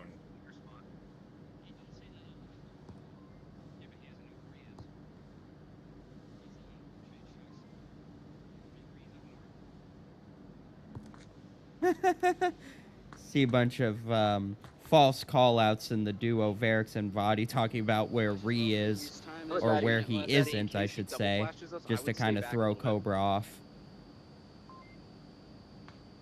Well, they could also be just discussing strategy and preparing for all the possible scenarios that are going to present themselves so that they know what each other are doing and can plan off of it. But either way, the comms are good, and Cobra seems to be second-guessing their south entry. I will. I don't want to get shot because he knows where I'm peeking. Yeah, don't peek, yeah. Let Reed die first. Yeah. Apologies for that Windows sound. That was me, not you. 50 seconds. Been casting so long, my headset's starting to run battery. Yeah, I agree. North and kills Fatty. Run over here immediately. Cobra making this long rotation. He's about to get hit with that 30-second buzzer, though. Yeah.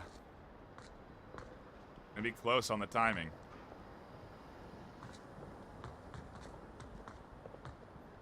I don't think they'll be able to clutch this one, though, with how little time they have left. Even if they can win here, I don't know if they'll be able to get close enough to cap. Body's out in the open, though. They go down.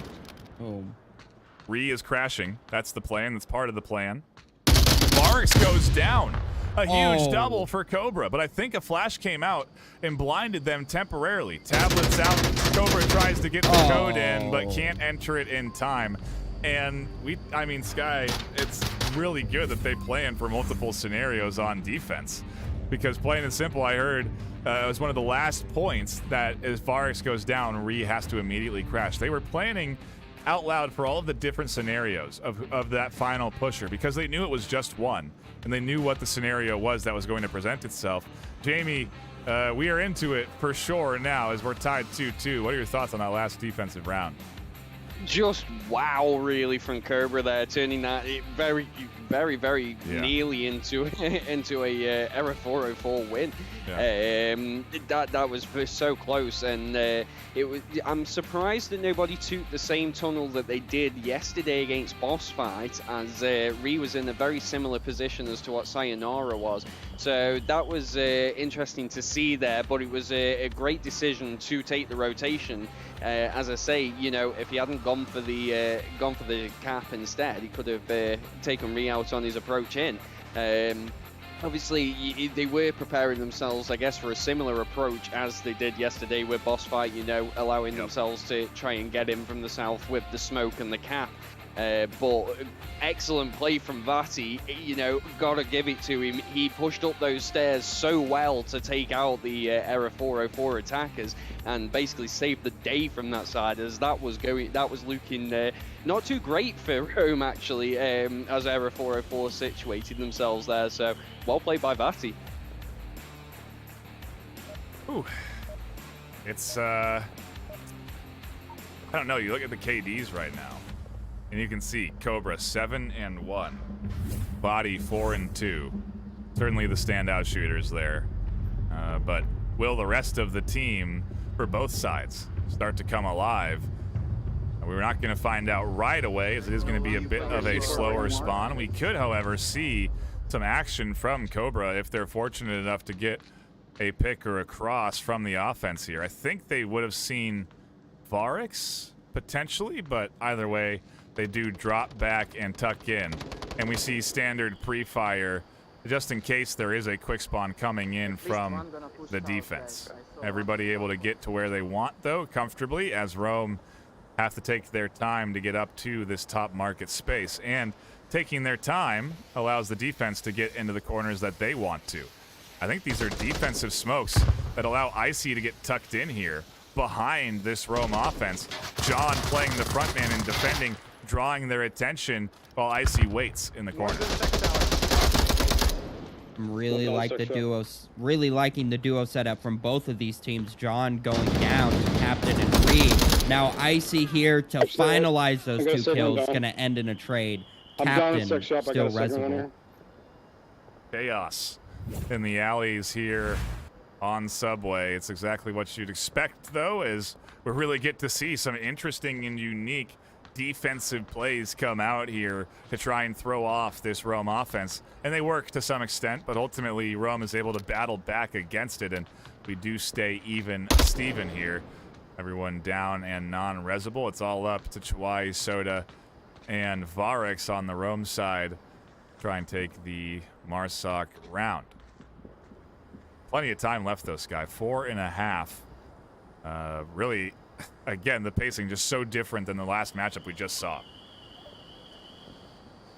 100%. And checking out the final three-man position that Era 404 is taking up here. Cobra with an interesting little popped-up position to try and get a bit of a better angle down the stairs. We've got Badger using the objective as cover, as we see quite often, in order to cover that western alley approach.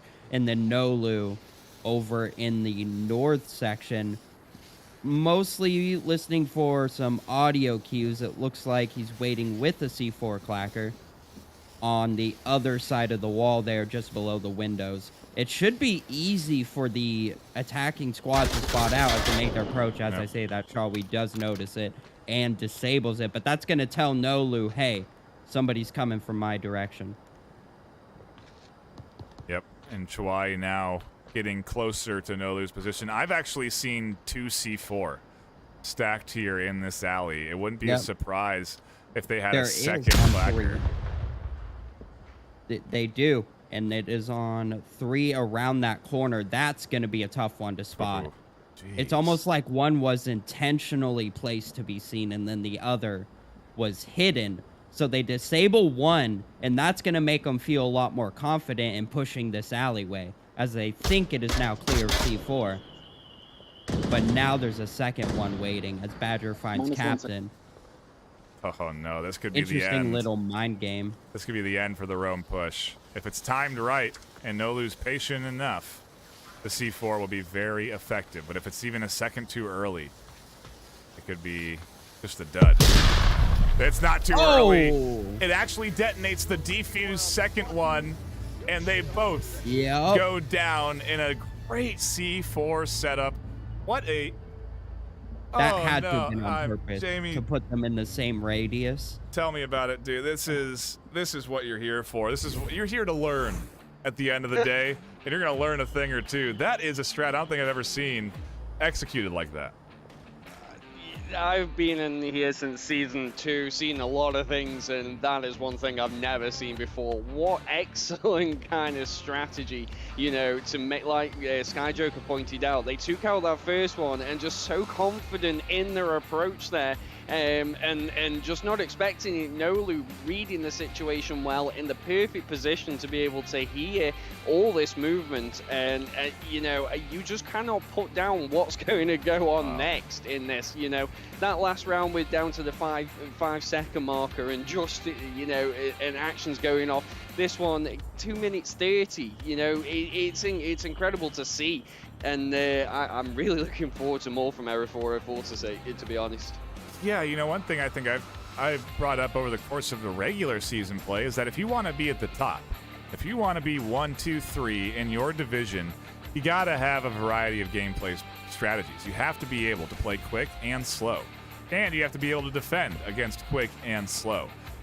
If you're a master of one, that certainly can get you far, but at this point, as the esport and the competitive nature of the game has continued to develop, it really does require teams, if they want to be the best of the best, to know every map, have plans for every objective, have a variety of plans for every objective, whether that's playing quick or playing it slow, or, you know, you have to have enough strategies so that you can throw your opponent and disrupt their momentum, you know? And so I think the timing is a big element in that, but also obviously, you know, who you play. There's so many different elements that get factored in at the end of the day. But either way, it is it is going to be, we're seeing right now the best duke it out, and the best are innovative.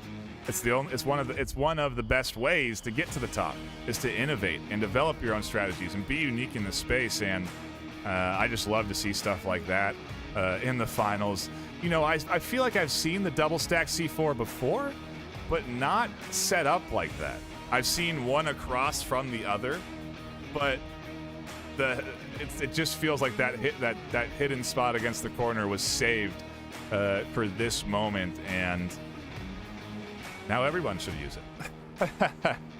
Yeah, it like we said, it gave them the opportunity to kind of give them some confidence. They disable one, they see, all right, well, there's a second one, and it effectively doubled the radius and allowed an explosion to go around a corner and catch anybody. Because what you'll see is the smart players will not double stack a corridor like that. You'll see one off on a corner guarding their secondary's approach. So to allow an explosion to go around a corner like that, it effectively shuts down the safe, quote-unquote, way of approaching that, which is exactly what Rome was doing.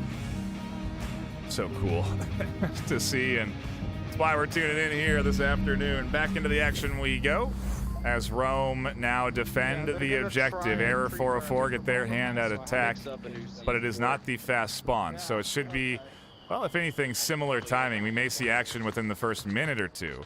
But there is actually an even quicker spawn that Marsoc can get, where you actually have fighting in the first 30 seconds. Definitely some utility in the first 20 as everybody gets ready and set up in their positions. We have Badger, Cobra, and Nolu likely the first to engage here in the market.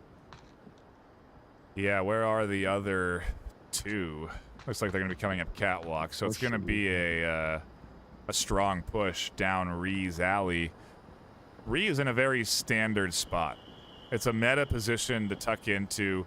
We've seen a bit of an off-meta spot in the corner just across from Ree. But Ree has decided they want to be here.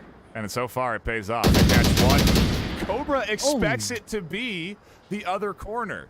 But Ree actually gets them looking at a completely different angle. And, wow, that's interesting to think about, isn't it, Sky? They were expecting that off-meta corner. Absolutely. And I really liked Captain Soda's position as a extra cover and cross angle with Ree. Oh, wow, yeah, it's a small slice of life there, but they do have a line down onto the corner there. Now Ree's in trouble, however, because their position got called out. John and Icy are trying to threaten them as they're trapped in this back corner. They get support over the top, and now Ree's getting aggressive. Oh, wow. Finds one, but Icy with a quick reflex gets Ree in the face for the refrag.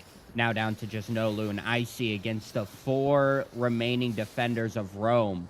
Ree doing an amazing job at shutting down the first push from Air 404. A bit of a different defensive setup from Rome, too. They're throwing something unique here, in particular with your body, watching that corner angle from back in the trash cans. And then Soda, like you said, so far up and waiting for anybody to push in from this lane. They have the support over their shoulder from Chawai if they go down, and it seems to me to be a strong setup waiting for the likes of Air 404 to push into them.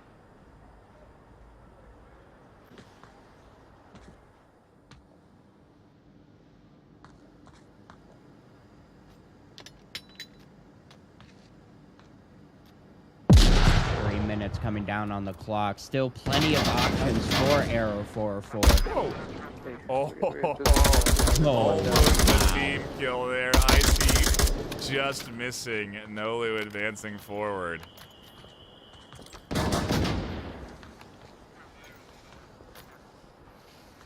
Does get the smoke out to deny Soda's vision and will be able to then grab more resources off of their down teammate. A couple of magazines and a smoke grenade.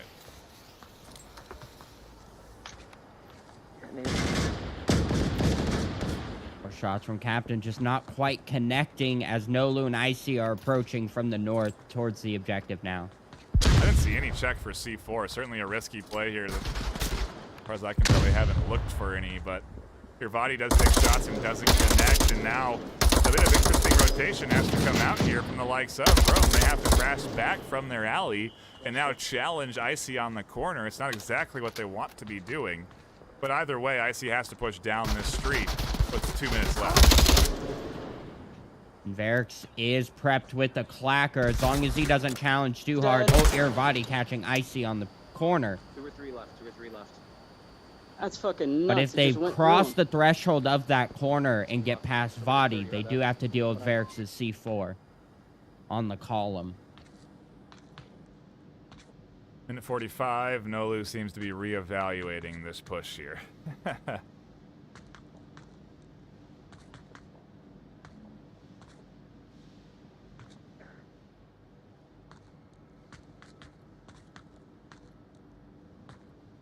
You know, it's interesting. I see Subway has been around for so long in this game. You know, we've seen this map played so many times. It's impressive to me that we still see new things on this map and new strategies unfolding. You know, it's an indicator that we are sort of into that new guard of top teams in the VRML. Not to, to really get into that. You know, Boss Fight and Raptors, both past champions, they are could only play for 3rd place, and we have now Air 404 in Rome, both their first times in the semifinals, let alone a chance for 1st or 2nd. And so on top of that, we're seeing new plays, new routes. Verix able to get rid of Nolu in the chaos and takes it to a 3-3. We're also seeing great back and forth. Both of these teams here committed to dueling this out and locking in what is $4,000 in cash with additional hardware from VR Cover, ProTube VR, and HyperX. So a lot on the line that they're competing for on top of all of that. It's really impressive. to see the quality of gameplay that we're seeing. And Jamie, we're tied up yet again. You know, you mentioned the $4,000 that's on the line, but you can see that they're fighting for the $7,000 top prize as well. You know, these are going back and forth between each other constantly, and the new innovative ways that people are trying to defend, but by doing the similar thing. We saw Ree there take out 3 members of Era 404 approaching from the north, in such like a common spot, but he played it to perfection and kind of played it well. You know, he took 1 kill out and then tucked away nicely. And I think it was it Cobra who was standing there when watching the corner, took a few shots but just missed, and then I think he thought it was clear, at which point Reed then just pops out the corner and takes him out. You know, and it was a great defense as well from Rome, so well handled, and just kept it nice and tight whilst also being a little bit fluid with having Sota off. So very well played. Yeah, we're seeing both squads putting in some great strats here this afternoon. It's the final, countdown, the final moments to break out these strategies that you have been honing and dialing in. These teams have been dialing in for 15 weeks of Season 12, let alone, over the course of Season 11, past seasons that they've played in. Rome goes back farther than Season 11, albeit, like we've talked about, a relatively new roster here in the finals. It's still a lot of hard work that's been put in to get to where they are, and it is, I guess, not a surprise to see these new strats coming in. It is what I hoped for, to say the least, but here we've gotten some great stuff already. It's only been Subway. We still have maps like Quarantine, even Tanker. We could very well have a Tanker get played out here this afternoon between these two squads, which would be wild. I would love to see that battle. And so it's anyone's game. As of now, obviously, we come into that final round 7 for our first map. Someone do the math. Because, well, us casters, we certainly struggle with it. What's the total amount of rounds they could potentially play this afternoon? Because it could be, I guess we could do 5 times 7, right? That's easy enough. 35 rounds could be on the docket for these teams if we go at this pace. Some serious play that is, really, isn't it? When you think about it, and that war of that, it's the war of who can consistently play for that amount of time as well, and that's the hard bit of these challenges that teams don't see. It's not just the play, it's the actual length of time it goes on for, and that really can take its toll. Yeah. Talked a lot about the mental elements, all the things you have to factor in, but it's actually very physical too. Whether it's throwing grenades, crouching for angles, going prone to snipe, it all does wear down on these players. And I think we're into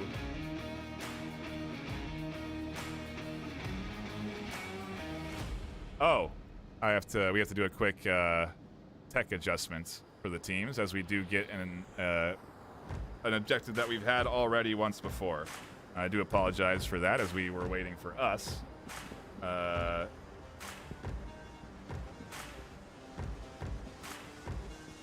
Should be good to go here in a few moments, as teams just have to sort out a few... I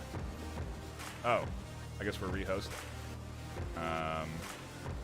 So we do have a few tech issues that we'll have to sort here before we get into our final round 7. If you all could just patiently wait for that to happen.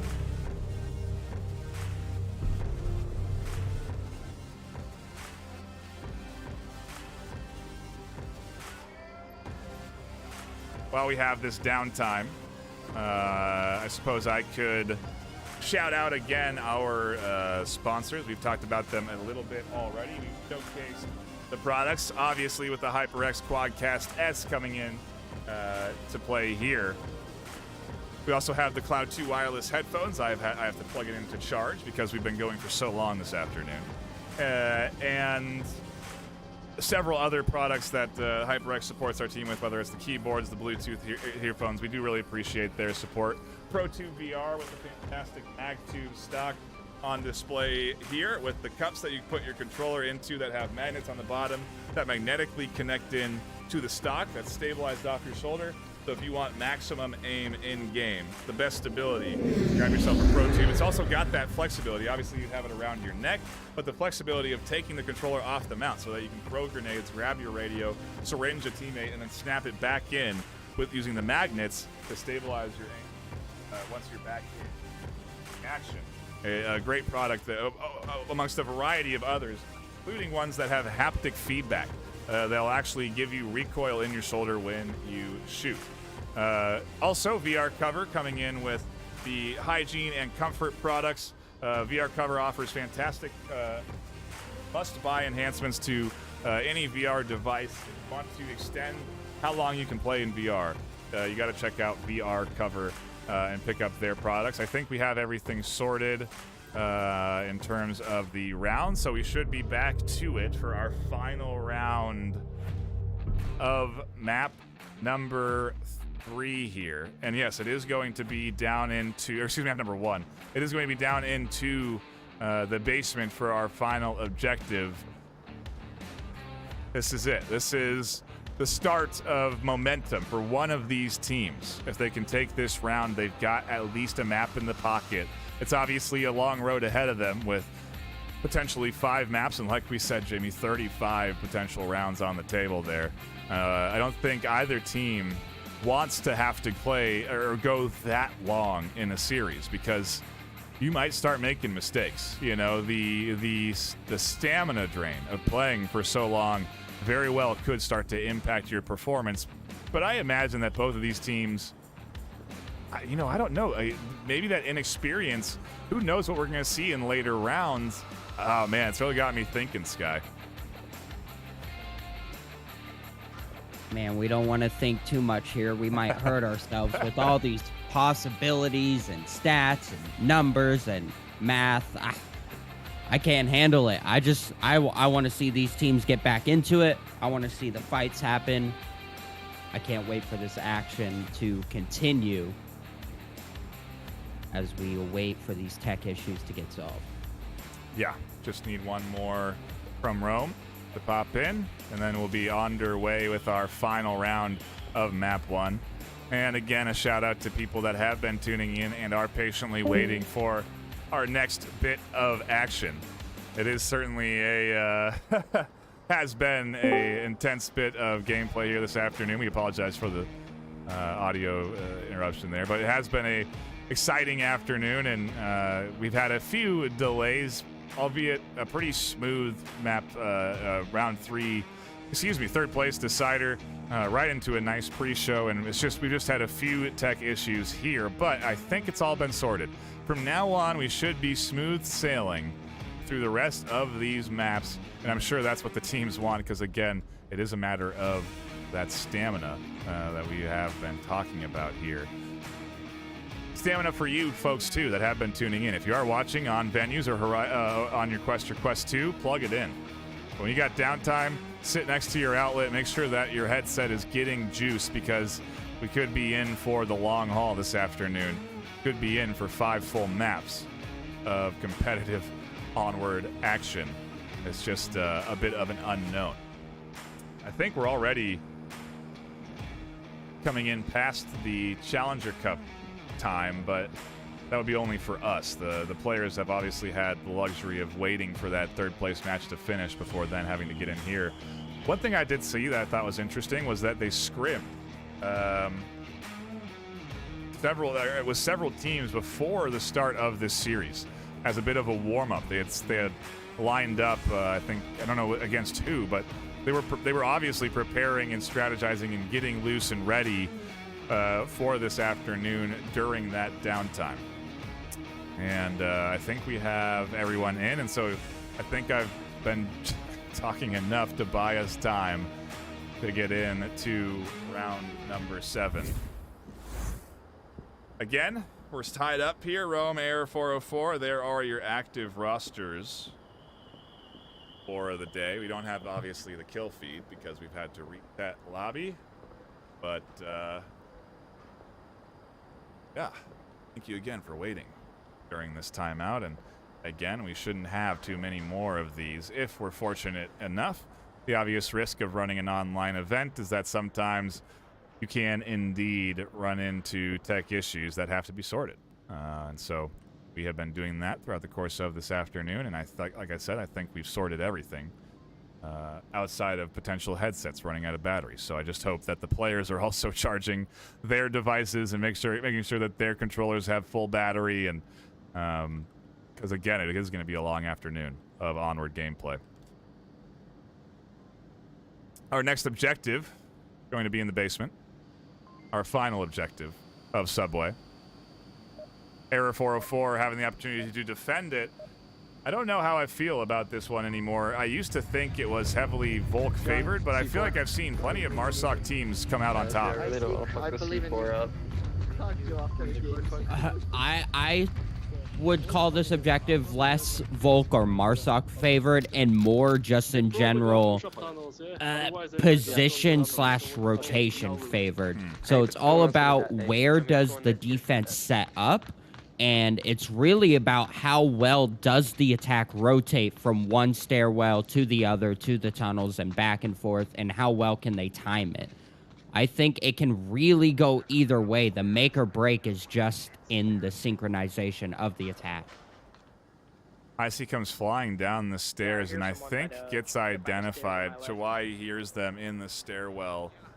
So Icy choosing to not radio into the team that there's 4 here and instead staying silent even though they've been identified. Of course, there's a lot of mind games going on, right, Sky? Is this person saying they heard me so that then I communicate and then they identify that I'm here? Maybe they just thought I was there. You know, there's all these different questions that you have to be asking yourself. And Chawai checks, but Icy seems to be ready for it. Finds the kill, and Chawai's down to Resible. Another trade on the other side of things results in Captain Soda and John full killing each other in the basement.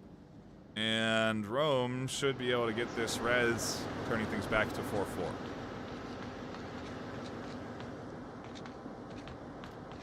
Like Icy's now rotated to cover that tunnel exit, a relatively common position. We'll see if he pokes up over the stairs and how well Rome is able to deal with that exit, as Varix and Vadi are now taking control of the middle platform. Some C4 on 3 may come into play during the later end of the round, maybe late quarter. Yeah, it's for after Icy goes down, but they have a backup plan to defend from the south. I don't think I've seen a C4 tossed up there as a means of defending this exit point. Another late C4, I would also say, and another one that is hidden relatively from the offense. Yes. Very similar setup. Gonna put an explosion again around a corner and effectively double its radius and extend it. Will be interesting to see how that comes into play. If it does. If it does. Double stack there, and Rome not really heavily pushing out of the basement. It's kind of a risk, isn't it? You know, you're putting 2 C4, prioritizing those C4 for this basement push, and those could be placed elsewhere where maybe they could do more damage.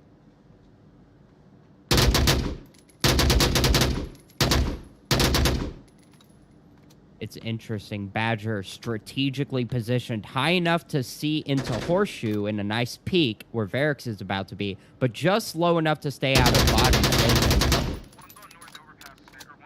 Doesn't quite make the shots though. Varix able to stay alive and fight another minute as Vadi looks for the source of the shots. Important. Like you said, Badger's position is so calculated. If they were just to make a small step up, they could be in very big trouble.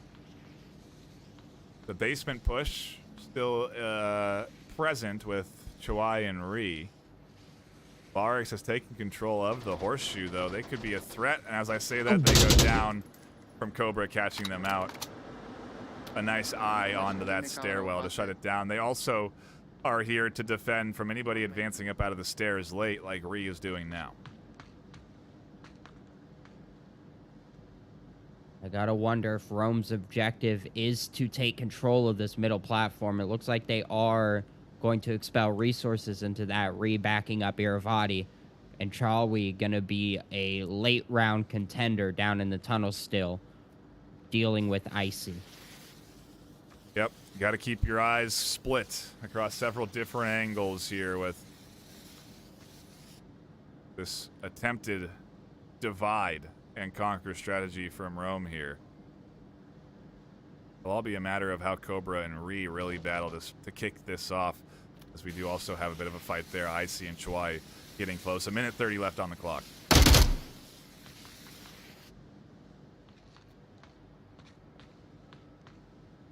One north. Definitely are heating up here as we slowly approach That's me, Jackass. the final assault here that's going to come out from Rome. Cobra still holding up here. Icy manages to find Chawi in a quick spin around.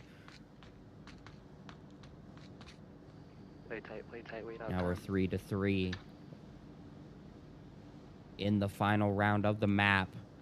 2 up on Rome, 4 up on Arrow 404. Can Rome come back to this? Ree's going to try their hand at a basement push out onto Icy. They still don't know that even if they get rid of Icy, there's a double C4 waiting for them. Once they try and extend any further towards the objective, it is not going to be a comfortable push for the likes of Ree. Irvadi has made it over to the stairs past Cobra's watchful eye up through the center, but how long will they last? As Cobra does seem to dial in, they take some shots, and they can't quite connect. Vadi's going to look for the refrag. They're not able to find Cobra. Both duck back down. Vadi now advancing down the stairs as Icy shuts down Ree. A good flash comes out, but I don't think it catches Badger or Nolu. They have a solid control over this objective entry, and Vadi is running out of time. 8 seconds on the clock, and ultimately they get shot in the back. Error 404. Start things off on map number 1 with a 4-3 victory. A solid job from them to kick this thing off. Jamie, is this what we should expect every round? Do you think we're gonna, or is one of these teams gonna start to get some momentum now? Well, these teams certainly seem to be slowing it down just a little bit. We've had a bit of a change of pace from those first couple rounds where they were finishing within the first couple minutes. It's now coming down to the last, 5 to 60 seconds, and I think that's just indicative of where these teams are at the moment. They're truly trying to psych each other out, and they keep changing their play styles, I've noticed. Each round, Error 404, sometimes they're playing pretty kind of aggressive with the defense, but then that last one, they were also so tight. So I think, Rome may be struggling to kind of understand this playstyle coming at them, but alternatively, they're doing the same kind of thing. They're being aggressive, but then they're also doing well to try and split the defense apart, and you can see that in the rotations they're making, and unfortunately it's just not going their way. Maybe it's the map, and we may see a different effect in the next map. Yep, map 2 I believe is Rome's map pick, if we do have our home and away correct this afternoon. And we'll have to see if Rome choose side or if they go with map, because I believe Error 404 chose side when they had the option first. For those not in the know, home team gets to pick the first map or choose what side they start on, in which case the away team would get to choose the map if they chose the side. Otherwise, away team typically chooses the side, and it's typically why you see the away team on the Volk starting, because there is a consensus amongst the community that there is a advantage in defending first, because you can get down to the point we just had here where it is 3-3 and all you have to do is defend the objective to win the map. Map 2 is picked, and it's taken us a little bit of a different feel, a little bit more open as we head to Downfall for our second map of the afternoon, getting one of, if not the longest range map off of that map pool and into the series here for our second pick. Now, Jamie and Sky, I'll go to you too, give you a little time to dig into the stats. What are we thinking here from Error 404 and Rome? And Jamie, I'll start with you. This is seems to be, I think we have thing. It seems to be Error 404's map pick, and the last one was Rome's map choice. Maybe we have. I'm not sure who's picking the map here, but Rome is starting on defense, and Error 404 will be starting on offense for our second map of the afternoon. One can only maybe, I feel like Rome may have picked side with them being on Volt, but it wouldn't make sense for Error 404 then to take Downfall maybe, unless they're just super confident with this. They have played this 7 times and won it 4 times versus Rome having, I think, played it. Once I bring it up, Rome have only played it twice, won it once. So maybe they're just feeling a little bit more confident in this, knowing that Rome have got a newer side. It is a map that requires a certain level of kind of playtime together to be able to get cohesion down, as you know, it's a very Volt kind of heavy map. They pick buildings to sit in and just kind of cover angles. So if Error 404 have done some research on this, then they may be they may have kind of watched the Challenger Cup where Vikings took Rome on and beat them in this. Yeah. There's many plausible kind of situations really for this. Yeah, there's so much to be factored in on the decision-making side of things here this afternoon. But Downfall is where we're headed for Map 2. And like we said, there are no real weak maps for either one of these teams. You don't get to the 1 and 2 spot in NA by having weak points. And so, like I said, we could be on track for 35 rounds this afternoon. Of course, we'll have to see if we get down to 5 maps and if Rome can bounce back from a tough 4-3 loss on Subway. Into Downfall we go for our first round of Map 2. Should also be noted that when Rome and 404 went against each other in the regular season, it was Arrow 404 that came out on top on this map. So that may have been also a factor into Arrow 404 picking it. Mm-hmm.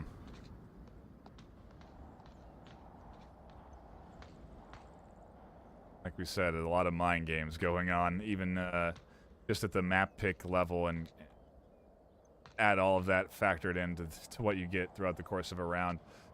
It is truly a exciting esports to tune into. You really get to see players at the highest level duking it out and doing a good job of processing all the information that they can get throughout the course of a round. Cobra catches a kill early for Error 404, and that sets them up nicely for their Marsoc round. Already getting down 1 in the 3-story center building, I believe. That's a key pickup because they need to cross through that 3-story building in order to get to the objective. Upper red truck dead. Ooh, a nice pick from Chawi onto John. Gonna help even the numbers just a little bit and put the hand, well, back into the neutral zone.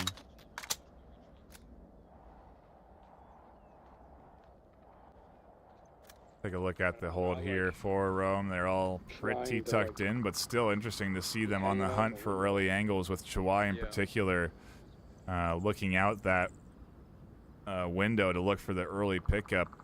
It's such a dangerous choice to make when you go for those sorts of picks. You expose yourself to so many potential angles. It looks like, interestingly, Error 404 are not going to be surrounding the objective here, and instead have stacked up all 4 in the south. An interesting setup here, although, yeah, without any northern distraction or noise, this Arrow 404 offense is at risk of kind of being boxed in, but it also gives them a hard punch when they start to make their approach, as they have 4 members to back each other up to get the shots onto each defensive position as they make their approaches.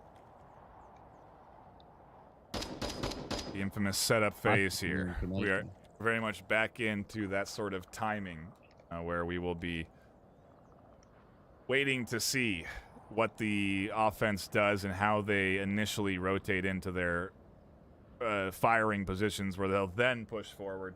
That's what we're seeing here from Era 404 as they all try and get position into the south, then eventually advance and be challenging Ree, who is playing this very patiently. They'll pop up. See Icy miss. Icy try to find Cobra and cannot connect. Cobra finds that kill.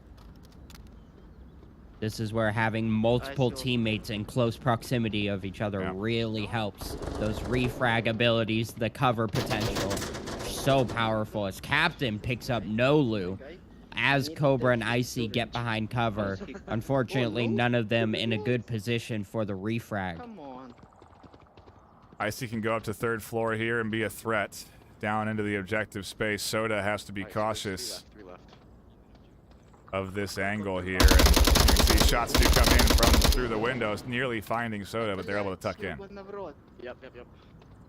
Coming up on the 2-minute mark. Rome now well aware that they could have the rooftop, but Captain Soda exposes himself and finds himself a couple of bullets, leaving just Varix and Chawi to hold this down as the rain of smoke coming down to Varix. Chawi rushing out to try and back him up, finds Badger, making a long rotation off the side, but Icy gonna make his way up the hill. From the other side, there's no coverage on the building itself. He's gonna come in, but Varix gets through the window just in time to find that rotation. And Cobra staying back up on the roof as kind of a cover. Not there to back him up. 90 seconds on the clock. The rotations from Chawai or Varix, and very good rotations from both of those two to be able to set up and defend what was looking like a potential weak point on the defense. If they had gotten inside that building unscathed, could have meant 2 points into the hands of Era 404. Instead, it's looking like Rome are at least going to take 1 on defense here. It's just a matter of time before Cobra has to push as the clock ticks down past a minute. Yeah, Cobra's really trying to find an exposed defender, but they're being very careful to not expose themselves to that rooftop as they know it's still a threat.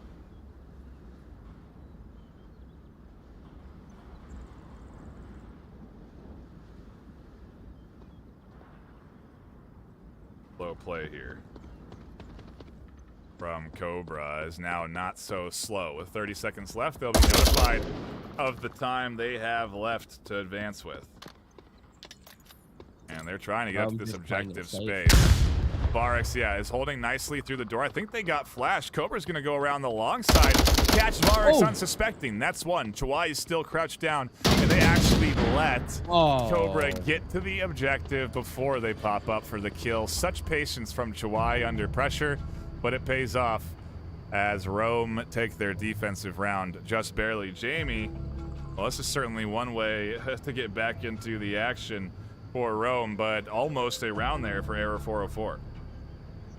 You know, it came down to the last 10 seconds there. You know, there was action all up until those last 10 seconds.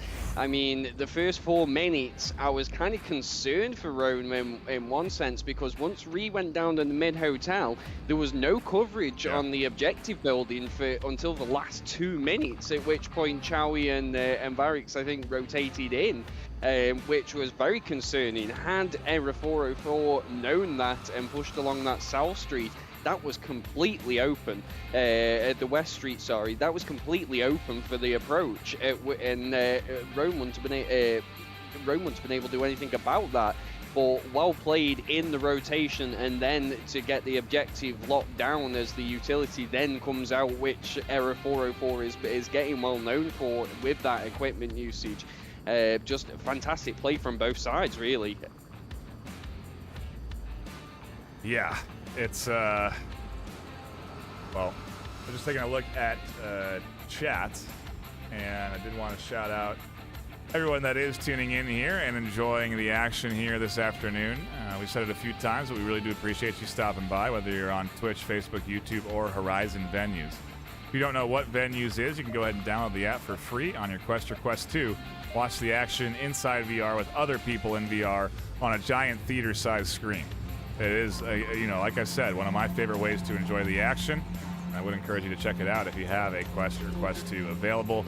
back into the action we go. And for those that are on Horizon venues, you're seeing this in big screen as we get into our second round of our second map. Oh. Marsoc. Shots coming out early onto each other's spawns, not quite finding their mark though. Yeah, I'll have to see. Why he does connect onto John. Badger spots one crossing. Why with a great job of denying Arrow 404 the option to get better control of the north. And so now Ree can really kind of comfortably push along the north side without much to worry about. They really don't have good vision there. The rest of the team, starting their advance, is crossing over from the south side, and this could be a nice pinch if Rome can organize and time things properly. Maybe not. I'm scared.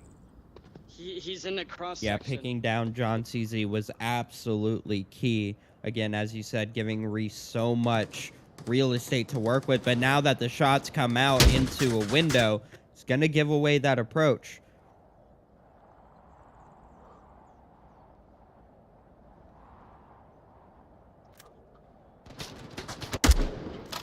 Lots of shots from both I'm gonna sides. rotate and take wrong side. Yeah, they know the threat of Icy. And Icy putting out the suppressive fire seems to have really kind of deterred this Rome team from trying to extend out from the south. You can see the rotation up into the hilltop there from Varex. They don't want to be involved in that south push. They want to come and support the north side with the rest of the team. Obviously a call likely made by the team as a whole, not something Varex is just doing on their own, but still. The trio is going to be, well, the duo is going to become a trio in the north, and it'll be up to this south pair to really draw the attention while north moves in, because again, they have kind of a weak coverage of that north side. I'm not sure who exactly is watching over on that north, because both Badger and Cobra are distracted with the south. Nolu has some vision, but there truly is a open and free north entryway, and as I say that, Chawai takes a few rounds. But they go missed, and Chawai is here on the north side. Yeah, Rome with 3.5 minutes. Downfall really more so than other maps is all about, it's really a time map. Yeah. It's all about how well can the defense hold back the offense and make them run out of time. You don't even need the picks. You just got to box them into their positions and force them to be stuck there or run out and die. Just, I'm behind the sandbag. Oh, a nice pickup. Very big kill to be able to shut down one through the window and a headshot, no less. So no ability to res their teammate. You got Ree and Chawi in the north now making their final approach. Finds Nolu on objective. Icy really needs to be watching this angle now. Yeah, this is bad news. North is completely broken. Icy is almost one of the only elements that can defend from the north side, and you can see that Badger has to rotate. They're out in the middle now. Varex fortunate enough, they're fortunate that Varex doesn't catch them. And Badger is able to get over to the objective. Cobra catches Varex out in the open from 3-story, and that's a big kill.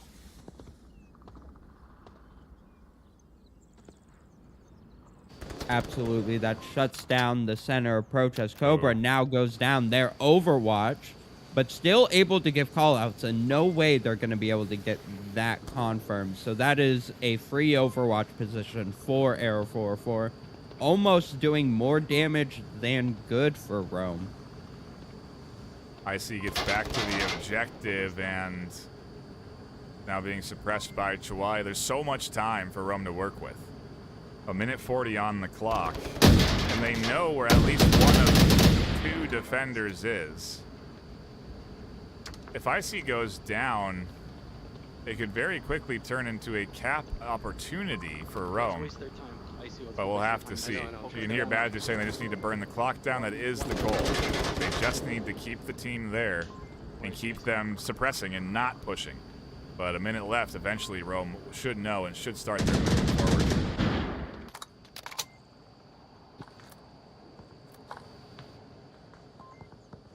60-second mark ticks down. Icy Badger, the duo. They've got the building and they've got the outside, but they are really pinched. Chawi now coming in from the north. Irabadi making the approach from the south. Badger finds gonna weaken that northern attack. Chawi a little disjointed. Wasn't there to support the angle. But he is gonna be able to get around Icy on the west behind the truck because there is no coverage there. Although Cobra might have been able to see it and get the call out as we see Icy swing out, expecting somebody there. And then the trade to finish off the round, giving Aero 404 their first point on map number 2. We trade down to tie it again.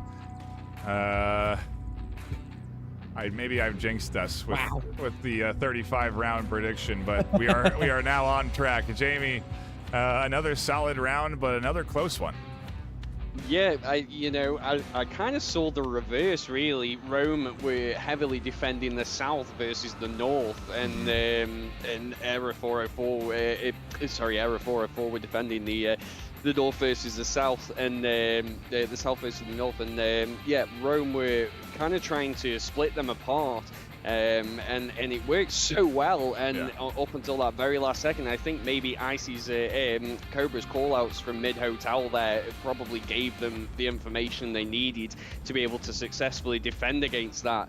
But if we continue this way, we're going to be looking at 42 minutes per map.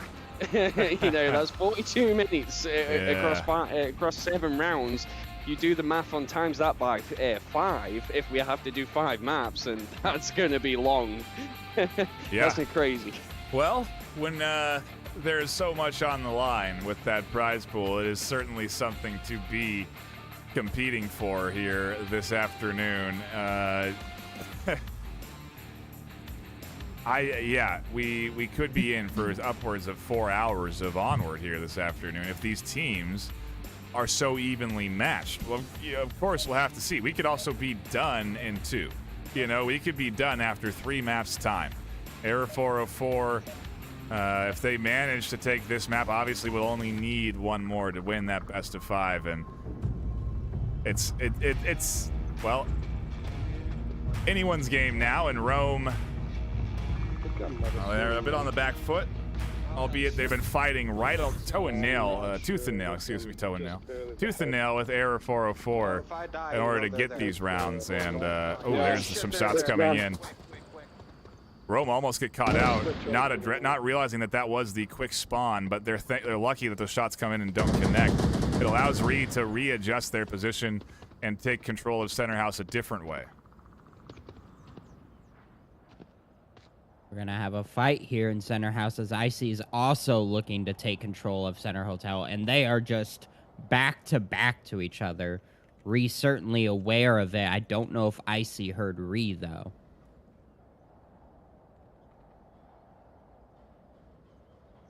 Standard almost onwards. Mirrored positions.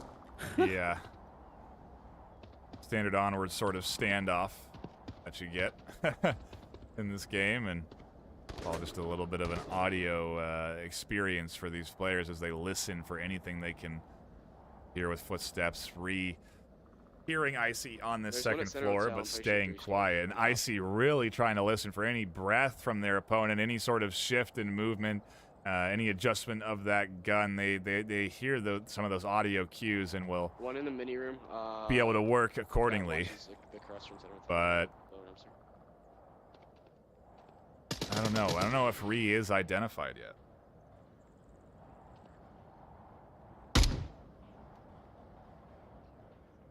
Just shots back and forth, kind of poking at each other, making sure the other team is aware that they're there and they're here to fight. But none of these shots really connecting with anything.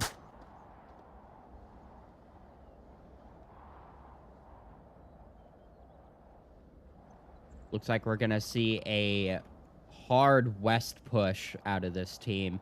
Maybe John CZ continues a far east rotation and goes for maybe a wild card slot out there, but the rest of the team seems very focused on getting through this West Street. Yeah, they kind of got, I wouldn't say stuck, but Miko with me. they, locked into their spawn as soon as they gave away their position and took those early shots. It allowed for Rome to then get into their, high angle spots that you see from your body and be able to fire down into anybody that is trying to advance out. Of course, they don't catch everybody. And IC does get Varex, who was holding a key spot to defend the backside of that objective from the south. They're lucky that no south push is coming, but it may force a rotation for Rome to reinforce that south side, which could open up more angles for Error 404 to advance from the opposite direction, as they're all stacked here in the northwest. An interesting call out, one of the 404 members catching Vadi on this rotation. Yeah. They should be aware that he's going to pop up here.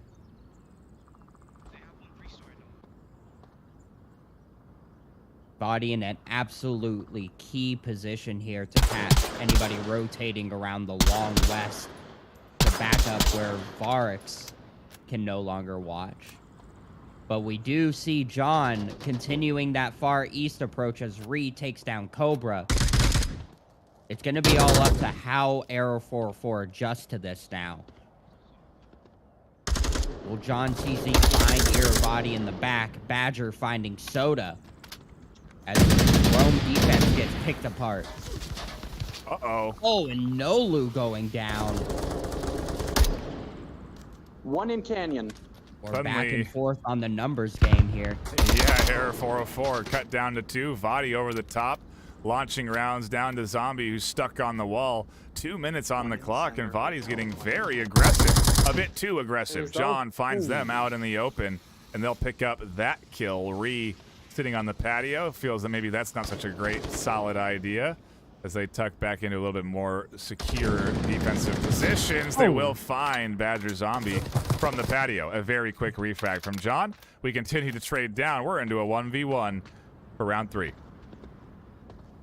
90 seconds on the clock. John has an open push to the objective. If he gets inside that building through the main doorway on the other side of Chawi and gets into that dark room, he can punch in that code fast enough before Chawi can rotate all the way around. But I don't think they ever called out Chawi's position, so I don't think John knows where he is. And I also don't think John has an accurate kill count based on how fast those kills were being made.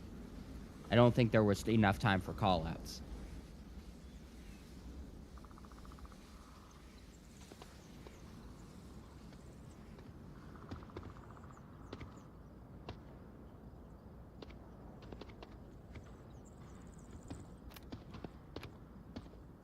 Always playing this really conservatively for how alone he is. I don't know if he realizes just how many angles he could be capped on from.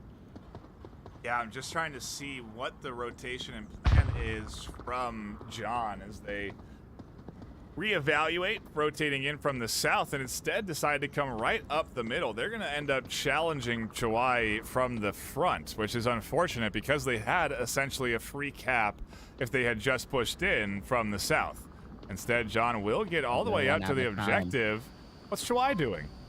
Hello? Oh, he doesn't check. He stays tucked in. Yeah, time ticks down, and looked like for a second there John was going to be on objective, but well, we talked about pace and how it certainly was looking to be quick. But Jamie, you mentioned it first. We are throwing a variety of styles here and another long round in the books. Yeah, a lot of shock and awe kind of strategy going on here. You know, initial minute or two of just lots of pre-fire, lots of gunfire, and then just it goes quiet, and then you have 2 minutes of kind of setting up and trying to get some picks from people moving around.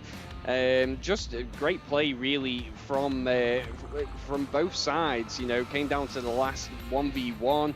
John maybe spent a little bit too much time up near Marsot. Maybe he could have come down, but, you know, really played well from the center there to be able to take out Badger from the opposite angle to John. If he hadn't been able to do that, it would have been a very different story there, as John was very quick to take out Ree, and Chowie would have been left on his own trying to split that defense, at which point it may have gone towards the cap. So I'm expecting to see a very similar kind of attack probably from Rome, and a very similar defense from Error 404 now. Great analysis, Jamie. We'll continue to be coming to you to talk about that between rounds. I do want to give a quick shout out and a mention that we will be having the Game Pink charity tournament broadcast live on this channel next weekend. If you do want to get involved and contribute into a fantastic charity organization, I highly recommend that you stop by next weekend during the action and get involved. We'll be having links for you to click on, so it's easy to go and donate. We'll be tracking those donations, shouting out folks when we see them.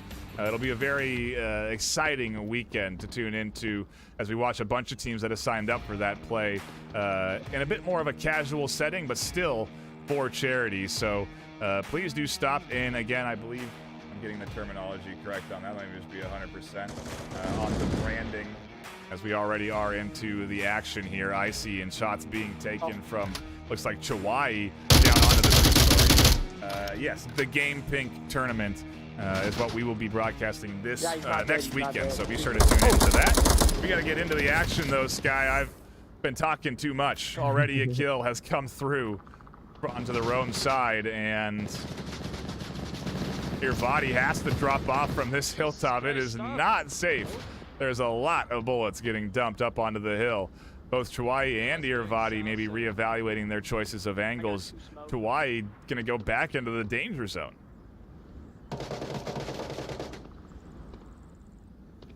Yeah, and Ree and Captain Soda managing to avoid the danger zone as they've rotated all the way into the northwest at the expense of those shots. And now they're holding up here. Ree just waiting for Cobra to peak too high as Captain makes his approach in. Ree finding the headshot. Now they're on both sides. They have Irvadi suppressing down from the two-story, albeit they almost go down to Icy from the window. But they're drawing attention, and on the other side, Soda and Ree are slowly advancing forward, ever closer to the objective. Maybe a cap in mind, as it will lock in this map, but it's going to be a tough task. They'll have to clear out John, who is nicely secured inside the second floor. And they catch Ree trying to advance up. Soda instantly challenges, though, with the same style of aggression, and John goes down. Error 404 down to 3 as well. But I think a little bit better positioning getting taken up here by Rome with Soda on the two-story and on the flank. Chawai and where's Irvadi up through the middle. They could be hitting it from all three angles. Yeah, it's going to be interesting if we see Vadi take the same approach as we saw John take. We'll see Chawi hit from the south while Captain overwatches in the north. Might find Nolu if Nolu's not careful enough. But he's got Captain has to be wary of Badger, who has a really nice line up from that church building. Surprised we still haven't seen someone try and push in from the south for the cap inside. You know, that's it a looks real... like Chawi's going to be doing that that's here what I'm shortly. What I'm thinking, and do they have good vision here? Icy is watching a little bit. Nolu could check, but Badger is fully distracted by Soda here, and they're dead. Oh, and now Icy is forced to rotate to a different window. That gives Chawi an opening, but he's not going to take it. Now Icy gets killed on the cross. Nolu's just going to run out, attempt to die here so the cap doesn't come out. And finds death he shall. Rome bouncing back powerfully here on our second map of the afternoon. A tough 4-3 loss to start this best of 5, but They're now a round away from locking in map number 2. Obviously, round wins don't necessarily matter, so at the end of this, if Rome do take this next point, the score is dead even. You know, one map apiece, that's what's going to decide our champions. And, well, again, Rome are just a round away here, Jamie, from taking Downfall. Indeed they are, and they're looking pretty strong going into this 5th round now, being the fact that they are on defense. All they've got to do is kind of hunker down and just hold the objective. It is going to be the upper dumpster objective, which is a fairly simple one to defend. But one thing that you touched upon there is that both these sides aren't really playing people in the objective buildings. They've both left them open for the cap potentially from the basement, and the same on the helicopter objective. There wasn't really anyone on the bungalow, which is what we see from different teams, or more commonly we would see at least one person placed in there. So very, very different kind of defense styles here. It's going to be interesting to see if anyone's going to be inside the objective kind of outbuilding, as that would be again another common spot. But I don't know with these. Are we going to see more, you know, on the bungalows in the south and going from Marsaw? It's so you have to take the risk, right? You have to invest and take that chance of being aggressive on defense, and maybe it nets you the results that you're hoping. But if it doesn't, you're just found to be in such a terrible position where caps could come in, and I'm surprised that we still haven't seen really any caps come through from either one of these teams. I think we talked about it in the pre-show, but both Aero 404 and Rome are both teams very capable of getting up to the objectives and punching in the code very quick. We've seen that as part of their sort of strategy. It's just obviously hard on Downfall, right, Sky? Yeah, this is one of those maps where it's just so hard to make the crosses that you want to make without heavy utility or precision utility, really, and heavy suppression. It's just, I said, it's all based on time and how well can you box in the other team, force them to stay where you want them to. I am getting news that Aero 404 have called a 5-minute timeout. Certainly a tactical one at this stage, I would think, right, Jamie? I mean, if you're taking this timeout, you're down 3-1. This is going to be the time where you sort of reassess. Do you think they're strategizing for a cap play here, or just trying to get back into things? I think maybe they're just trying to kind of chill out a little bit. Maybe, you know, they had such a tough victory really in that subway round that, you know, Roman now kind of excelling forward. Maybe the timing for all this is just starting to take its effect on people. We've been at this, 10 rounds now. You know, each round's taken on average about 4 minutes. So we're already about 45 minutes in. So maybe it's just the time factor as well, kind of hitting them, and you just need that little break. We'll have to see, as they are into their 2 or 3 minutes into their 5-minute timeout. We should be back into the action in a few moments. I think we will cut to a brief break, give us at the desk a brief respite, and when we come back, we will be into what could be the final round of Map 2. Don't go anywhere. More of the Season 12 VRML Finals in really just a minute or two.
Yes.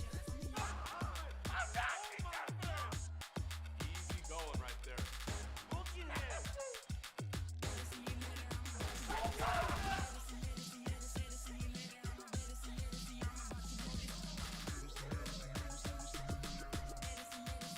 One more to go.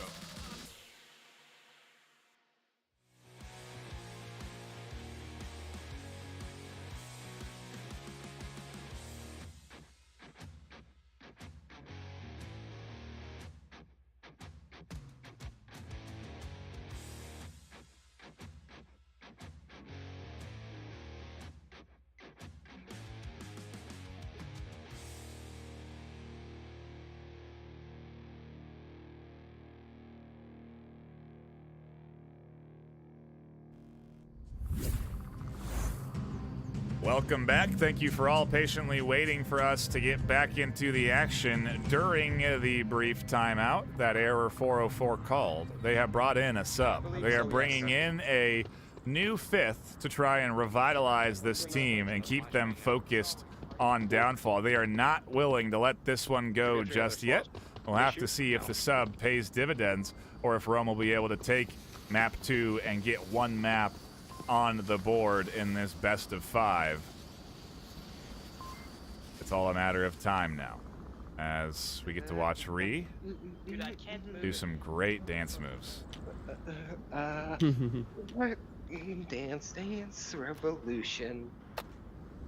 Dance, dance, revolution. Like we have a heavy presence of Arrow 404 in the east. We'll see if Vadi's able to spot out any of this. Quite a different game being played here between Ree and Irvadi. As Irvadi, like you said, does hunt for any sort of early angles over in the east. They don't spot anything yet. And as they do consider going out, they are fortunate they don't get tagged by the likes of John. As they do pump rounds towards Irvadi. You can hear Vadi call out that he thinks they are sat in the spawn. That's what 2 of them did. The rest of the trio has already worked around over into that northwest corner. Watching Reed, the shots almost acting like a reality check. Every time shots come out, he stops flipping the pistol, pulls out his gun, gets ready. Shot stop. Okay, back to flipping the pistol. Well, it's important to stay relaxed in moments like this, and can't let the pressure get to you. Yeah, good to see Rome just trying to maybe distract their mind while they wait for the inevitable push from Error 404, but it is all a matter of time, and on a map like Downfall, it takes time. Especially when you're down to your final round, when it all comes down to this Marsoc push for you to lock in the W. Or at least keep defending, for a chance at the W on Downfall. Yeah, they're going to take things even slower than they have. And a big pickup there for Vadi. Chawai putting out some distracting shots. Blind firing through the door. Through the window. And Ree still waiting in their divot for eventually Error 404 to push up. But it's still going to be a few minutes as they are slowly working their way up in through that 3-story. And Vadi continues to suppress the one out of their spawn. Can't quite tag the cross out, but still will be here to battle back John CZ, who is trying to advance up on this east side. Hey guys, I'm pulling up south. Ree just playing whack-a-mole over here in the south. Pokes up, has the offense shoot, gives away their position, and he's just relaying this information to his team.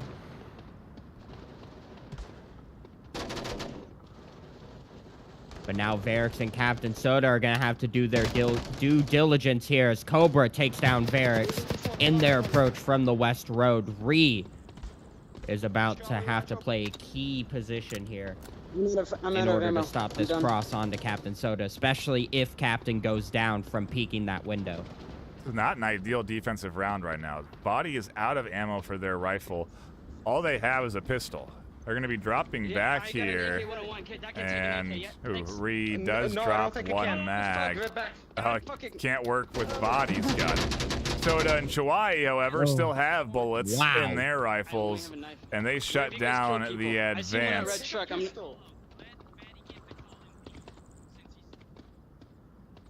It's such an interesting.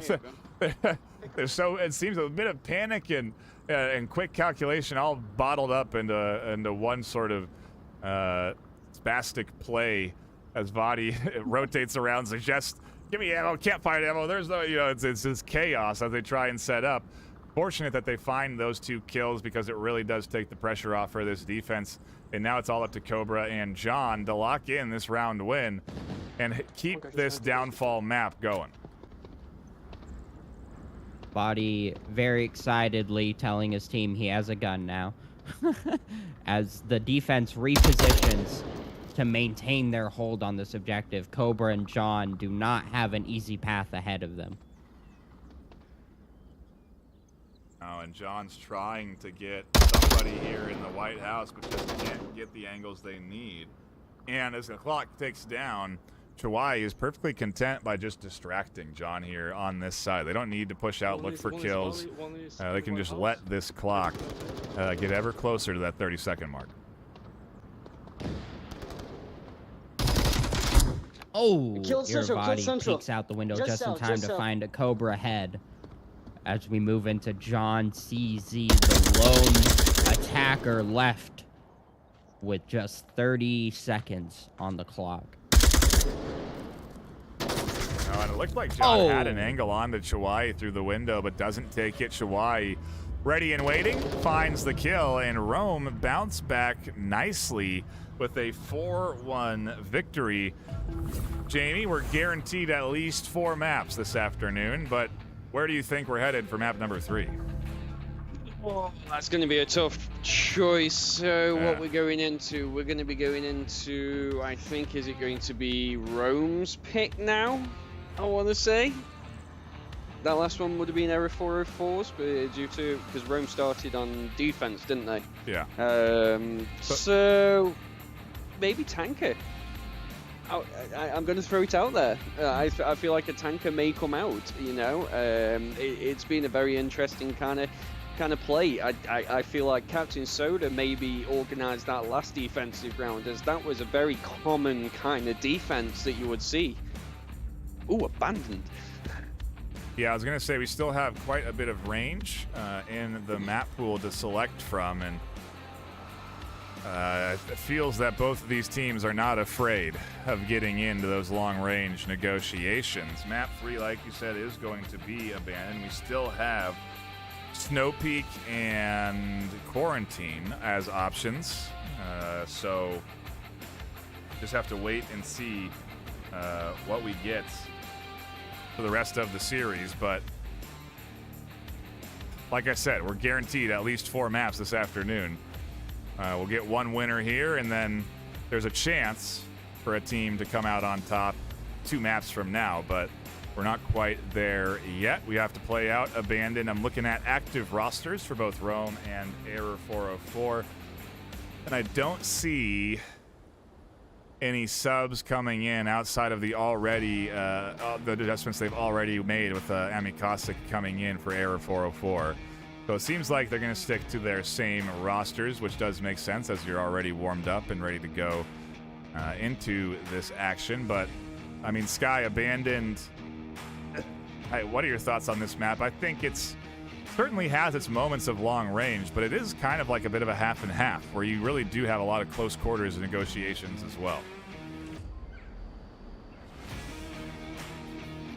I think Sky's just sorting out his microphone at the moment, but you're quite right there. Yeah, these the objectives on Abandoned are so different. One objective you could be, as we're seeing now, the very, very far north, which Marsok have so much ground to gain pushing in on this objective. And as I've seen in the past, this one does come down to those last minute or two, which we've been seeing all night so far.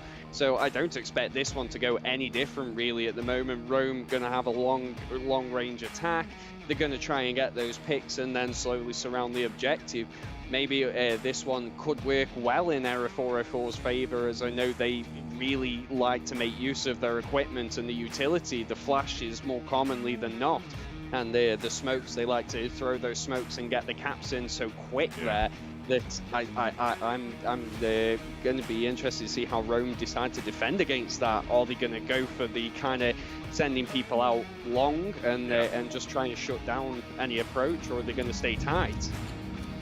Yeah, we will be having Jamie joining us here on the desk for the remainder of the afternoon, as Sky will be departing from us after enjoying 2 quality maps. We do appreciate them stopping by, and a big shout out to the Sky Joker, but they are off, and it is now just you and me, Jamie, alone to enjoy what has been a fantastic battle between the best of the best. Indeed it has, and we are not over yet at all. I think it's only just begun, to be honest. Now the teams are warmed up, this is where the big brain plays are going to come in, I think. Already seeing some rad stuff on Subway, Downfall.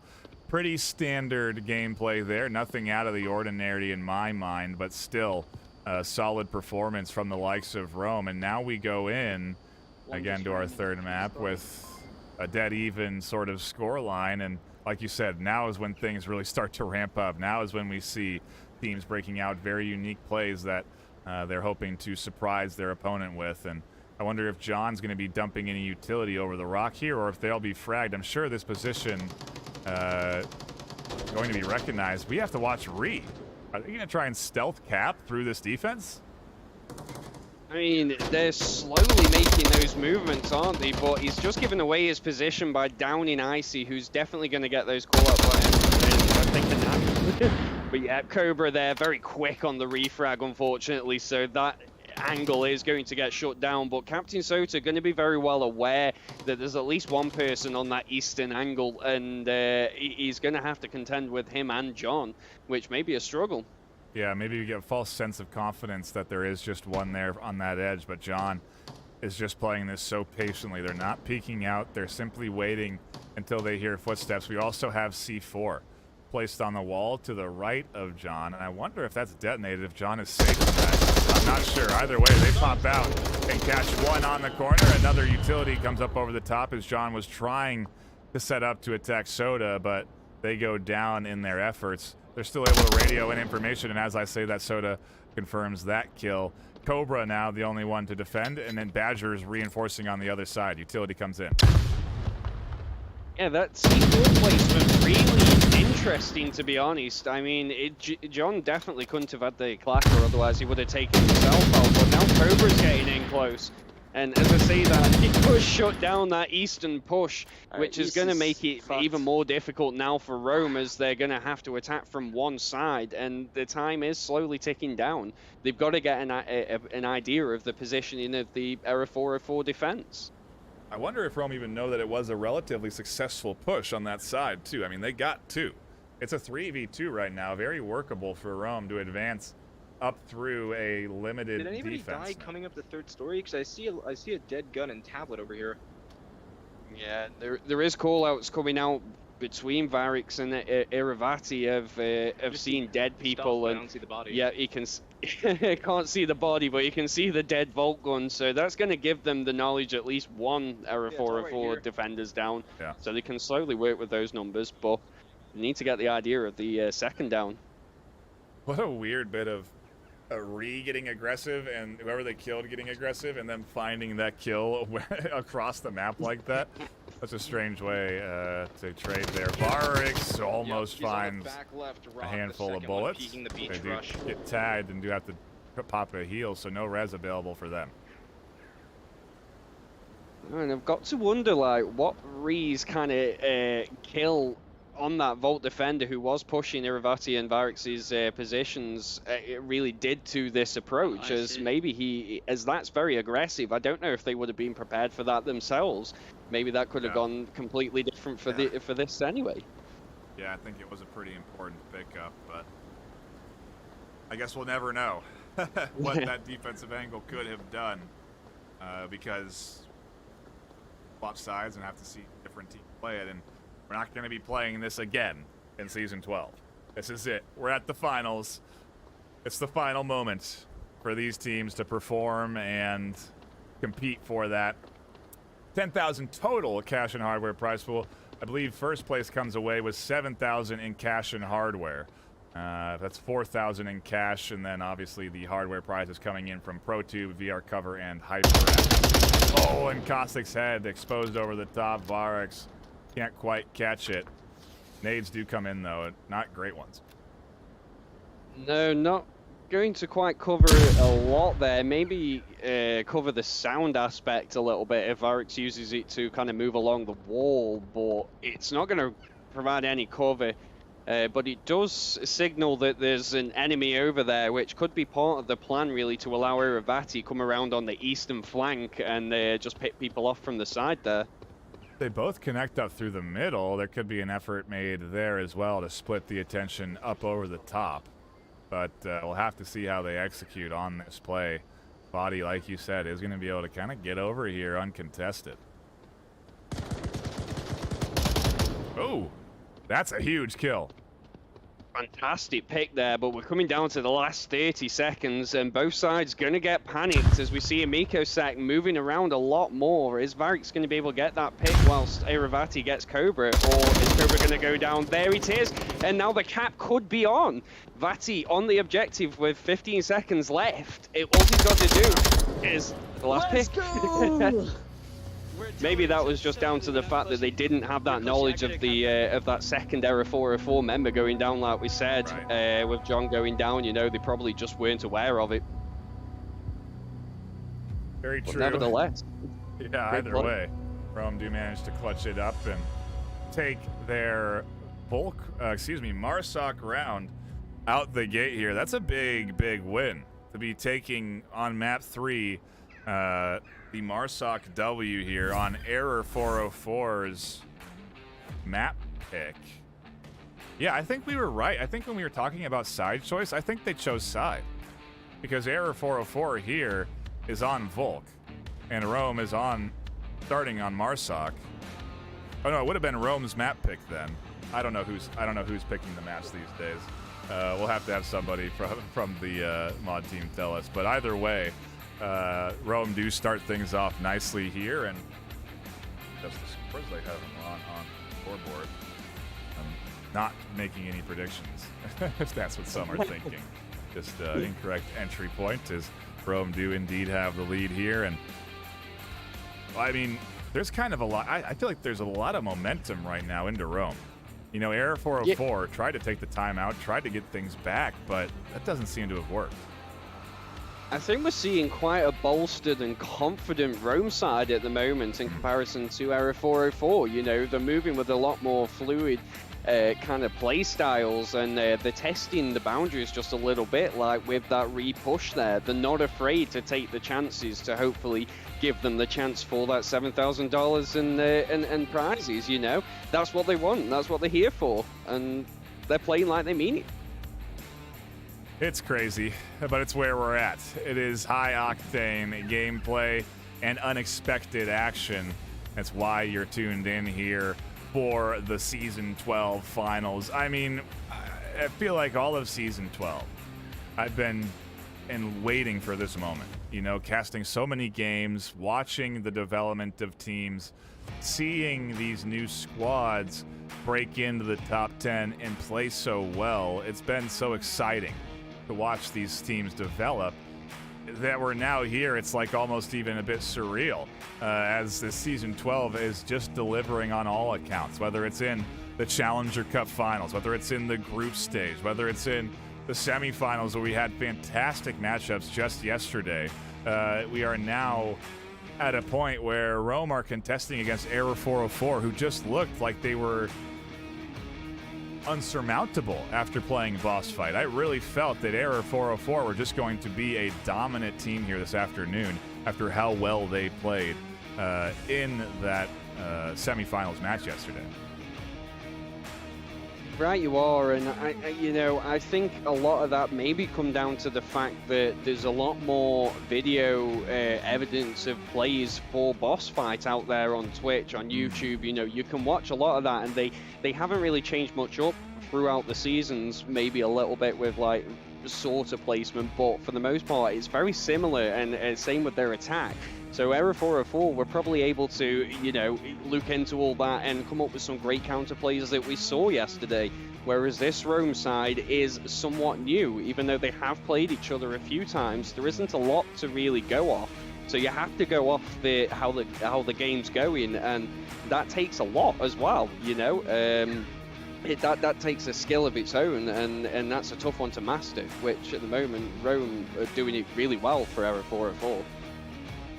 Yeah, we're into another tech timeout, it seems, as we wait for Rome to sort out things on their side. We should be hopefully back into the action shortly. I imagine Rome would not be a team that would want to be taking a timeout right now, Jamie. I would imagine you'd want to keep that momentum going, especially after taking downfall 4-1. Certainly, you know, it's you've got to keep that momentum going. You've got to keep that team chemistry. I hope we're not going to see a change at this point in the game, especially taking that first Marsault round. That's got to be the biggest kind of spirit uplifter that you can get, really. The Marsault rounds are so difficult to get, and you know, they did it so well in that last one that you don't want to stop that flow.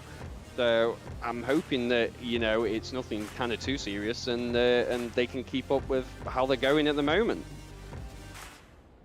Trying to get the information from the teams now to see if we are indeed in another timeout, because now we have missing players from both sides.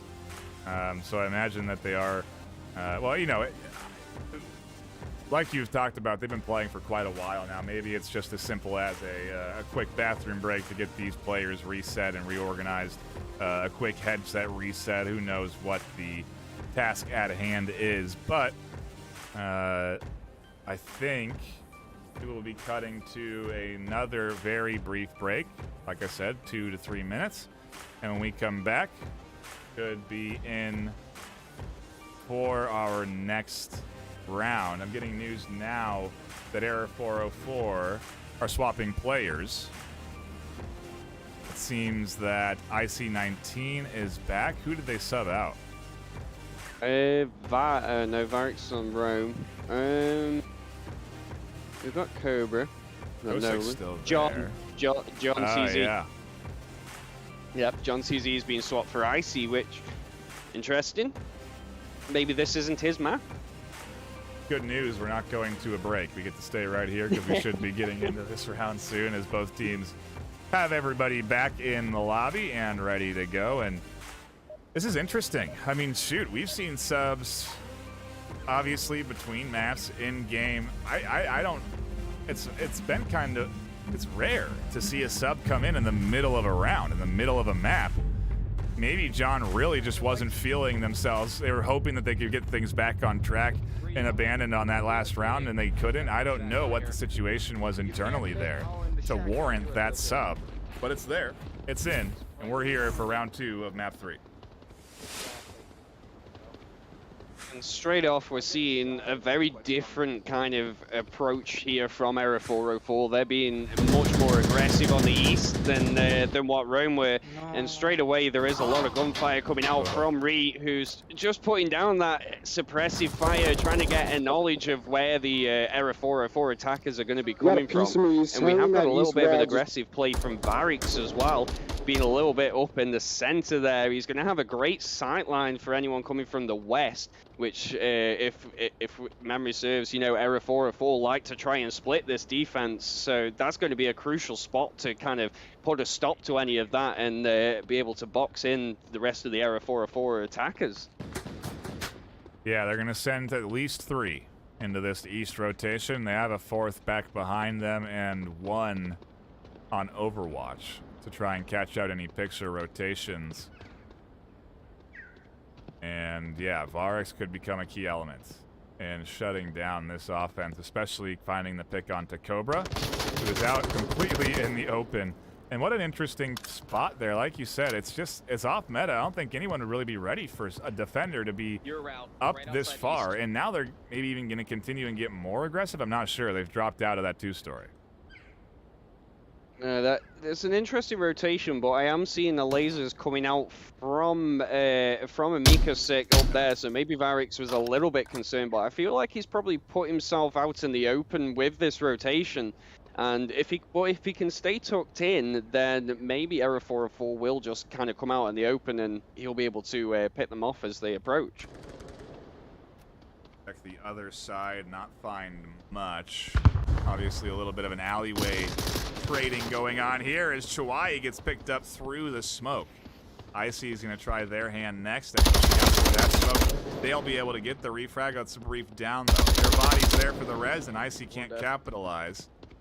Doesn't get the confirm, and calls out that one's dead. So if anything, an inaccurate kill count for Error 404 here moving into the play. The Icy is really going to struggle with this kind of funnel approach at the moment. Vati and Chewy, you can see the lasers just pointed perfectly into this angle, and he's used so much equipment usage that now, yeah, he's decided to kind of move away, which is probably going to be the best option. Leave them watching that east, thinking that maybe somebody is still there whilst you come onto the rotation. But Varix is still in his position to be able to take out Icy, who's in the exact same spot as the previous member who got taken out, which not a situation you want to be in. But we can see Badger and Amikosek also pushing up on the west, and this split defense coming in. But oh, yep, nope, spotted him as he moved in. Just as we said it. So Varix definitely in his key position at the moment, and Badger really needs to try and get some shots onto him, otherwise he is going to take Amikosek out. Getting a little aggressive on the defense, expecting a bit more forward of a play from Error 404. Calls out that they're on Varix, and that's going to hopefully redirect the attention that they need on the Overwatch to support them, as Cossack does try and work around with utility. They're not going to find a whole lot. Varix seemingly pretty safe for now. And it's going to be up to these two, Cossack and Badger Zombie, to do anything for Error 404 in our second round here. They're just trying to push him a little bit to make him like kind of move out of his corner, but Varix staying so tight and just playing this angle so well that really Error 404 just needs to kind of ignore him and move on. But sometimes you do get that kind of like tunnel vision that you've just got to take that defender out. He's taken a couple of my members out and I've got to take him down, but he is going to try and get some shots onto Amikosek, who's now aware of this kind of push.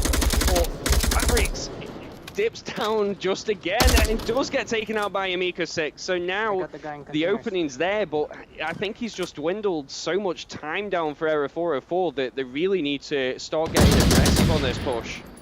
Yeah, and there's a lot of suppressive fire coming out from both Soda and Ree. Ree out of ammo. That seems like a common trend that we've been running into with these players, that they've been running out of ammo. They've been suppressing and firing so much. But yeah, not ideal. You can hear Vadi not too happy to hear that Ree is out of ammo. Ree's gonna have to use a pistol from their height advantage soon enough. Either that or they've got at least a couple bullets left in their AR. Cossack is on a rotation. Are they going to get ID'd by Chihuahua here at all? It doesn't seem like it. No, Chowie is going on for a bit of a push of their own, but got it here, those gunshots, which they do, but Captain Soda going to go down in all that, which kind of opens up Badger's approach now.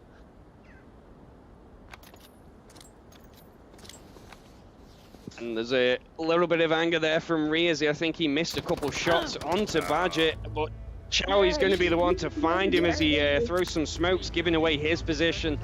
And that's Rome's second win now. They are looking good in this finals matchup against Error 404.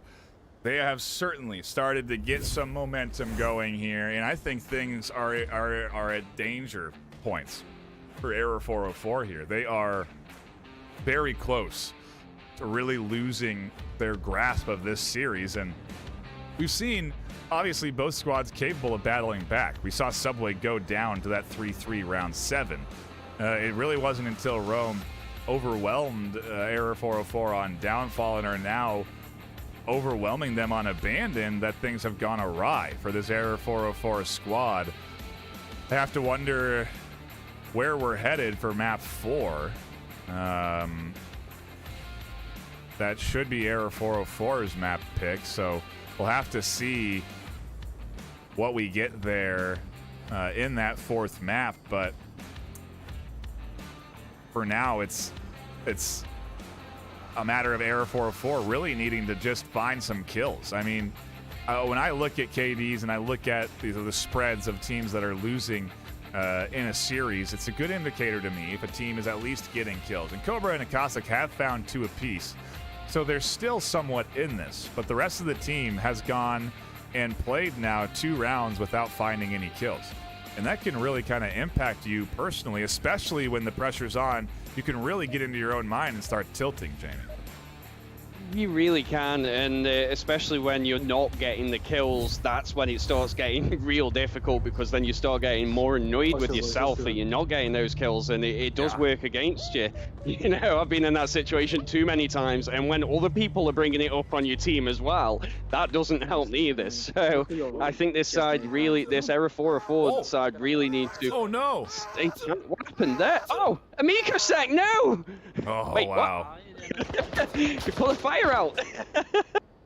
They are lucky they didn't get down there from their own flame. I think they were trying to carefully lay a Molotov and it detonated on them. Oh, well, that's where these new crazy players are trying to come out. Badger Bomb, though, Badger Zombie with his own pick onto Varix. And pretty long-range shot, actually, that one, way out in the west near the hills. Great like eyesight to be able to spot that. I wouldn't be able to see that. And Captain Soto will also take out a Mikosek, which is going to balance things out just a little bit there with a long-range shot of his own, which is kind of opening up the objective just a little bit. And if Rome continue with this, then the Error 404 side's going to struggle. I mean, they're pretty far off the objective. Look at Ree, already advancing up here, going to be challenging no-lose angles soon? No, they're going to be going around it. John maybe keyed into the fact that Ree could be here from the 2-story, and now that Ree's given away that call-out, they've given away their position here on the other side of this objective. But it's doing a good job of distracting this team.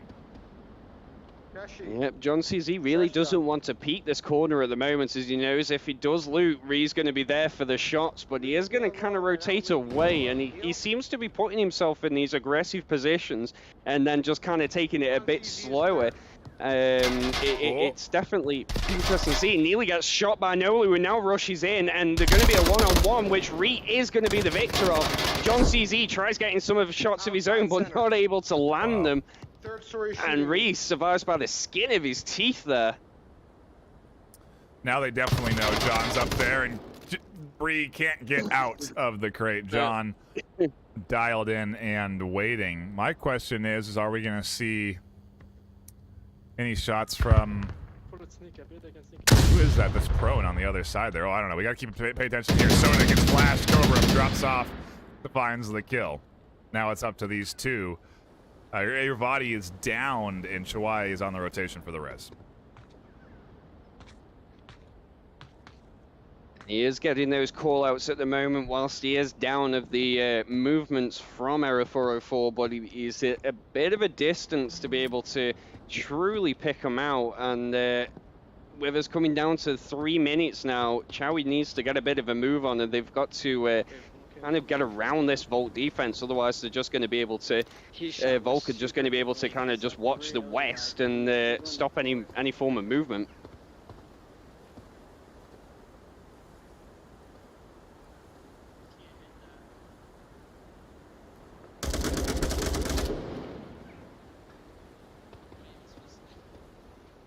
I don't know. I can't do that.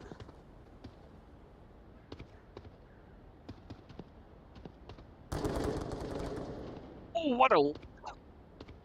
That's a great long-range shot there. Like I say, you're watching for those pixel movements, and Badger's going to take out Vati, who's going to instantly get refragged by Chowie.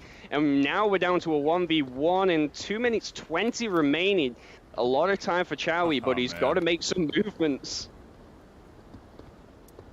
It is all down into the 1v1. Rome a kill away from taking this up 3-0. It would be a massive way to to get this lead. Chawai can't tuck down enough. Cobra able to dump rounds downrange, and finally Error 404 put one on the board here on Abandoned. It took a little time, but they managed to do it, Jamie, and now it's a game that's not spiraling out of control for Error 404. No, they really seem to have kind of reassessed and come together on that. There was a much better kind of defense round from them, albeit it came down to the last 1v1. I mean, they were doing what they needed to, and these long-range shots that we're seeing at the moment, they are so far. Yeah. Literally, people getting picked off from one end of the map to the other. You just can't like put it down to what's a safe position and what isn't, because somebody somewhere is looking at a defender and just picking them off, or the refrag comes out. Like, it's incredible to see. You know, people are just watching for those single pixel movements and just firing and obviously landing their shots there. It's fantastic to see at this level. We're really getting just a good showcase of good quality Onward this afternoon. The third place match and now the finals is delivering as these two teams battle out for that $10,000 prize pool. $7K technically to first place, but second place still in the money by a large margin. I think it's $2,000 in cash, if I'm not mistaken, on top of some HyperX products. So certainly plenty to be earned, even if you don't get first. So I don't know. Is that something that you factor in if you're on the team? I imagine you'd want first, right? You're not really content with second place just because you're guaranteed into that prize money. No, any of the competitive league, you're going for first all the time, aren't you? You don't make it to the top like 7 by just being happy with second. You're always striving to be first, and both these sides doing just that. It's going to be a great round. I can see it coming. Indeed, it is coming as we get into round number 4 on map number 3. Halfway through the best of 5, certainly, well, it could be a little bit farther through the best of 5 if Rome managed to come out on top here on this map, but already it's a good start for Arrow 404. They get rid of an aggressor trying to get down into a defensive position, and Rome really have to stay locked into where they are while Arrow 404 works forward. Yeah, that picker in the first 30 seconds really going to not do well to the morale there for your defense, as you're now going to have to try and cover that spot. Great long range shot yet again, you know, straight down the range. It's great to see, and with a submachine gun no less. Look at this angle taken up from Cossack as they tuck in under the truck. They're looking for anything underneath this tank, and they're not going to be finding it. C4 detonates a bit too early from Varix. They thought they heard somebody around the corner, but it's not the case, and Error 404 work to surround the objective. You look at the overhead, you can see that they're trying to get onto all sides. No, but Miko set with a great pickoff onto Vati there as he's moving around, just checking the objective. Reed does try to get some shots onto him, but not able to land him, as like you say, he's kind of tucked away underneath the tank area there, which is providing some fantastic cover. And now Badger also with a pick of his own onto Reed. This Rome defense very slowly getting picked apart. Error 404 looking so strong. Sota now trying to push in and take on a Mikosik, but he's getting too focused onto that, and the trade will come out, leaving Varix on his own. And Error 404 finishing off Varix there, a commanding victory, 1 minute 50 only. Wow, such fast. Yeah, it's so.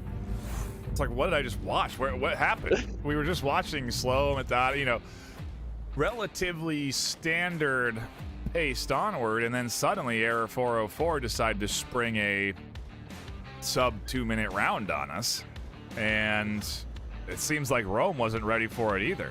Just like that, I mean, what was looking like Rome 3-0 and things going wrong, we're suddenly tied up, and our Error 404 now have the potential to take 2 maps and be looking at series map after this. Both of these teams obviously on the hunt for the win here, and Error 404 not letting go of any easy rounds here today. Not at all. You know, both sides at the moment really doing all they can to just counter everything. But every round that comes in, something new is getting thrown in. Both teams now opting to send one player up, super aggressive, and get those picks. You know, Amico Sek getting the 2 or 3 picks there. Maybe once you call that information out to the attacking side, you know, that's their cue really that we need to start pushing in and start helping out this player. And that's exactly what Error 404 did there to be able to take out the remaining members, and that's where this cohesion comes in. It's great to see. Yeah, it is certainly great to see. It's been riveting back and forth this afternoon, and like we mentioned before, we're not really anywhere near done. We still have several rounds left here and at least one more map before we have a potential finalist here in this best of 5. So do be sure to stick around for the finale of this afternoon, and don't miss any action right now as we get back to it. Error 404 on defense already. Varix finds a kill. Jeez. I know we're seeing these early picks coming out more and more now, and I think that's just indicative of them noticing how they're playing and sending these people out up front. Both sides are watching for those very early rushes, and as soon as that person gets taken out, they're then pushing on.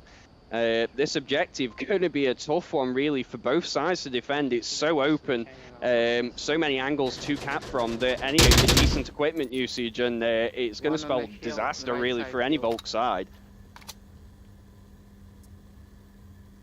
Smoke does come out. That's going to deny Cobra vision down onto Varix. I wonder if that was a reaction from Varix after being shot.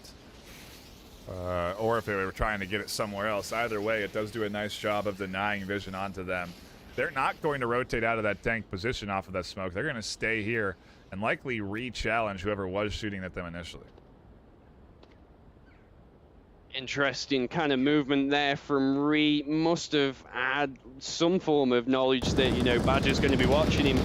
Well, somebody from there, as he did crawl along that angle.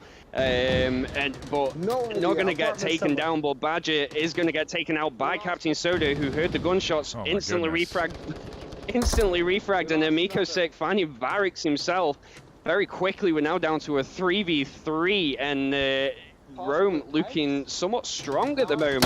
Cobra pretty far off the objective and a good position, but at this point, with only 2 defenders being up, he's so far away. Chowie now taking out Nolu on the objective, leaving just a Mikasek to defend it. Cobra needs to move in. This is a weird mid-range map, or mid-range fight that we're having here for this objective, as both teams are hunting at the halfway mark for kills, and you know, with Ree and Cobra still alive, Ree might not be so safe to be checking up over the top of this position if they do go for that. 3.5 left though. They have a lot of time, and I'm surprised Cobra isn't crashing yet. Cossac's alone on the objective, to your point. It's not a hard cap. No, not at all. A little bit of equipment usage, and the Mikasek's going to be running around, opening himself up for the pick, at which point Cobra isn't going to have the time to rush in. So he's either got to be super confident in standing in that tower and covering the objective, or, like I say, he's got to push in. Rome are going to get situated for the attack very shortly. They're going to have a kill count, and, you know, they're slowly setting up as we watch it now. Slowly is the key word there, though, as Fadi goes around for a long rotation. They won't quite be there for a little bit. Chawai, on the other hand, is advancing forward. They could really get through this defense, I feel, and get up to that objective. I mean, Amikasek is pretty kind of distracted with Ree over there, but Cobra definitely spotted Chowie, who's now going to get the call outs. So Amikasek's going to be watching, and Chowie's going to get a call out of his own onto Amikasek. So the Rome side now know there's only one person on the objective if their kill count is correct. Bit of a gunfight between Amikasek and Chowie, but no shots going to land, and Chowie opting to go for the flank, which could work. Oh, great shot from Vati onto Cobra, opening up the back. Now Amikasek got a lot to do, just pushing out. I think he's just thinking, if I go down, it's only a kill. You know, no caps. Yeah, and Rome, of course, will take the kill. At a moment like this, when you're just looking to get that second map locked in, you're going to take a Marsoc win when it presents itself. They go up 3-2 now on map number 3. Man, what a exciting battle that we're watching here this afternoon. These two teams really trying to throw everything that they know and understand of this game at each other. Whether that's strategy or map picks or gun choice or kit, utility usage, it is the full gambit on display this afternoon from both of these teams. And one thing I think is certainly worth talking about is almost a lack of drone play coming in this series. Yeah, what we saw between, say, Boss Fight and Raptors opting to use the drone, and the M203 as well, which these two sides not really seen a lot of it. I think there was a bit of M203 use on Subway possibly, but that was the only map. And you know, for this and Downfall, I would have thought the drone especially would be such a useful thing to have, to be able to just get the lay of the land and understand where the Vault defense is. It'd be imperative to use, but both sides are doing so well without it, really, to be able to identify the positioning of the enemy and take them out as they're moving around. But this Rome side looking super strong in comparison to that first Subway map. They're really getting warmed up now, and Error 404 have got to get some more points on the board, really keep that momentum going that they had for the past few rounds. Yeah, they go on to the defense now, as we have been swapping sides every round, if you haven't noticed. And they now have to hold back from an Error 404 quick spawn. They could be right into the action here if Rome isn't ready. It's such a close spawn, and it's interesting that, you know, we're on one of the biggest maps, I think, in the game, and these rounds taking like 4 minutes apiece roughly at the moment, whereas Downfall, it was coming down to the last like 10 seconds.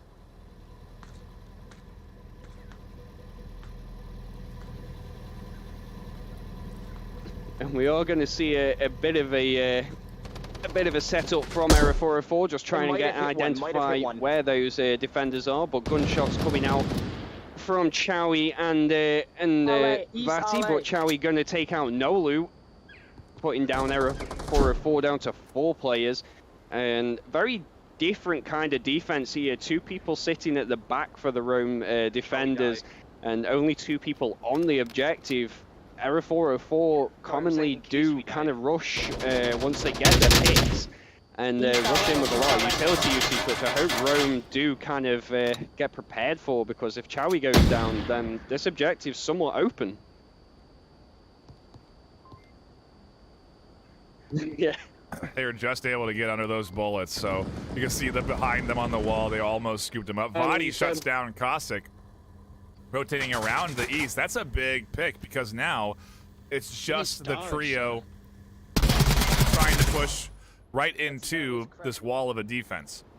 Barracks, Chawai, and Fire from up top. They have good coverage out over where Error 404 has spawned. It's not going to be an easy entry for them. Not at all, but Error 404 still trying to identify certain positions, and Ree's going to go down now, which that's going to be a pretty big kind of pick-off as well, because that kind of opens up that eastern approach. So if Error 404 decide to go for a bit of a flank now, that angle's going to be pretty open, and I don't think it'll be contested at all. We should keep him alive, honestly, and somehow get to OBJ, kill everyone, and cap. And to that, Badger Zombie is going to go to the east, but Captain Soda identifying that things are getting a bit too quiet. He is rotating in now, backing up the defense on the objective, which great idea really at this stage in the competition. You know, Rome only need this defense round, and the tighter they can make it, the better, really.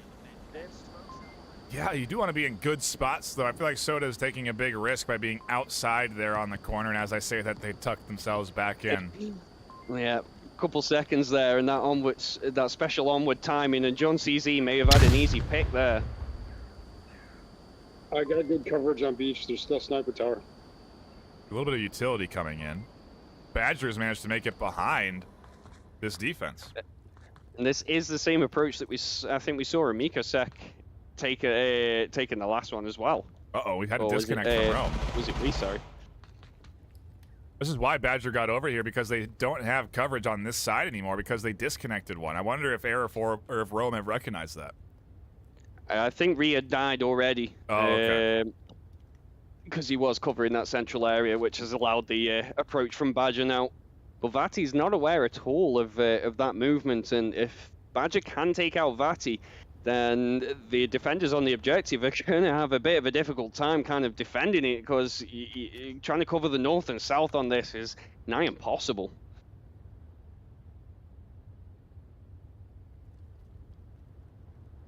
Vati's not even looking that way.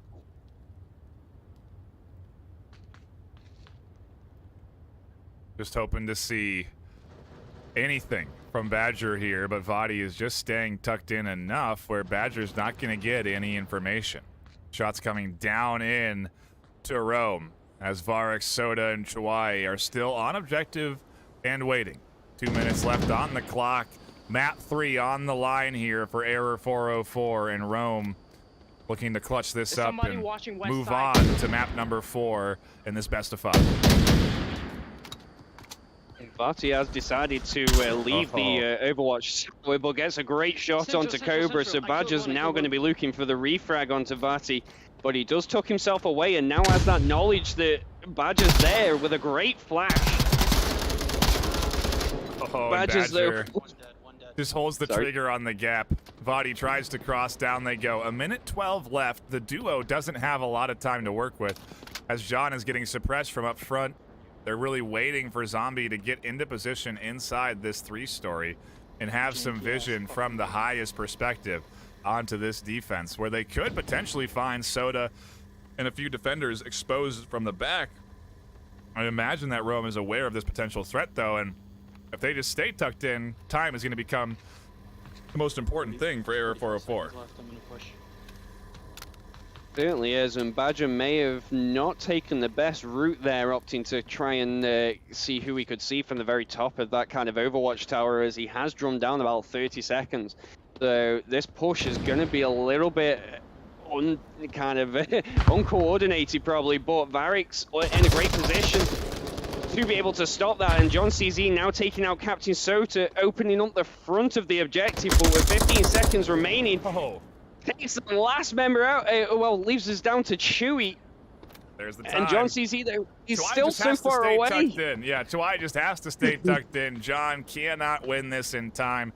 It is going to be map 3 decided by time. I mean, I don't...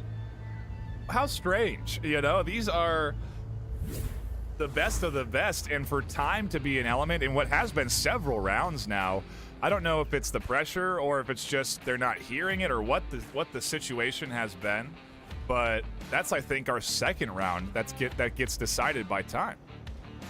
Yep, and again, it's John CZ who is kind of out in the open, a bit far away probably from the attackers, and not able to kind of get that cohesion. So hopefully we don't see that going forward, you know, into the next few rounds. But otherwise, the timings would have been perfect, really. If they just kind of organized it a little bit quicker to push in, then that would have been a very different kind of round.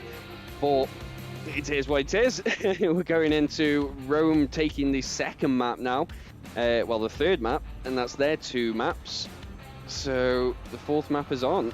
The question is, are they going to be able to take Bazaar from Error 404 and finish out the series with that victory? Or are we going to get that fit? The big questions start to get asked as we get into the back half of the best of 5, the final moments. What could be the final map of Season 12 if Rome can manage to come out on top here and scrape away one more map W. Like we said, it wasn't looking good for Rome. Truly, the start that they had. Subway, Error 404 breaking out great strats. I thought, okay, we're seeing both teams really putting on a good display here.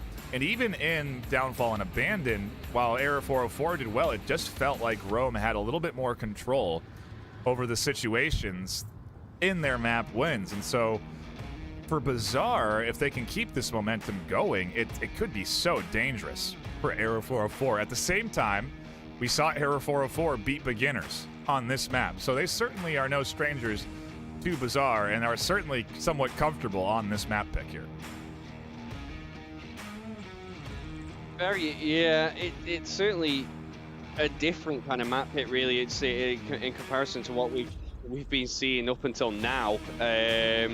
You know, this is a bit of a smaller map in comparison to, say, you know, Downfall, Abandoned, even Subway in some regards. Yeah. So this is going to change things up just a little bit for both sides, and it's going to be interesting to see how their play styles do change it up a little bit, as we've seen the combination at times of the short and fast plays and the short and kind of long defenses. I feel like maybe we're going to see a bit more tighter defenses from both sides, and Rome maybe going to be a little bit more reserved, knowing that they have that lead, and it is only going to be this map to give them the victory. I think they're going to be a little bit less a little bit less daring, should I say, in some of their plays. So it's going to be interesting to see how Error 404 can kind of pick them apart and play that long man game and go into the 5th map. Wow. It has been a fantastic weekend of Onward so far. We're not quite done with it just yet. And even after this weekend, be sure to tune in next weekend, where we'll be casting portions of the Game Pink tournament right here on this channel and also on Onward_VRML. Be sure to follow both channels on Twitch. We'll be broadcasting the charity tournament action live for you next weekend. So follow now if you are enjoying the Onward action, as there is certain to be more of it next weekend. Also, if you're interested, we have multiple leagues live within the VRML. I would encourage you to check out other leagues like Echo Arena and new leagues like Blast On. That league is just sprouting up. We are currently recruiting for mods and casters, and soon enough we'll be diving into the Season 1 of Blast On. So keep your eyes peeled for that. Start practicing the game now. It's a great 1v1 shooter. They have a fantastic dev team behind it in Resolution Games. And I'd highly recommend that you do go check that out and get ready for the VRML season action in Blast On. And like I said, there's several other games that you can choose from. If either of those are not your sort of jam, just be sure to stop by vrml.com and check out all of the action that is live there. You can also find all the links to the Discords, the Twitch, the Facebook, the YouTube, the Twitter, all of it there on our website at vrml.com. Also, while we have a break, a shout out to our social media manager, Lilu. She has been doing a fantastic job promoting all of the weekend's events on social media. She's been the one that's been clipping clips and putting them on Twitter and driving people to different live streams. It has been a tremendous help in this postseason, and I do want to be sure that everybody that has been tuning in knows just how great of a job that our social media manager Lilu has been doing. You can support the social media by heading on over to Twitter and following Onward_VRML on Twitter. You can also follow VR Master League on Twitter, and you can get all of the notifications about all of the competitive VR esports action. You need it. I know it. Go follow so you don't miss it. We're here for round 4, Jamie, as we get back into the action for round 1. Map 4, round 1.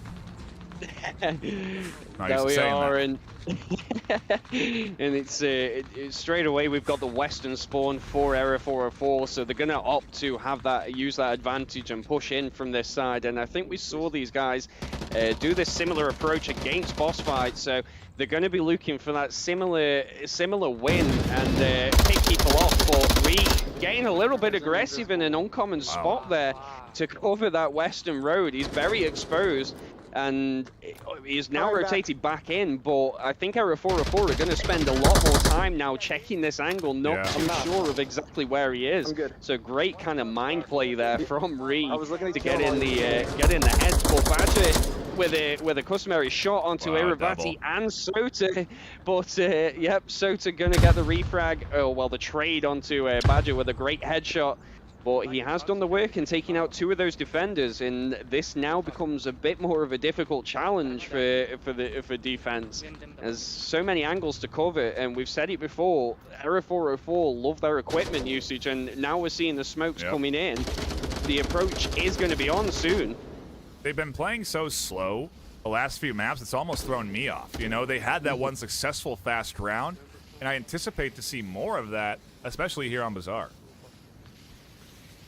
Most definitely, and we're seeing a lot of rotations, but they're not kind of covering the objective at the moment. They're just moving into positions. Chowie, though, was able to get into the blue room across from the objective, which will be a great position to be able to work together with Varix to cover the front. So really, Reed just needs to do some work in covering the south side or the southwest. But I hope the approach doesn't come from the front, as we do see Amikasek has made it across the road now into a similar position as Badger was yesterday.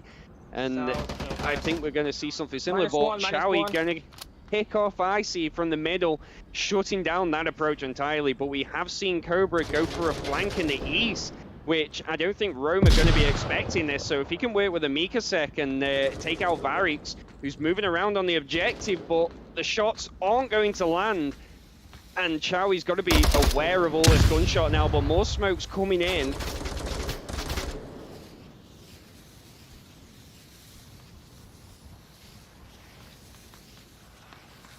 All's Rome.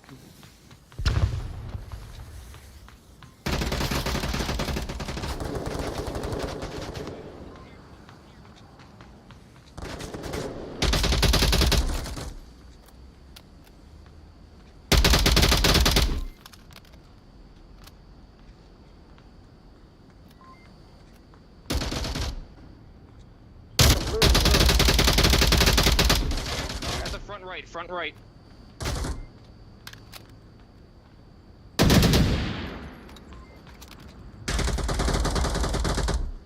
He's dead, blue room dead.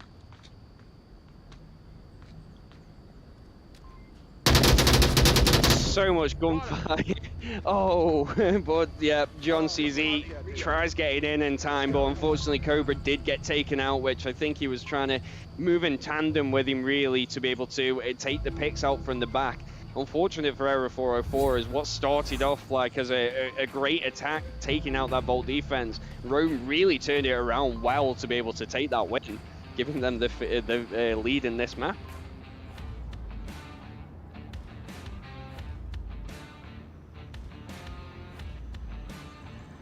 Apologies for being muted there. Rome is on track for coming back here and taking this final map. I say coming back, but they have certainly had the momentum for the last few maps on Downfall and Abandon. And, well, it was a good attempt from Era 404, for sure, Jamie. They put out a good quality advance there. They got very close to objective inside the objective building. Thankfully, Varix was there. I mean, it's not often that you actually put a defender inside that back corner to defend from a cap, you know? It's oftentimes they're out a little bit more forward, potentially vulnerable to a pick, and instead it's patience that ends up winning for Rome as they allow Era 404 to push into them, and a 1-0 lead on the series deciding map for Rome. Obviously, Era 404 need a win here and to take that 5th map, so it's a bit longer of a comeback from them. And I wonder how that impacts both squads. I'm sure Rome maybe getting more and more nervous as they get closer and closer to locking in their first ever first place placement in the VRML. That pressure does certainly start to mount up when you see that, you know, those victories starting to come in, the other side not getting the points. You do get a little bit more confident, but then, yeah, the pressure mounts to kind of just be able to finish things off and follow through with how well you're doing. And that's, again, a key of its own, really. A lot of teams do get those 3-0 leads and then all of a sudden maybe get too confident and get picked off and so lose. But we've seen a great defense from Error 404, a nice spread really of this line of defense covering the east, the west and the front. Rome gonna struggle to approach from either side at the moment, and they're gonna have to take out John CZ if they want to come around from the east, as we see two attackers moving around. And John going to soon be aware of this positioning. But Icy trying to get some picks onto Ree himself, covering that western market, the western alleyway, but not really going to land any. Ree going to land some shots of his own though, and he's fully aware of where Icy is now, who's got to rotate to be able to try and identify where Ree's moved off to, but he is pretty well covered. Jesus fucking Christ. Rome not able to find a single spot where they can push out. Vati displeased as they try and find any angle where somebody isn't watching. The real weak point, like you said, is the south, where nobody is watching. Plain and simple, John has been surpassed, and this is a big danger point for the Error 404 team. If Soda didn't get that kill, that would be a terrible way to give away the position for no reward, but they do find one. Icy's here looking for more. That's certainly a risk, but it pays off. Soda goes down. There's no additional pushing coming from the other side to support finding Icy over the top, and for now it's a 4v4. Error 404 weather at least one push from the back as Ree finally catches John up through the middle. This is where we're slowly starting to see the Error 404 side get picked apart as they allowed the Rome attackers get in from the south. That first pick does slowly start to cause that confusion, and now we've got to start covering the south. John CZ going for a rotation to do just that, but Ree was also flanking himself and gets an excellent pick. So now we are we are down to the east side being completely open, but Icy doing so well to defend it from the west that I think Ree's going to have to reassess how he's going to actually approach this, and he's going to have to take it from the center street. Otherwise, he's going to come up against Icy, who's just on form right now. Center street not exactly going to be easier. As I say that, Icy and Chawai go down, so the east actually would be the south, excuse me, would be the best approach. But how could they know that? You know, 2:45 left on the clock. They don't have the oversight we do. They can't see through walls. They don't know what the defensive setup looks like. And as Ree comes flying in, they go flying past the C4 that they do not catch. Cossac's going to detonate that, shut down Ree from advancing far forward, and now Vati is trapped with Zombie throwing utility towards them behind this square Hexco. Yes, he did have a chance to take out Badger as he moved around through that alley, but unfortunately Vati was just covered behind the Hesco, so he wasn't able to actually see that. So Amikosek and Badger are able to reposition and get in some angles to be able to cover that objective. The Vati now really needs to kind of approach from an opposite angle and see if he can split these guys off. But a lot of these kills have been trades, so neither side probably going to have a real kind of kill count. They're probably working with an additional player on each side. So that's going to change things up on the defense just a little bit as they try and see if they can spot that second player. Who isn't there. For those that aren't in the know, there is no kill death feed. There is no display or tablet that you can look at to get an idea of how many of your opponents are alive or dead. When we say accurate kill count, we talk about, you know, communicating that you've downed a player. This sort of communication is vital in a good team, understanding who they've killed and where, so that they can then react accordingly. And like you said, if you suspect that there's two more players and there's only one, you're going to defend differently than if you expected there to just be one. Follow on Vati though, he is taking the eastern angle, which is probably the best situation considering he was making shots over in the west. Badger's probably still kind of watching that, and neither defender really truly watching this east side. But with 40 seconds remaining, if he doesn't push in onto a Mikasak soon, he is going to be up against the clock also, which we've seen a lot for both sides now. And, you know, it's, again, 25 seconds. These, you know, it's 42 minutes per map. Yeah, and it's always seemed to come down to this final 10. The final 10 seconds of this round.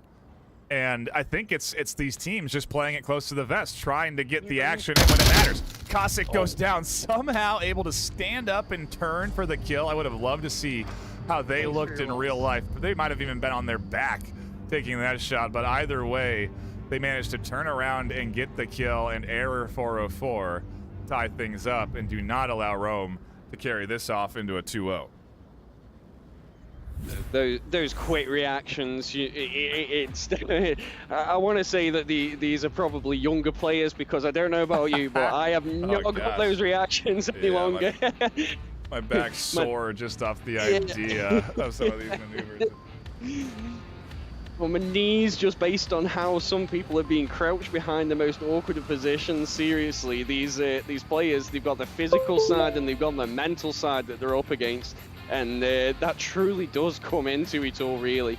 But both sides not wanting to give anything away, and Error 404 are really going to have to push to try and get at least either a cap or a Mossot win. Otherwise, they are going to go out after this map, as these rounds keep trading on the Volk side.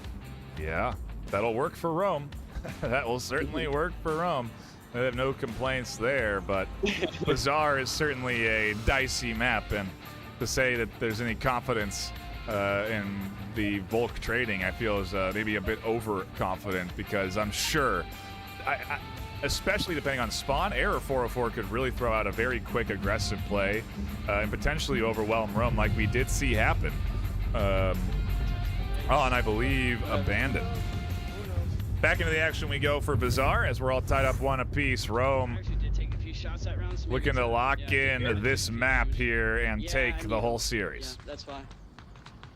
We are going to see the quickest spawn, I think, for this objective, and it's a very tough one at that. With it being on the tank, there's so many angles to cap from, and your defense can't be too tight, because if you allow the attackers get anywhere near that equipment usage comes out, it then becomes a much tougher deal to be able to cover both sides of the tank, especially if you've lost a couple defenders there. So they're really going to have to lock down some of these angles, and Error 404 are going to, I think, try and just push on Rome a little bit to get them to come out of their spots and try and get some picks onto them. Bit of a wider rotation here. The question is, will they be ready for Chawai, who is waiting for the swing along this side. It's going to be very important for Chawai to stay quiet here, especially as Error 404 advance.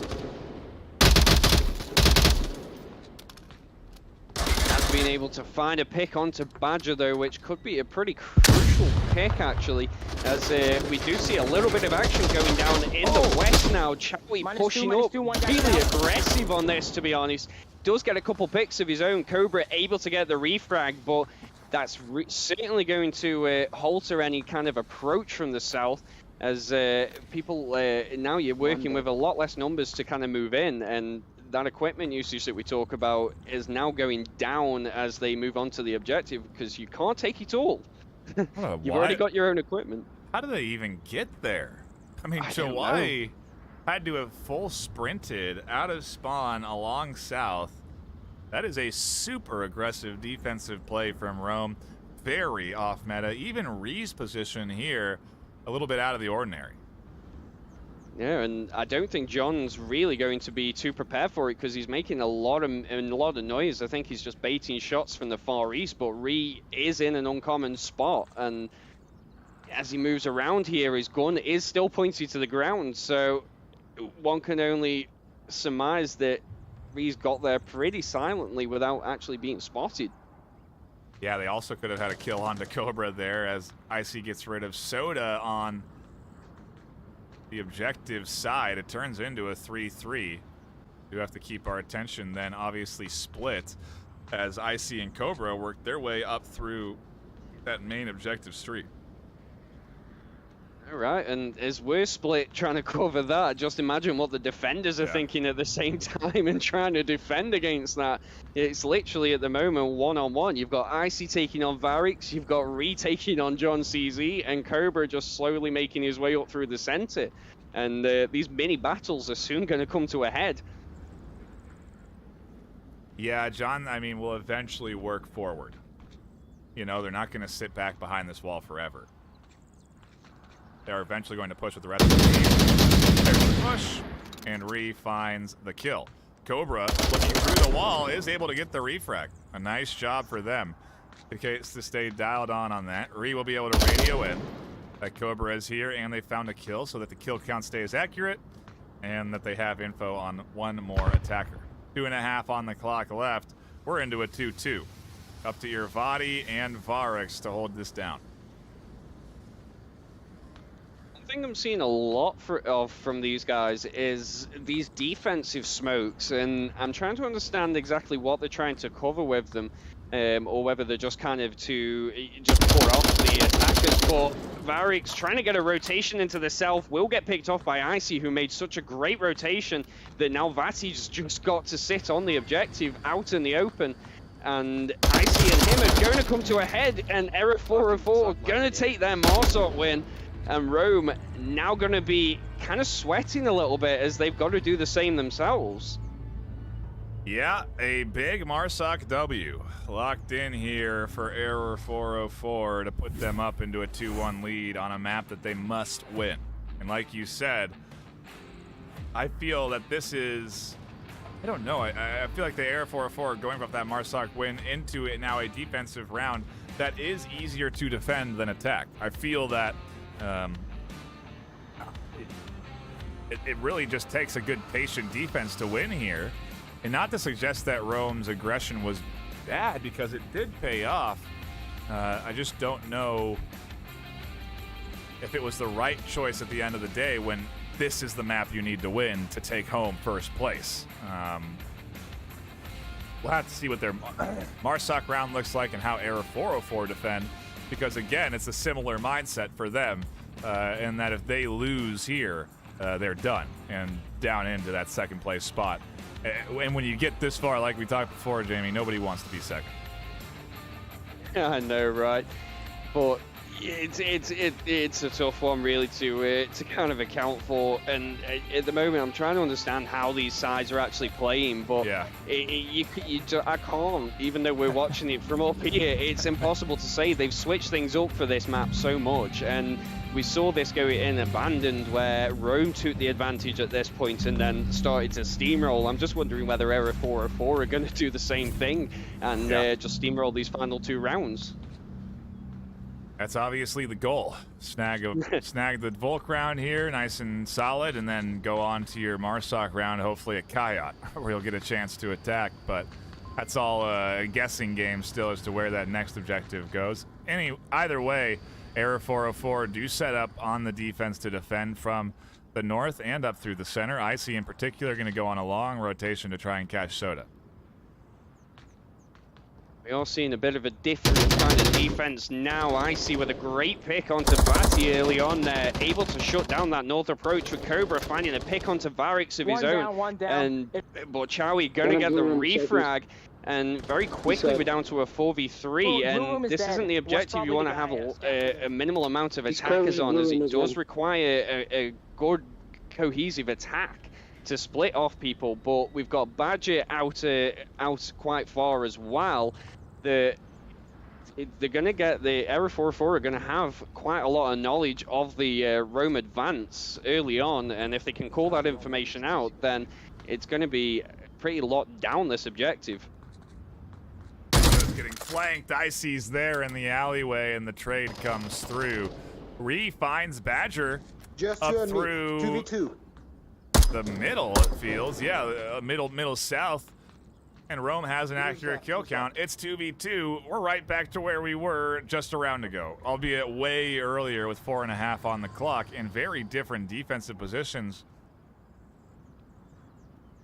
We're all seeing a lot more spread out, aren't they, really? John CZ not really covering the objective. If somebody was able to kind of move around from the northeast or where Chowie's kind of coming from through the center, then if somebody just gets the attention of Amikasek, which I think we did see a bit of an approach coming from the south there, then this will get opened up for the cap, and Rome will take the advantage at this point. But these smokes are telling John CZ that an approach is coming, so he's kind of getting in and out of that door, but it's not a position you want to be in, as Cossack is trying to the kill his laser. teammate. I'm just watching this laser at the moment, and it does look like it, doesn't it? They are. They're shooting at John right now. What is happening? How is John not radioed in this information? Maybe he doesn't know that it's his own team. I don't know, because Chowie is just so close that any communication he's going to hear, but I feel like he must know that John CZ is there as all these footsteps and the gunshots, they're going to give that kind of information away. Wow. Lucky that they didn't team kill there, but still have a bit of the blue on the other road side, ahead north of side. them here. Chawai and Ree still alive and working their way forward. 3 minutes on the clock. Ree going to be... I don't know if they'll be ready for Cossack. Corner. It's a great spot to really be holding there where Amikasek is, because you can just kind of dip behind the wall, loop through one of the gaps, and just hold a nice position. But Reed definitely spotted him there. But there is a bit of an angle that if he was to approach with enough smoke, he could potentially get on the objective. But Amikasek, if he pushed out, would be able to see that. So Ree and Chowie really need to get talking to each other and come up with a quick plan as to how to attack this, because John CZ, for all intents and purposes, not really covering the objective too well. No, he moved further south. He moved further south. Oh, but the kill onto Chowie definitely shuts things down a little bit onto this. Ree now got a bit of work to do in taking out both Amikasek and John CZ. But again, they're still pretty far off the objective. Wow, a risky bit of rotating for Cossack there, as it could have been shot at any moment on their backtrack, but fortunately that they're not, as Ree now rotates around. Won't be contested by Cossack, and we'll have to see if this rotation was the right one. They then also maybe double back. Will they catch Ree on the rotation, or will it be too late? Backing this movement from Ree at the moment, he's certainly taken the best kind of route for the situation, to be honest, to be able to try and take out Amikasek and force John CZ out in the open from his spot. The question is going to be, is Amikasek aware of Ree's movements now? As I don't think he actually is. And are they working on more players? As he does keep watching that kind of northeast area quite heavily. So I'm not sure if they're actually truly aware of how many they've killed so far. Waiting game now is Ree constantly checking the time on their wrist to make sure that they have enough for this kind of move, is slowly crouch walking. They are not giving away any audio information, and they need to stay slow all the way until they get to the corner to challenge Cossack. If they stand up and get loud at any point, Cossack will have an opportunity. Right now, there's a line to be taken. Cossack could get scooped up if they're not careful as they drop back into that corner. There's shots. Ree has one. Now John has to crash to the objective, and there they go, a double for Ree. Locks it in for Rome. A big swing there and a key rotation, like you said, to get this thing tied up. Rome not letting this one go either. No, not at all, and I think that's the first prediction we've actually got right on any of the events this weekend. But right, you are there. 2-2 now. Error 404 looking so strong from the start there. It just goes to show you cannot really pick this out from the first 2 minutes. Even if 2 or 3 members are getting taken out, these players, they've got the map knowledge down and they've got the situational awareness down as well. And these rotations, they're working so crucial, but again, down to the last 20 seconds there. Crazy. And these teams are using every second that they possibly can to just do whatever they can. And again, it just shows the pressure that they must be under for that prize. It is all the It is for all the marbles right here, at least if you're in Rome's shoes, as they get a massive Marsoc rounds to continue their chance at trading Volk rounds down into a 3-3, maybe a win there and a round 7 W. That is a potential goal for Rome by being on this defensive side first. We'll have to see if it is the goal here as we change objectives every 2 rounds. It's been happening this whole time if you haven't noticed. We go to a new objective placement and Rome go back on the defense. Error 404 get another chance at attacking, and we may be in store for another fast push from Error 404. I mean, wouldn't that be something to be able to get here and cap and just shut down any momentum Rome could develop? Yeah, it's such a tough question to answer, really, and this spawn not really going to give anything away either. There are so many angles that you can get those long-range shots that I think those ProTube VR, they're going to come into their own. Those stocks people are using them as we've seen on these long-range shots now, and there's so many angles, like you can just get through the little gaps. That it takes a lot of map knowledge and a lot of time to know these little intricate spots that I think Icy is pushing for. But Nolu and Soda going to find a trade of their own over on the middle of the road, and Iravati moving around. We've got a lot of talk going between Icy and Badger, saying no, don't push, but we need to push. And what started off as an aggressive push has now kind of slowed down. And Rome probably feeling it a little bit with this defense, as they're not being too aggressive with it. They're keeping it nice and tight. A lot of movement going around, and Badger and Ree spotting each other. What the fuck is that? Nice shot, Icy. Spotting each other there in the center, but not going to land any shots. And I think Ree may have hit a barrier or something there, as he's not too pleased with that outcome. And the smoke's going to come out, and the rotation now going to go round. Chowie and Varix. Oh, the team kill, though. It was a kill, though, not just a down. So that's really kind of messed up. Oh, no. Probably going to be Error 404's count as well. But that's not what you want to see. This is the first team kill, I think, of this entire series now, isn't it? Oh, no. We've seen a few already today, but Icy's able to get inside, finds one. Objective is open as Chawai has to rotate. Ree now comes crashing back. This is 4 alive on Marsoc. They really got to go for their cap opportunity here. It's just such a risk to take, but it's in the palm of their hand if they have the utility. Problem is going to be that team kill, though.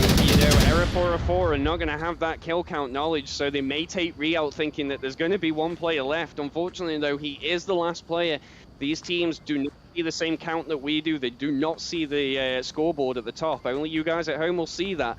So they've got to work with what knowledge they can. So maybe they will see that dead body and call it out. But that's what the top level players need to be doing and identifying. And the smokes and flashes coming out. Amikasek gonna get the kill, though, and to be honest, at this stage, that's all you want to do. You want to just get those points on the board. Don't risk it for the cap. And Error 404 with a very quick attack there, 2 minutes 30 roughly, and just very well done. Unfortunate on that team kill. Worth noting for this Error 404 squad that how successful they've been when they've pushed into these 2.5 minute rounds. They seem to win more so than not. Rome just isn't prepared for that level of pace, and it seems to have showed enough chaos into the Rome team that we saw team kills come out. A very tough defensive round, to say the least, and now Error 404 are just a round away from taking us to a map 5 decider. We could play out all 5 here this afternoon, depending on how this one ends up right now. Error 404 obviously want that outcome, but there's got to only be like 1 or 2 maps left. What do we have? Snow Peak and Suburbia? And Tanker. There's 9 maps in the pool. They banned 2, and we played 4. Yeah, there's 3. Snow Peak, yeah, Quarantine, and Tanker. Yeah, that's quite the interesting available selection, isn't it? It most definitely is, but to get there, Error 404 have got to defend this objective and just keep it tight. They're going to be going into this super happy, really. 3-2 up, a nice defense round, but Rome also getting a similar spawn and showing that they can also do those quick plays. The question is going to be, are Error 404 ready for their quick play?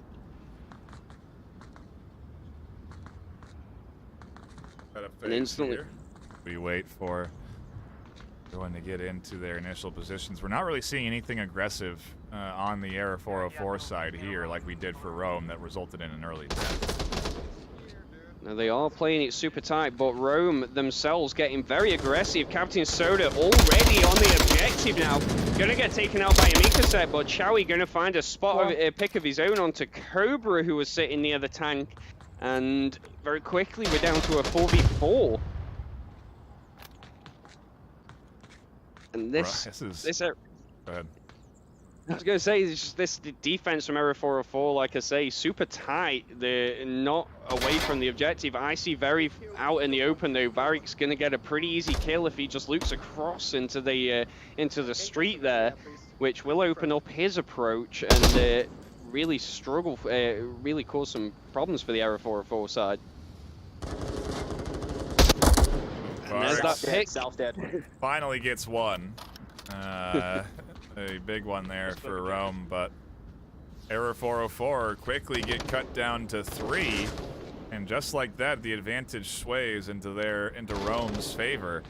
As Smokes and Utility come in, Varex continues to swing around in the south. It's all a matter of the team collapsing into the objective at the same time, with Irvani also putting Smokes out to the objective and approaching Nolu in the back. There's Utility, and there's some kills from Badger over the top through the window. A solid defense there from the duo as Nolu almost gets shot again. Ree this time finds that kill over the top. Mikasik with a quick refrag onto Ree. Badger and Caustic are alone in defending as Smokes are out on objective. Yep, such quick plays at the moment, just those last 30 seconds, just their trades, and it's great to see, really. It's coming down to the wire. We're now it's basically between Amikasek and Chowie. Chowie with a great smoke to kind of put off Amikasek, but he's not moving, just holding a very tight angle. That smoke on the objective soon going to dissipate, and Chowie's going to have to push out in the open. The question, does he know Amikasek's there? And you can see the lasers coming out as he pushes, but that smoke providing the cover. Yeah, now it's gone. Chowie out in the open. Oh! You could hear Chawai celebrate with a solid yell there of success. Huge round again. Rome take another Marsoc point. What do we know here at the desk? They didn't want to trade Volk rounds. They wanted to trade Marsoc rounds apparently, as we now get in to round 7 of map 4. With Rome a point away from finishing this and taking first place on defense of all times, and Error 404 with a must-win Marsoc round ahead of them. It is one of, if not the most pressure-filled round we will have all day today. Of course, if Error 404 win, we're in store for an even bigger pressure-filled moment as we go into that map 5. But it all comes down to this, truly, this next round. Jamie, the pressure here for these teams really has got to be something. This has been just a slug out for first place. I mean, I'm sweating for them. It's, wow. These rounds, they're coming down to the wire. These trades, every single one, every single kill resulting in a trade or a refrag. Every single round. If somebody takes a Marsoc round, the next one takes a Marsoc round. If somebody takes a Volt round, the next one takes a Volt round. You just cannot judge it at all of what's going on. I would like to say this one's going to be a Marsoc favored objective, but based on how these teams are being going, it's impossible to say. It well and truly is. I'm sure everybody at home would love a map 5. As more Onward is more Onward.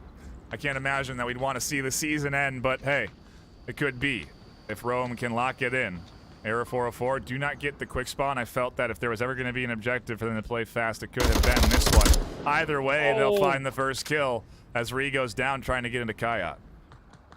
Yep, and now Rome, Error 404 are going to have the play of the field in that central area. The team kill, another one. Oh, yeah, Cobra very well aware. Not what you want at this moment. Really not what you want. But you got to put it past you, Cobra. You got to carry on playing. It was so... I don't blame them. How did they get so far ahead of the rest of the team? I mean, they were flying. You know, they were way ahead of everybody else.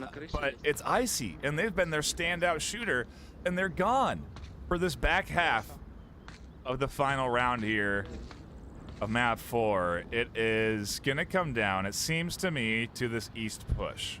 And I've seen this east push done before by Error 404. It did work out successfully. They certainly have a strategy and know how to execute on it. It'll just come down to if this Rome defense is set up appropriately, and will they be able to counter the advancement of this Error 404 offense. A 4-4 matchup here to take us in to our final round of map 4, and Cossack and Chawai could very well be running into action soon enough, as Cossack is just on the other side of the wall from Chawai. They also will be hearing Cobra likely, and so Chawai has a big role in defending here. Irvadi as well, looking for any sort of action over in the east as they throw flashes over the top. Them getting too aggressive could also spell death for them, as Nolu could have an angle here soon enough if Vadi's not careful. Lots of utility going down. C4, flashes, plenty of that getting utilized here on defense, but nothing being nabbed as Vadi almost goes down to zombie. Yeah, we're seeing a lot of movement coming out from this Volk side as obviously Ree's gone down. They're probably kind of concerned of what's going to be coming from the marketplace there. And like you say, this eastern push getting pretty heavy now. And we saw this kind of approach yesterday against boss fights. Unfortunately, the eastern approach didn't work at that time. But at the moment, Vati's pretty far back that I think he's going to allow Error 404 get a little bit further than they did yesterday. Yeah. And if they can get onto the angle to be able to spot Soda and Varix, that certainly opens things up from that side. But it's all hearsay at the moment, as neither side wants to push. They're all just trying to see any movement whatsoever and just pick off what they can. But at this point, it's so crucial that you don't show yourself, and Vati gonna get shots onto Amikasek. Not able to kill him though, but Amikasek getting some suppressive fire back on his own. Nolu now approaching, very well aware of where Vati is. Big kill. Oh, but he couldn't take him out. Vati slowly putting a stop to this eastern push. Oh, Cobra opens things up by taking out Chowie. Almost a team kill. Oh my goodness, Cossack takes the bullets to the back and survives a little longer after throwing a smoke onto the corner. There's the overwatch position from Vadi, nearly connects between the duo here up front. Where is their third pusher? They need the support over from the east. They need Badger Zombie to be able to battle back. Soda's able to get aggressive and catch one. Cobra can't find the refrag through the window. Rome are 2 kills away from taking first place. Badger Zombie finds Soda in the back. It's not done. Error 404 aren't out of this just yet. Will Zombie take the ramp position, or will it be Vadi who's here in this off-meta spot waiting to find the kill? Vadi doesn't see the pop-up. Badger finds the kill. Varix is alone on objective with 1.5 minutes left. Cobra and Badger pinching from both sides, and Varix has to they don't have to stand on objective. It's fine. You don't have to cover the cap. You can go somewhere off meta and play it risky, but they're here waiting for the push to come through. Question is, why is Amikasek not being revived at the moment? I feel like this would be a crucial revive for Cobra in this approach now, but Badger definitely spots Varix, who's making some great rotations to get out of the way, and Cobra now moving in on the objective does finish off Amikasek, which could be a very crucial kill there, as Cobra and Badger got to approach from the south of this, and if he can just take one out at a time with these rotations, then he could take this for Rome. 52 seconds left. Cobra finds the kill. 5th map. We're headed We're to going a into a fifth map. It's the reality. It's come down to the final. I think this is the first time we've ever had a full best of 5 in the finals here. It's always been either a quick 1, 2, 3, or we're done after map 4. But here it is. Error 404. Do not let go of their grasp on first place just yet. Rome can't lock it in, and we are headed to a map 5 decider in this series this afternoon, Jamie. I don't think when I woke up this morning, I was anticipating a map 3 decider for third place and a map 5 decider for the finals. No, I don't think anyone could have wrote today's events, really, to be honest, at all. I mean, we can sit here and make predictions based on everything we are seeing, but at the end of the day, it comes down to the play. And both these sides, you know, they're just not giving a point up. Like I say, as soon as one side gets a point, the next side is getting a point following up, and then it flips and then it rotates. The biggest question is, yes, I was right on my 5th prediction. Well, it takes 5, right? It only takes 5. And I guess I would say the most important one. I know you called this at the start of the matchup this afternoon. Map 5 is taking us to Tanker. We are deciding the fate of first place on a map that almost never gets played during regular season. It is certainly a map that I've seen played during regular season. I know both of these teams know and understand Tanker well. But it's not, I don't think it's the same sort of knowledge that we've seen on Subway, Downfall, even Abandoned and Bazaar. If there's ever going to be unknown, if there's ever going to be unique plays, if there's ever going to be some wild counter aggression, I guess it's going to happen on Tanker, isn't it? It's got to be, and I think this was definitely Rome's map choice now. And if you look at the stats, they have played this only 3 times this season. So in 15 weeks, they have played it 3 times. You know, they have only played 18 rounds in those 15 weeks as well, which is not a lot at all. Maybe they've been scrimming it a lot, you know, and they had this as their, like we said earlier, they were scrimming so much last night and earlier on. Maybe this was their, you know, the thing that they were going to fall back on at this point, so they could be very, very well prepared. Error 404 have not played it once this season at all. And again, that's only down to the 15 weeks of league season. They could have been playing it in scrims, but we don't know. And I don't know. And and the rest of chat that have been tuning in here this afternoon, whether you're on Twitch, Facebook, YouTube, or Horizon venues, we appreciate the heavy amount of support that we've come and seen across all of the streams here this afternoon. We really do appreciate you all stopping by. We are certainly setting some fantastic numbers here for the finals, and so we really do appreciate all of those folks stopping in. I do see we've had several giveaways go out because I imagine there's a concern that it's going to be the final round of the day, but just not the case. Hopefully we still have something in the back pocket to hand out to you fine folks in what will be one final map for the afternoon. We could be into a very small timeout, but I'm not going anywhere, Jamie, as this is going to be such a wild finale here to this best of 5. While we wait for teams to get ready, I'm going to shout out the sponsors. You've heard them. We've talked about them a little bit already. You've seen them during the intermissions. They are HyperX, providing us with the HyperX Quadcast S Cloud 2 wireless headphones and the HyperX earbuds that can connect wirelessly via Bluetooth to your Quest or Quest 2 or any device of your choosing. They also have fantastic quality mechanical keyboards and mouse pads. I would recommend checking out the HyperX Loot Drop 2 sale live right now. You can get more information for that by clicking the banner down below in the information section on Twitch. That will direct you to the webpage where you can get up to 50% off on select HyperX products. We also obviously are sponsored by several other companies, including VR Cover. Provide fantastic coverage for all of your VR devices, whether it's a Quest, Quest 2, anything, really. They provide hygiene and comfort-enhancing products like the face cushion that adds, in my opinion, 2 to 3 hours of gameplay to any headset. You really can just last so much longer in VR. Obviously, Pro2 VR, one of our longest and most prominent sponsors, they help us by providing a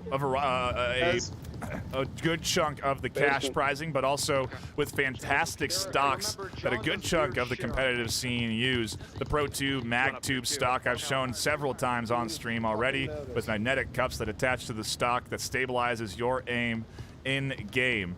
We'll get more into our sponsors after our next break, but we have a few more that are also still contributing into what is the $10,000 in cash and hardware prize pool. Total $7K for first prize, or first place, which is what we're here to decide in our final map 5. Back into it with round 1, and already a near battle with Icy and Irvadi. Icy not ready for Irvadi to be patiently waiting. No, and we are seeing a pretty aggressive push really from the Rome's side, considering the objective. And no one's giving anything away from the Era 404 side, though. There's just such a tight defense on this objective, and this certainly is one of my favorites to cover. But we have seen the first pick now onto Rome, as they're going to be slowly getting a bit more hesitant on this approach as they work out that there is like 4 or 5 people on this objective. Yeah, it's not often you have the full stack inside here like this, but this is what Era 404 are going with. They're trying to watch all 4 entry points. So it's going to come down to Rome harassing from all 4 of the entry points. That can take time, especially if they want to get one all the way over into that far corner, but for now it's just a matter of bouncing back and forth, pre-firing down the hallway. And almost a team kill up top between Varus and Irvadi. Chawai continues to suppress down here. Yeah, Chawi doing so well to kind of draw the attention onto that tunnel there. He did get some shots onto Nolu, who had to rotate, and we are seeing Varix also flanking round on the back, which usually is a very big approach onto this as the rest of the Marsoc side approach from the front. That back attacker really does well to pick off any movement or anything, so Nolu's got to be watching for this, but he hasn't turned around yet. The interesting thing to ask is, where is the C4 placement? As C4 really does well on this map, and Era 404 no strangers to it, as we've seen tonight. Yeah, I do wonder if there is any down here right now. We haven't heard any detonations come out just yet. Maybe it's a little bit later as a deterrent if anyone does manage to get inside. But the utility is getting thrown by Rome. Chawai surviving the fire over the top of their head, and Nolu just able to get across that line. All of this while Varix works their way slowly but surely up to Nolu's position. All coming into 3 minutes now, which is pretty long for a tanker, and I can only ask, are we going to be seeing 10-second rounds again each time, and we go into that 7th round? Both these sides must at this point now really be feeling the kind of time that they've been playing for, and it's got to be hurting.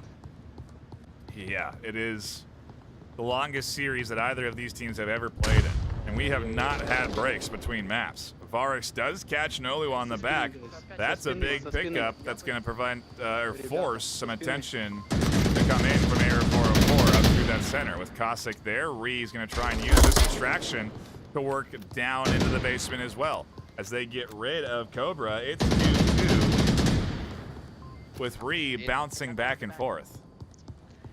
And this is the split that I was talking about. Such a great placement from Varix of that smoke there, just completely covering the entrance. And both Badger and Amikasek not too sure what's going on, and the flash does come out.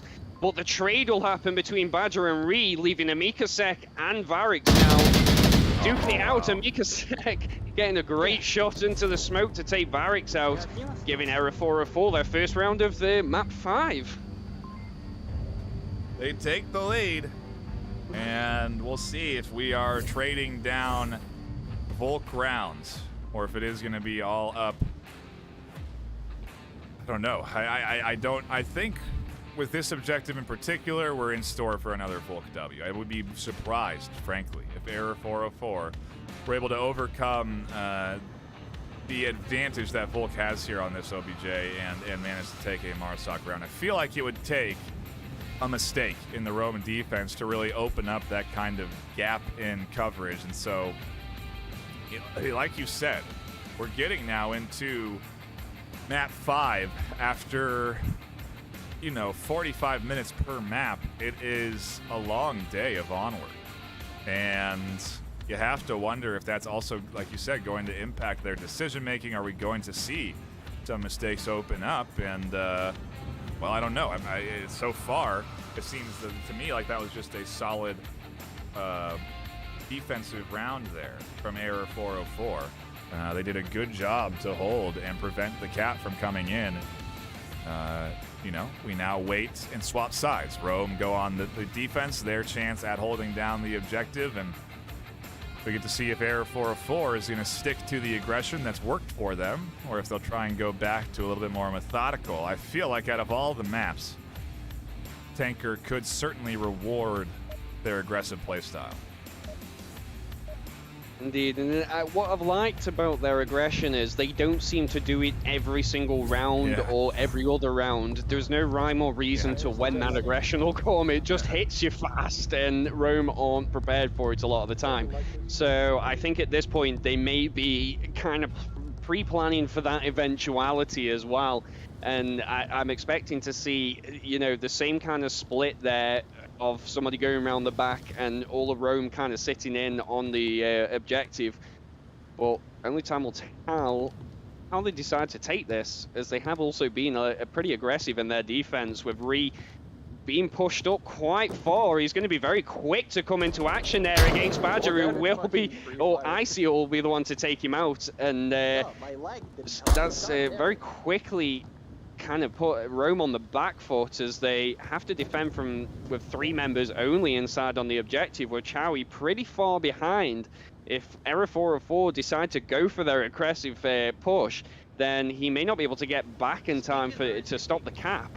There's so many boxes you have to check, and anyone could just be sitting behind them that, it's like an extra 5 to 10 seconds per check on this objective alone. Smokes are out. Error 404 denying vision onto their approaches. As Icy now throws a great nade in. I don't think it goes far enough. Body's tucked around the corner and survives that nade toss. Body actually may try their hand at their own nade. A good flash comes in. I think that catches Zombie. Certainly looked like it based on that grenade throw. And as quick as Error 404 did try and push down that tunnel area, they have slowed it down just a little bit, with Amika and Cobra doing a bit of planning, or maybe watching for a flank. Iravati finding Badger as he's approaching from the kind of north tunnel, and Cobra and Amika bunching up, ready for a C4. Iravati with another pick onto Amikasek. Got to be his second or third so far. Can't quite find the shots onto Cobra, who is watching the angle. Captain Sota very quickly to take Iravati's spot, though, and now continue watching that north tunnel. Just misses the shots onto Cobra's legs.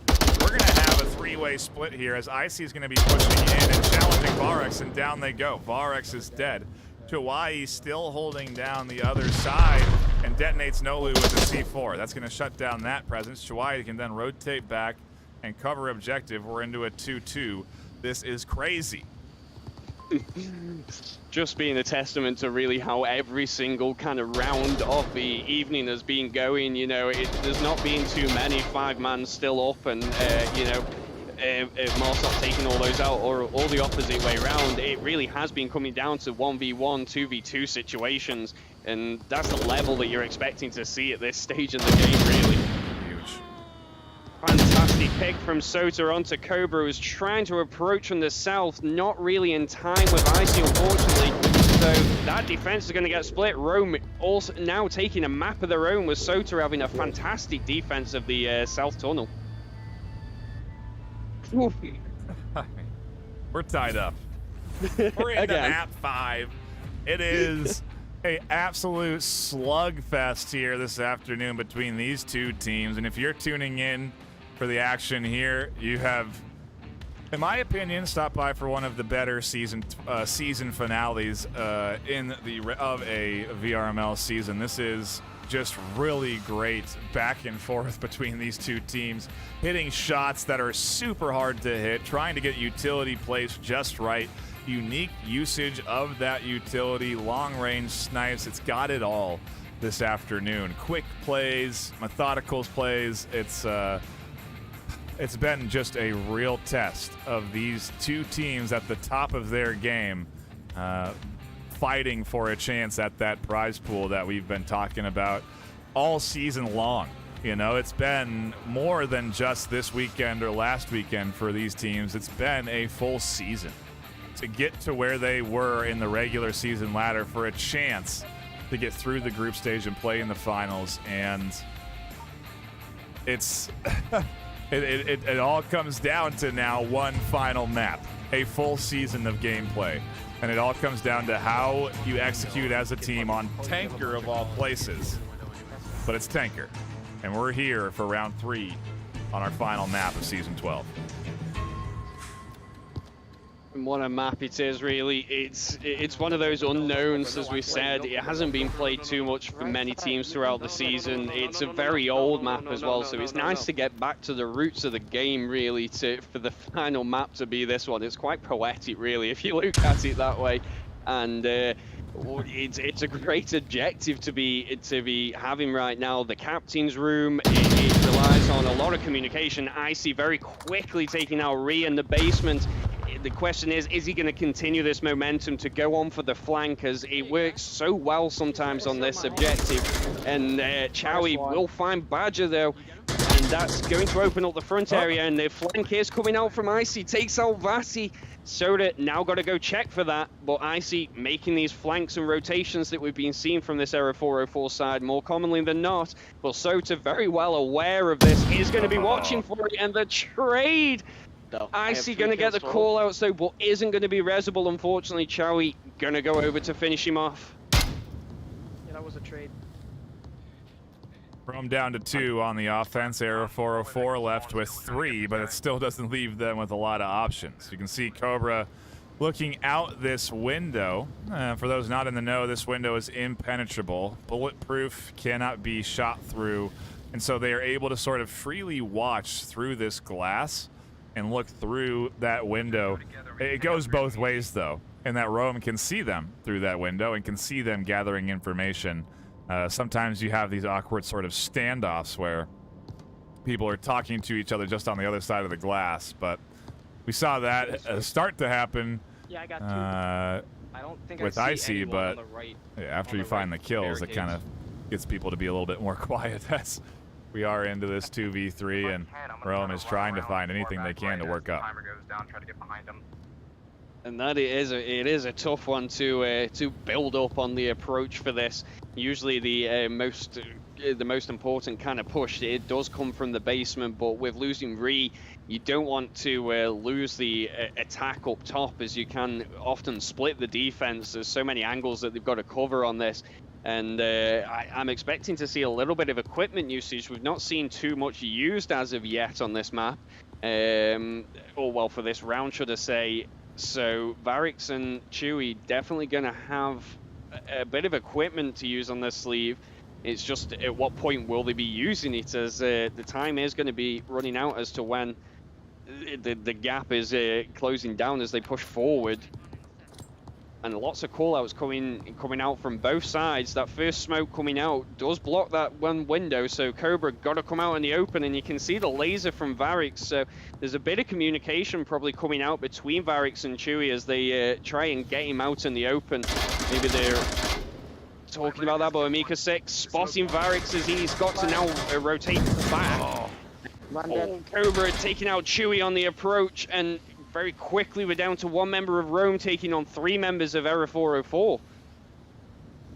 Another solid defensive round seems to be in the books here for Error 404, but again, we've seen plenty of clutches, so if they get overconfident, VRX, well, gonna have to try and run this back, the Rome team, looking for any sort of resources they can, whether that's more ammo or a syringe to heal themselves. They'll pillage it off of their down teammate, then continue to advance forward to the midfield to eventually challenge the likes of Cobra, who may have very well, ooh, and now definitely sees VRX on this side. That's information that's very valuable when you know that there's only one defender or one attacker left. With 2 minutes remaining, VRX does have a lot of work to, a lot of room to kind of work with at the moment. He just needs to maybe opt to go for the back approach, as the Error 404 defense doesn't seem too strong on that side, but he's making a lot of movement, and that time is slowly ticking down. You don't want to be left in a situation with 30 seconds to push in here.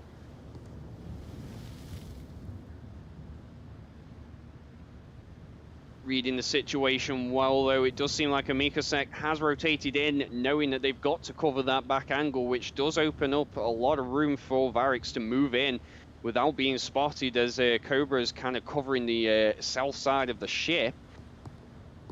He can just push in a little bit more aggressive and listen for these callouts. I can't believe VRX has managed to get up to this corner undetected. It's quite surprising to me, as Cobra is now on the hunt. I almost wouldn't have taken those shots if I was VRX and just worked past them, but VRX is going to take a free kill if it presents itself.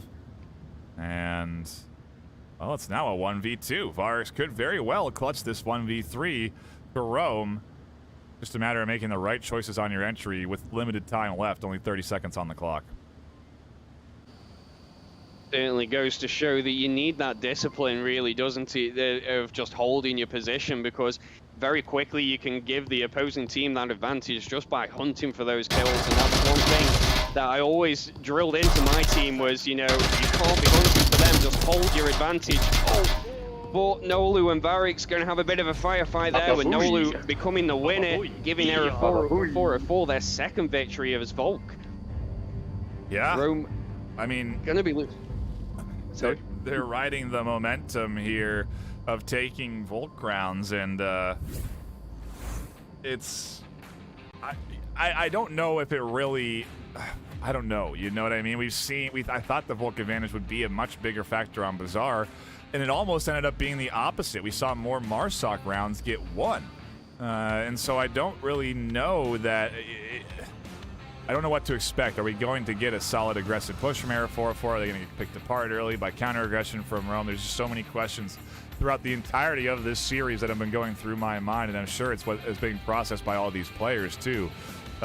So many questions and question marks about strategies. It's just been so fun to watch and theorize about all afternoon here today, and I certainly have been enjoying myself on the caster desk. Hopefully you find folk that have been tuning in here have been enjoying the content and nothing else as we get ready for our next round in our final map of the afternoons. Jamie, it is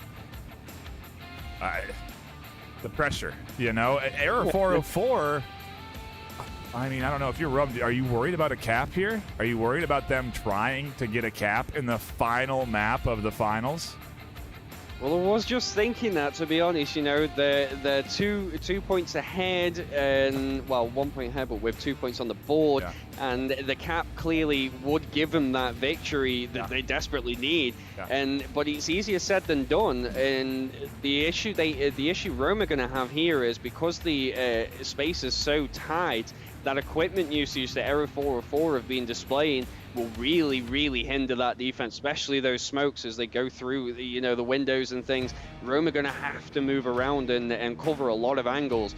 So if Error 404 decide to go with their aggressive play that they've been doing here and there, it may just give them that victory that they need. Yeah, it's... Oh, man. It is the excitement of our map number 5 when it all does come down to this. I would think you would go for a cap. I would think oh gosh, I don't know though. It's the finals. It's the pressure's on. You're competing for prize pool. Do you risk tying it up 2-2, or you just try and take a 3-1 advantage? Yeah, it is the debate. You know, I imagine what these teams are debating right now between this round. Jamie, I imagine they're trying to think, okay, what are we doing here? Are we going to go for kills? Are we looking for a cap? Are we trying to win the entire postseason in the next round? That's the question Air 404 have to answer. Rome simply have to defend. We'll see if they can do it as we go back into it for round number 4, map 5. Keep your gun up. That was certainly the kind of longest planning phase I think one of that we've seen tonight. So again, that's just going to show the pressure that these two teams are now facing, and maybe we are going to see that aggressive push from Error 404, as they could have probably planned for that during that little bit longer time period there. And we aren't seeing much of a variation on the defense from the Rome side, as there isn't too many variations really on this that you can have. I'm not seeing any aggressive pushes from Rome, which you could otherwise expect on this map, which again is pretty standard, having two players kind of push up. So they are trying to keep it nice and tight just to secure this vault victory. So Error 404 are going to have to use their equipment on the front of the boat, which will stop them on their approach if they make it inside, as they're going to then be pretty exposed on the objective. Behind. They're double stacked in the basement. I don't often see two invested in approaching from the underground. There is, if anything, only one that they'll send down underneath. Yeah, I hear them. Yeah, that's the problem. It becomes a bit of a funnel, especially once you get to the end and those stairs. So Cobra and Icy are going to have to work together really to take out Varix. Maybe a combination of a flash and then the other player pushing in to get the kill as it goes off. That's the kind of play I'd probably expect to see coming out from there. But also, we're not seeing a defender pushing through the basement neither. And that, again, is a pretty common kind of defense, and we saw that in the last one where Ree got took out pretty early on, or in that last one where he did get taken out on his attack. There's one at the window to the left. Middle right. One in the window. Danger phase here. Yeah. Ooh, and here's the the smoke's smokes. coming out. Yeah, they're coming out on the front now, which is what we kind of expected, allowing Icy to make a cross, and he is going to get the pick onto Chewy, while Badger finds Soda, who was kind of pushing around on the front of the objective building. So now Ree and Vati got to move up and cover the front, leaving the back pretty well exposed for Cobra's push. And Cobra's moving. There's nobody watching objective. Not really, no. There's nobody here. Cobra could walk up the back, punch in the code, and take the finals as Varix decides, hey, there's smoke going on back here. What's that about? Amikasik opens up the front, and now Varix has to prevent the cap as they crash around objective. Virvani's here as well. A quick double for Varix. Turns things into a 1v3, but is it enough? It's got to be a full 1v5 for Varix here if they want to clutch this and prevent Error 404 from going up 3-1. So far, they've found 2. And it did look like we actually saw a team kill there with the Mikosek taking out Icy, who was being one of the top killers for this Error 404 side. Well, not going to make much of a difference there as they take the Marsok win on this objective, going into the next round feeling pretty hopeful. But this next objective being the basically Marsok spawn side, it's very, very, very difficult to defend. There's a lot you've got to do, and there's many different ways of doing it. Oh my gosh. Yeah, but you think about attacking this objective when your whole series is on the line. It's also a risky OBJ to attack. There's all kinds of dark corners and alleyways that the Volk could counter you in. And I wonder what the pacing will be like for Rome. I imagine they play this very safe, making sure that Error 404 doesn't try anything sneaky and push up even through the midfield to try and get into any sort of positions or find picks. I think they'll take this as a very slow rollout out of their spawn point and really just kind of hold up once they get to the middle of the map, waiting to see if anything happens. And then it'll come down to the final moment of execution. but it's all on the line next round. It all comes down to if Error 404 can lock it in and become our Season 12 champions, or if Rome will be able to battle it off a little bit longer. Maybe take this to a 3-3. That's what they have to do if they want a chance at first place, and that is no easy task, especially as Error 404 seemingly are starting to get a little bit more momentum here. Maybe it just took them 4 rounds of full aggressive gameplay to get loose, but they are here playing well on Tanker, and Error 404 are going to be going on the defense for their most important round of the season. Quick reset there, false start to get the heart racing. But building up the pressure. Yeah, just building it all up. Just a slow roll to the start of this round. The team's really, really drumming it up. It does give us a moment to take a look at the KDs, Jamie. No real standout shooter for Rome. No, not really for either side at the moment. Both looking very, very similar. Yeah. And I think it's just been unfortunate on the Rome side that Error 404 have just been that little bit better on these approaches and taking that captain's objective just that little bit stronger. It's tough. I mean, the only thing you can be thinking now, Rome kind of regretting the decision of picking Tanker versus the other options they had. Maybe they thought it was going to play well to their favor. They looked at the scores and saw, look, Error 404 not played this, we played it, we've done all right, and it's going to be an easy win. And at the moment, Error 404 looking strong, but we have been in this situation so many times. You just don't know. You really don't. There's no way to tell where we're going and what direction it's going to take. Now this is the longest between round. Yeah, okay, they definitely win that one. yeah, really taking their time here. Hopefully no tech issues, but either way, certainly taking the full, I think it's 2 minutes between rounds to really strategize what they want to do. Even then, a bit of a false start. Yeah. They are really drumming this one up, Jamie. This is, at this stage, what could you really be doing that would, you're not going to drop a new play right now. No, it does. I'm just watching the lobbies at the moment. It does look like Soda and I think Cobra might be having issues as they both seem to be dropping and coming back in. So maybe there's a couple tech issues at this point in the game. I mean, no side really wants to be at a disadvantage with this. True. So I think if there's a slight mic issue or something like that, then they're going to be quick to try and fix that at this stage of the competition, which can't really fault them for. No. It's just how it goes, I guess. But I think also maybe they're both happy with this kind of brief respite as well. It's been a really long series, hasn't it? And yeah, these rounds coming down to the last 10 seconds, except for on this Tanker one where we've been seeing the 3-minute marker, to be honest. So hopefully we are going into it now as the countdown's going. Yep, I think we're okay. Yeah, I think we are. I think we're ready to get into what could be the series deciding map. Rome and Error 404 duking it out on the top floor of Tanker, with Error 404 just a defensive round away from becoming first place for Season 12 and taking away that prize pool. It is a lot of hype behind this next round. And look at Error 404 getting aggressive. Icy's looking on the hunt for picks, and it's smart for Rome to play this one a little bit slower.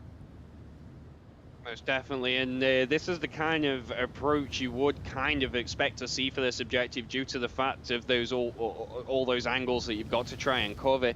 Rome are going to have to utilize the basement though, as that seems to be not really well covered at the moment, as Ree is pushing down through the basement. Cobra is hearing these footsteps though, and Icy going to be the first one to find out Iravati.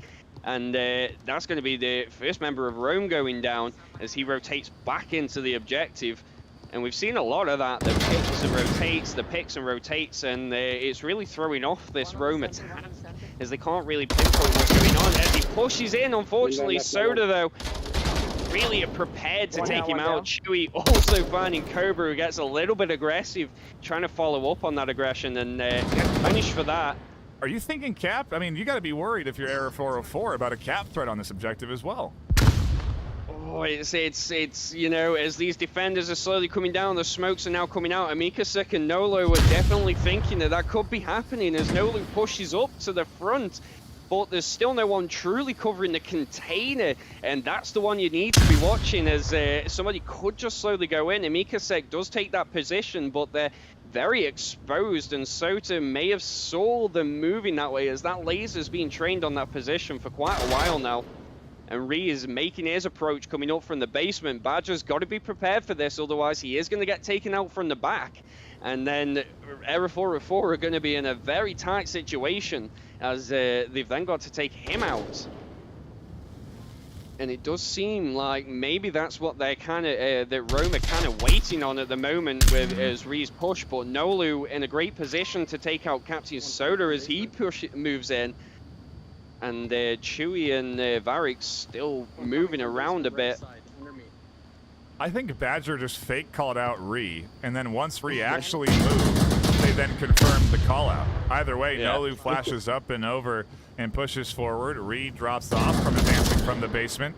Chwai and Badger trade over the top, and of course we're into a 2v2. A res available, and Cossack isn't holding the angle here. Varix may be able to get this res. It's all up to the communication. Does Chwai say anything? Does Nolu peek the corner? Does Ree draw the attention? The res comes in. It's 3v2. There was definitely some gunshots there to do something. Yeah. And the M203 smoke, interesting. Not going to really provide any cover, but at least it's a bit of a sound cue that could distract people. And Miko said with a great pick onto Chewy. Oh no, that's two.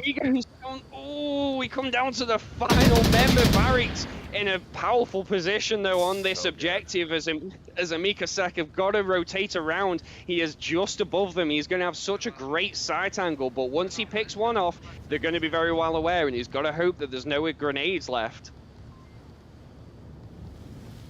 Cossack goes down. No one goes down. The double for Varix. Oh my gosh. Oh, he played that so well. We're not out of this yet. What a massive clutch. The pressure so high. 1v2 for the entirety of your season on the line, and Varix clutches it with a double. You know, I brought this up.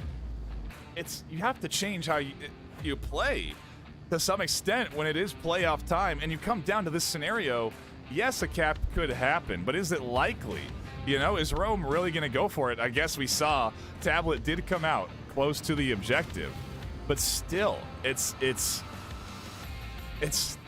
so much on the line that you almost have to play it a little different on defense, and I don't know that they needed to be stacked up on the objective to defend it from a cap. Obviously, it's the right choice. You can't let this turn into 3-3, but still, it is now Rome in this on defense. 3-2. If they can lock in another defensive round, Jamie, we are headed to round 7 for map 5.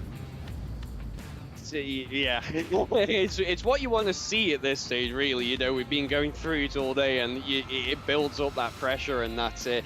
It builds up just all of that, but you know, it's just, I don't know. I can't even get my words out. It's crazy right now. It really is. Do appreciate the support from folks in chat.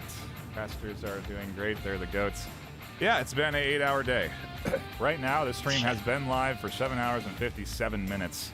It has been 7 maps of top-tier Onward down to the wire. And, well, we'll see if we get any more rounds after this. Or if Error 404 can finally get themselves into first place. We'll have to see. As Rome now go on defense for round number 6. I don't think my heart would be able to take a 3-3 round 7. It wouldn't. Oh, Captain Soda getting very aggressive. Chewy with the first pick though, giving Rome that initial advantage, and that's going to slow down any Error 404 kind of push as they get a little bit dubious of how they're going to approach this now. Again, it's a standard defense, though. Not much different than what we saw from Error 404. It's just, is Rome going to be able to play it better? And Mikrosek taking out Captain Soda, evening things up 4-4. The only element that may be able to throw Error 404 off is Cossack, who's pushed up to the center crate. Even then, good utility placement should deter them, and they should almost expect some level of aggression here on the corners. There comes some utility. That smoke doesn't quite go where they wanted it, though. Icy doesn't deny that vision on the cross. Varex could pop out and peek if they so choose. Shuai has a line deep over Varex's shoulder, and they're going to connect for another kill. Error 404 are down to 3, and now it's between Varex and Cossack up through the center. Cossack goes down, doesn't find Varex in time. Error 404 down to 2 as Rome looks to push this to around 7. It's up to Badger and Nolu to clutch it in for Error 404. We'll have to see if they can do it on the attack here. Nolu in the basement, potentially dropping back and reevaluating and connecting here with Badger, who's just looking for anything. Where do these picks come from? Where did Chwai find the kills? Where's Varex? There's so many questions they have to answer. That they do, and this Rome side currently looking super strong for this objective. They've got all the angles kind of covered. Vati covering one side of the basement, but Varex sitting out in the open in a common spot, gonna get taken out by Badger. Very quickly, we're now down to a 2v3, but still Rome holding their positions really well, and Nolu and Badger now having to attack from the top, meaning Ree's positioning is going to waste until he comes back up top. So Chowie and Vati got to get in positions to be able to call out to Ree. You know, Luke, we need you. We can see the remaining members up top. But they're just doing so well to just hang fire, hang back, see if they see any more movement and pick more people off as we come into 3 minutes 30 remaining. Plenty of time to go and not much equipment being used yet. And that's going to be the determining factor of how this attack goes. Everybody's shooting and moving. No one's sticking around after taking their shots. Nolu's up to objective. Is there an option for a cap? There is. Could they could cap on the corner? This is a dangerous position right now. Well, for Rome anyway. Nolu could cap on the corner. There's nobody that could watch it. Chawai would have to pop up over and look. The smoke is here. Can Nolu pull the tablet out and punch it in time? It's a crazy risk to go for. Why would you get why would you do a cap, you know, when you're in this situation? Oh, no, when Nolu watches the flash, they flash themselves. They can't advance forward for a little bit longer. Still a lot of time. 2.5 left. But this is it. This is the push coming in from Error 404. Nolu's tablet out on objective. They're trying to punch in the code, and it gets denied by Irvati on the backside. Badger Zombies up next. They managed to find one kill on the backside by Irvati. It's a 1v2. Chwai and Ree to hold this down. Ree's going to get aggressive off of Badger Zombie, reloading, and they find the kill just in time. Rome take this to a round 7 in map 5. Just wow. You can't, can you? Just, it comes down to the last minute again of just final bits of action there. You know, I think if Varex had gone a little bit more in with that smoke that he'd thrown in and not probably flashed himself, then that could have been a very different story there, as Rome was so slow to react to that smoke going off through the center there. Maybe he didn't even need to throw that smoke. He could have probably just kind of moved up slowly against it, as Ree was really distracted in the basement there, making sure no one's pushing. It was a great flank from Vati, though, to save the day, really, as no one else was making that rotation. If he hadn't done that, maybe a couple more seconds, then, again, different story as we go into a round number 7. This is crazy, an absolute madness of a finale here between Rome and Error 404. Map 5, round 7, right here. It all comes down to this. It all comes down to a final round win with an objective upstairs, a new quote-unquote objective placement. Very interested to see what we get out of Rome and Error 404 here. And I imagine, Jamie, they're definitely going to take their full 2 minutes to figure out a strategy for this final round. I wouldn't be surprised if we see a timeout get called at this point, to be honest. I mean, wow, they've got to be feeling that pressure, but as we are talking about it, the countdown's going down. They want to go into this quick and fast. They want this over now. They want that winner decided. Here we go. Into round number 7 of map 5. We will have a champion at the end of this round. It's gonna come down to who can win it here for season 12 as Error 404 defend and Rome attack. The first kill, who's it gonna go to? Icy getting set up. It's just setup phase for the defense right now as they take positions on the stairs, watching the basement push and properly defending from any advancement down there. Oddly enough, Rome have not decided to push in from the basement whatsoever. Instead, it's a heavy investment and a full push up top. And the question is how will this pay off as Ree flies down to look for the kill on Akasik and finds it in the basement. That's one for Rome. North side basement. Oh, this is these plays at the moment, I would have expected kind of more timid play, but Rome are just going at it. They are determined on this one, and they've got that first kill, and Error 404 going to be feeling the pressure even more as they see that dot go. And they've got a lot of angles to cover. The equipment usage is going to be key here. Icy pretty far off the objective as well, though. He isn't going to really see much there, so he's going to have to... what Ree plays the situation well. He ran around through the center and just quickly checked it all out. Great map knowledge there from Ree. Just double-checking everything as we go down to it. No. Oh, but Chewy getting a pick of his own. We are down to the last 2 members. Badger getting Batty out of the way. It's down to the final push here for Rome as they come charging into the objective. Plenty of time left, I think, is where you were going with that. 4.5 on the clock for this Rome team to work with, and they are up 4v2. They have an idea of Badger's location as they're constantly moving, and Badger tries to drop back, but can't. Soda goes down. It's all up to Cobra. The shots connect for Chawai and Rome. Take the championship. I love you all.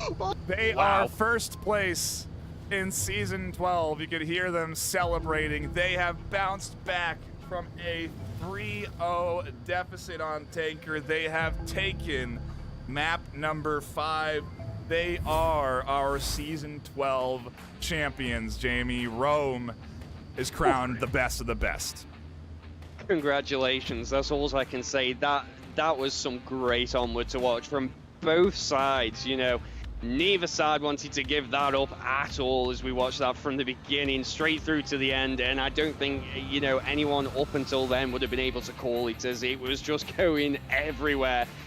Oh gosh, the trading rounds, the trading players, each one coming down to the final crucial player, the final crucial 10 seconds.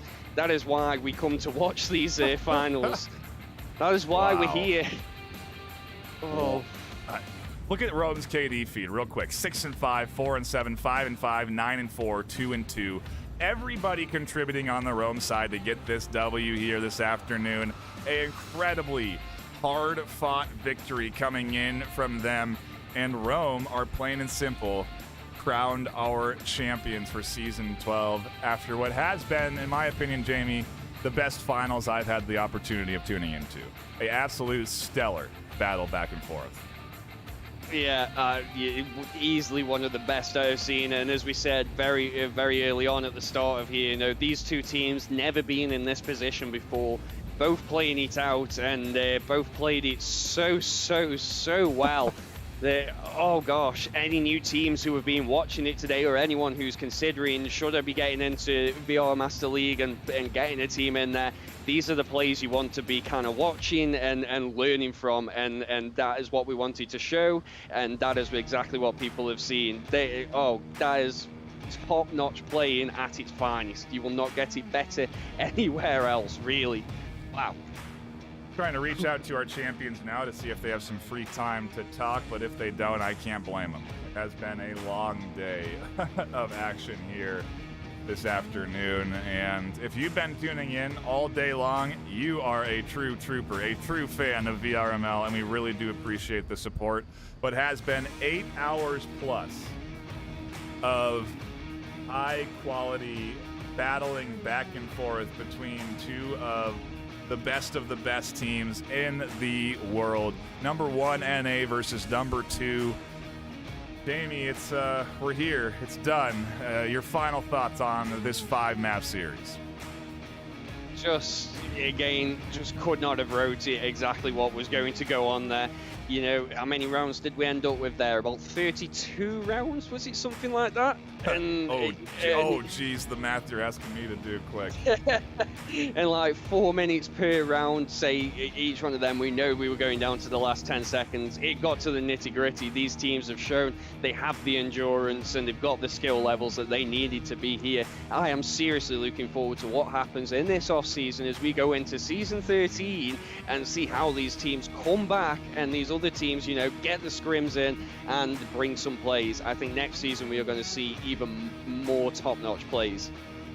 We will be having an opportunity to interview the champions here this afternoon as we just patiently wait for them to pull off their sweaty headsets, sit down in a nice comfortable chair, and discuss the happenings of the season. We will be bringing them in and doing a quick interview to talk to our champions. But wow, what a fantastic finale here this afternoon, and I'm very much looking forward to talking to these champions here, Jamie. I really want to know the mindset and the map, why they chose what they chose for each map. There's so many questions I have in mind. You know, we gotta get the answers to what's what. We have Soda and Varix that we will be. I could have the option of pulling them up in casters. Give me 1 second to sort this out. And whilst the Nightfire does sort that, I just want to make a quick shout out to the sponsors who have made this entire kind of thing possible, you know. ProTube VR, HyperX, VR Cover, Downpour Interactive, VRML themselves, and Nightfire, Leadcaster. You know, you put in a lot for this as well, not just in the funds. You know, it's the time casting, the time preparing. So thank you to everyone who has been a part of this entire season, really, to make it entirely possible, and contributing to that $10,000 prize pool, $7,000 in cash going to Rome, along with $3,000 in kind of gifts and goodies. Just absolutely crazy, absolutely mental. Yes, I'm going to structure this call here quick, so if you do hear any audio issues, please do bear with us here on the technical side of things. We also have to then obviously add a few folks into the call, but we will be joined by Soda, our champion from Rome, and Varix here in just a few minutes, as again I just add them in here to the call. We'll see if we can do that. Maybe Soda could help me pull in their teammate. I'm not sure. Either way, I'm here with Captain Soda. Soda, I'll ask you right away. I mean, first off, congratulations on taking Season 1. How do you feel after what was a fantastic series? Oh, we feel great. That was an intense battle. Could have gone either way. You know, I'm curious, going into this, what kind of research did you do? What kind of homework did you do to really get an understanding of your opponent? Was there VOD footage that you looked at, or did you just kind of practice on yourself as a team? Yeah, we looked at the maps that they've been casted on and took that into account. They hadn't played Tanker for the entire season, so that was our kind of linchpin at the end. Came a little closer than we had hoped. We were down by 1-3 at the end. Yeah. But lucky to come back. Good outcome. You know, I heard you at the end saying I did not expect this. I mean, going in, were you feeling confident, or was there a bit of hesitancy with how well Air 404 had performed in that in the group stage? They're a great team. We definitely were worried about the entire match. We did pretty well during the season against them. We tied them once. Yeah. But yeah, I mean, if there's any team to be worried about, it was Air, and yeah, the whole time they had us sweating. Well, Soda, congratulations to you. You've been captaining this team for some time now. What sort of, do you have any recommendations for any new teams that are coming in or any squads that are ambitious enough to try and push up into the top 7 as a team captain or just as a player in general? Do you have any recommendations for them? The biggest thing I tell people is the only thing you can rely on is your muscle memory. The more you play the game, the better you're going to be, and the better people you play against, the better off you'll be. A lot of teams think they can watch some video and plan for stuff, but it always goes a different way than you expect. So the more you plan, the more that can go wrong, in my opinion. But the more you play, really, that muscle memory is key to being spot on every time with your shots. Yeah, we saw some fantastic shots come in here this afternoon. And again, congratulations to you on being crowned Season 12 champions. I'm going to go ahead and talk to Varix next, who is also part of that winning team. But Soda, thank you so much. And again, congratulations to you. Thanks a lot, guys. Appreciate it. We should be pulling in Varix now next, as they will be joining us here. Varix, we just talked to Soda. They certainly seemed happy with the win, but I want to get your thoughts. And obviously, congratulations on being the champion here. How are you feeling right now? Feels weird. I've only been in the league for about a year and a half. First time on a real team. So it's kind of crazy taking it all the way to the finals and winning. You know, we talked a little bit about this with Soda.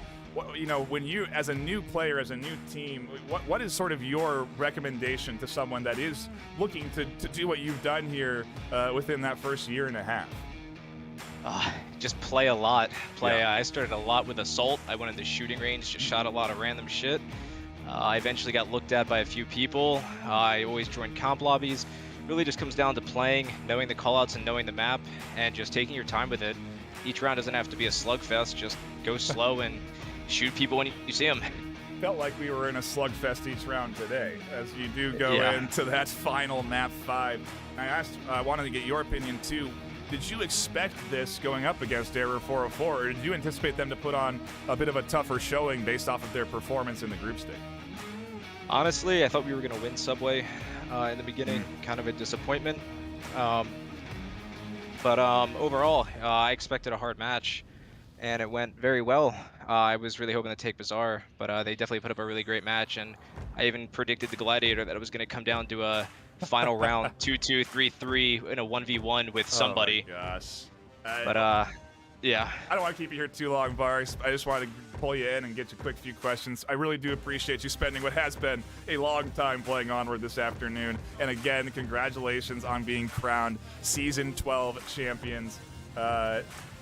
Any final thoughts before you go? Yeah, thank you very much. Absolutely. Thank you for putting on a fantastic showing. That'll be it for us here on the desk. Two fantastic teammates there of the winning team, Rome. You can tell they're excited and happy for this W, and almost relieved, it seems, after what was a long, all-out brawl this afternoon. Jamie, thank you again so much for tuning in and casting with us this afternoon. Sky Joker, a shout-out to them as well for stopping by and participating. A big shout-out to everyone that's been tuning in and hanging out and enjoying this action this afternoon. We really do appreciate your support, and we encourage you to get involved in the VRML across all of the leagues, not just this one. As a reminder, Blast On will be starting their new league soon enough. We are currently recruiting for mods and casters. If you want to get involved in the Blast On League, I recommend you go check out their Discord, as we have the VRML channels there.